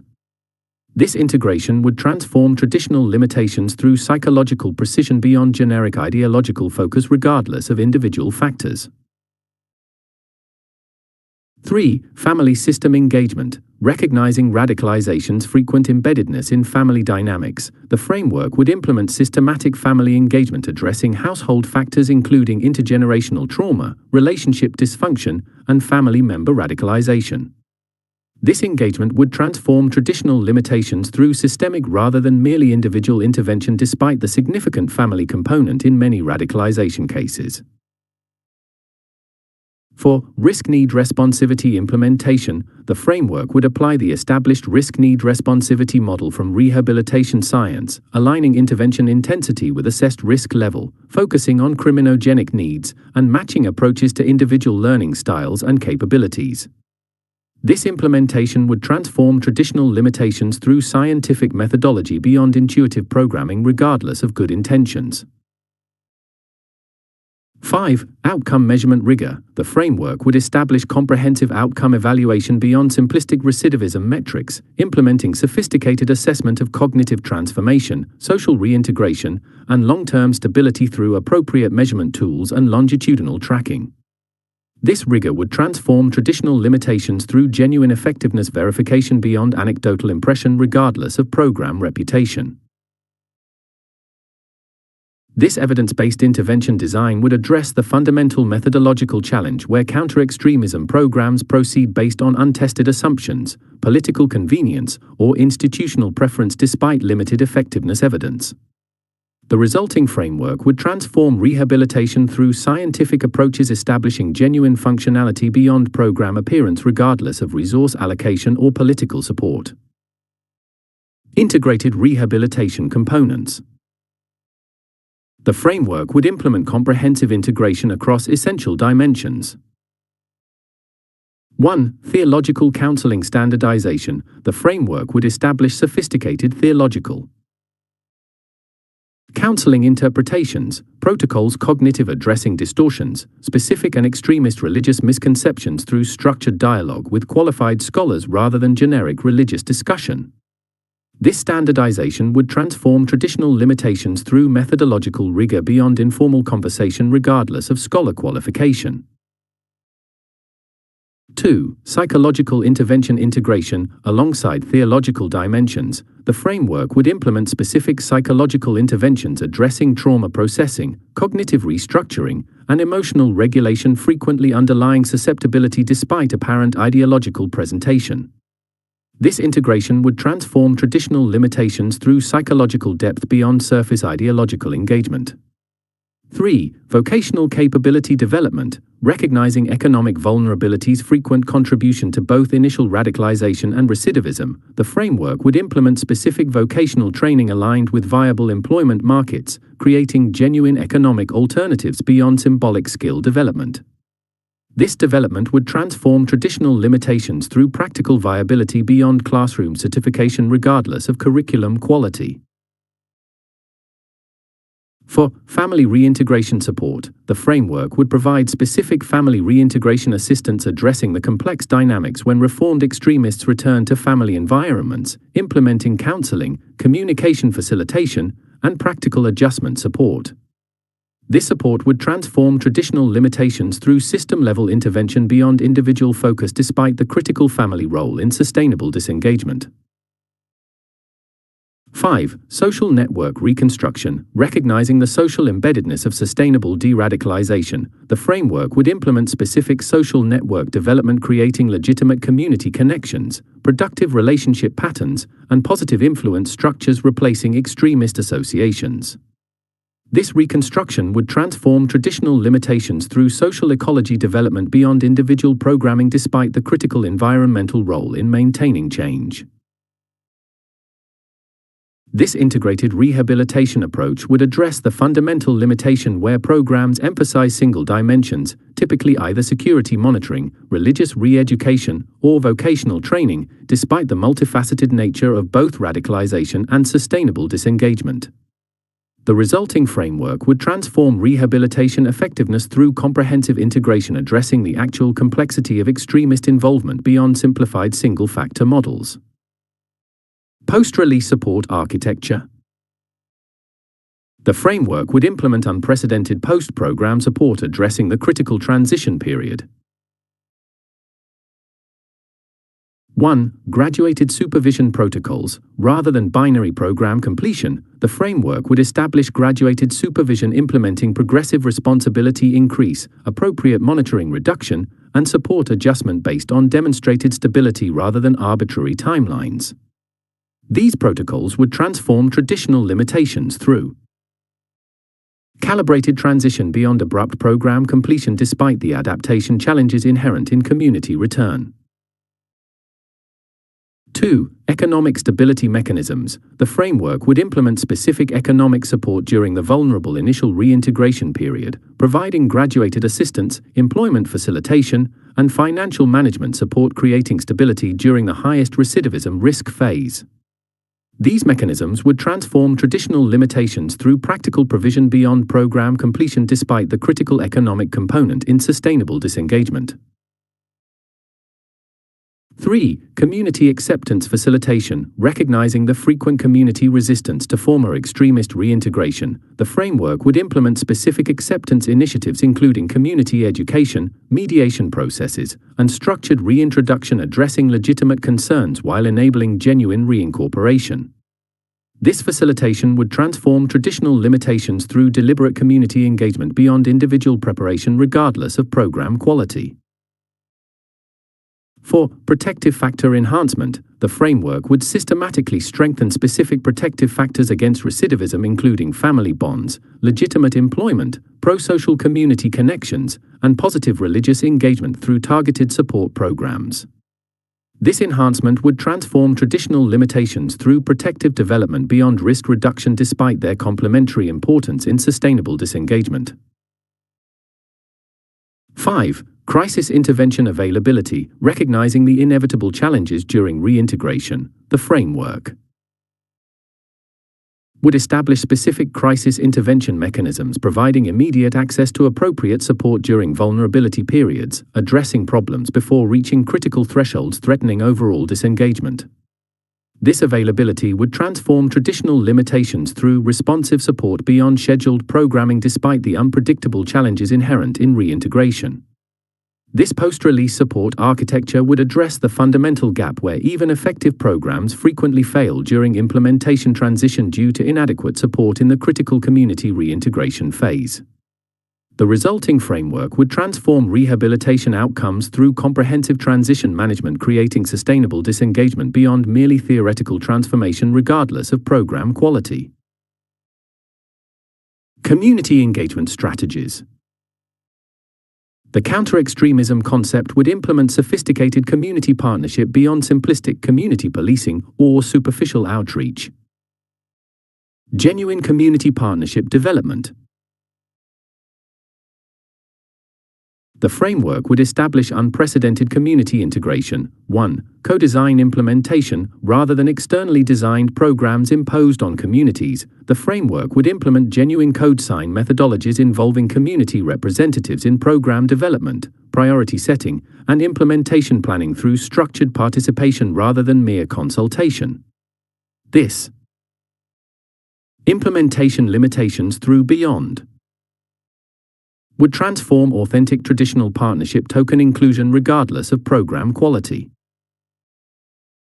2. Legitimate representative identification. The framework would develop sophisticated methodology identifying genuine community representatives beyond self-appointed gatekeepers, government-selected or the representative selection. Partners, loudest voices, implementing reflecting actual community trust rather than external convenience. This identification would transform traditional limitations through authentic representation beyond convenient partnership regardless of apparent cooperation. 3. Transparency architecture. The framework would establish comprehensive counter-extremism objectives, transparency regarding methods and limitations, implementing explicit information sharing protocols, clear operation parameters, and specific accountability mechanisms creating genuine rather than rhetorical openness. This architecture would transform traditional limitations through authentic transparency beyond public relations regardless of program quality. 4. Proportionality assurance. Recognizing frequent community concerns regarding disproportionate targeting, the framework would implement specific proportionality guarantees including statistical monitoring, independent oversight, and community verification ensuring counter-extremism operations reflect actual threat patterns rather than bias, stereotype, or convenience. This assurance would transform traditional limitations through demonstrated fairness beyond declaratory commitment regardless of good intentions. 5. Feedback integration mechanisms. The framework would establish structured feedback systems incorporating community perspectives into continuous program improvement, implementing specific process modifications based on community experience rather than merely collecting opinions without operational impact. These mechanisms would transform traditional limitations through operational adaptation beyond superficial listening regardless of initial receptivity. This genuine community partnership would address the fundamental limitation where counter-extremism proceeds through external imposition despite requiring community legitimation for sustainable effectiveness. The resulting framework would transform counter-extremism through authentic cooperation creating program legitimacy beyond mere tolerance regardless of technical design quality. Early warning system development. The framework would implement community-based early identification. 1. Non-securitized entry points. Sophisticated. Recognizing community reluctance to engage security apparatus directly, the framework would establish specifically non-securitized initial contact options including educational consultation, youth support services, and family assistance programs enabling early intervention without immediate security framing. These entry points would transform traditional limitations through appropriate graduated engagement beyond binary criminal to non-criminal categorization regardless of ultimate security relevance. 2. Behavioral indicator training. The framework would provide specific training for community stakeholders including teachers, religious leaders, and youth workers regarding evidence-based behavioral indicators of radicalization risk, implementing appropriate concern identification distinguishing genuine warning signs from normal adolescent behavior, religious devotion, or political activism. This training would transform traditional limitations through indicator precision beyond vague suspicion regardless of sincere concern. 3. Graduated intervention pathways. The framework would establish clearly defined intervention pathways matching response intensity to assessed risk level, implementing appropriate options from mentoring and family support through intensive case management to security monitoring based on specific criteria rather than generic approaches. These pathways would transform traditional limitations through calibrated response beyond uniform processing regardless of individual circumstances. 4. Privacy protection protocols. Recognizing legitimate information sharing concerns, the framework would implement specific privacy protection including defined information boundaries, explicit consent requirements, and transparent usage limitations, creating appropriate safeguards without preventing necessary coordination. These protocols would transform traditional limitations through balanced information management beyond either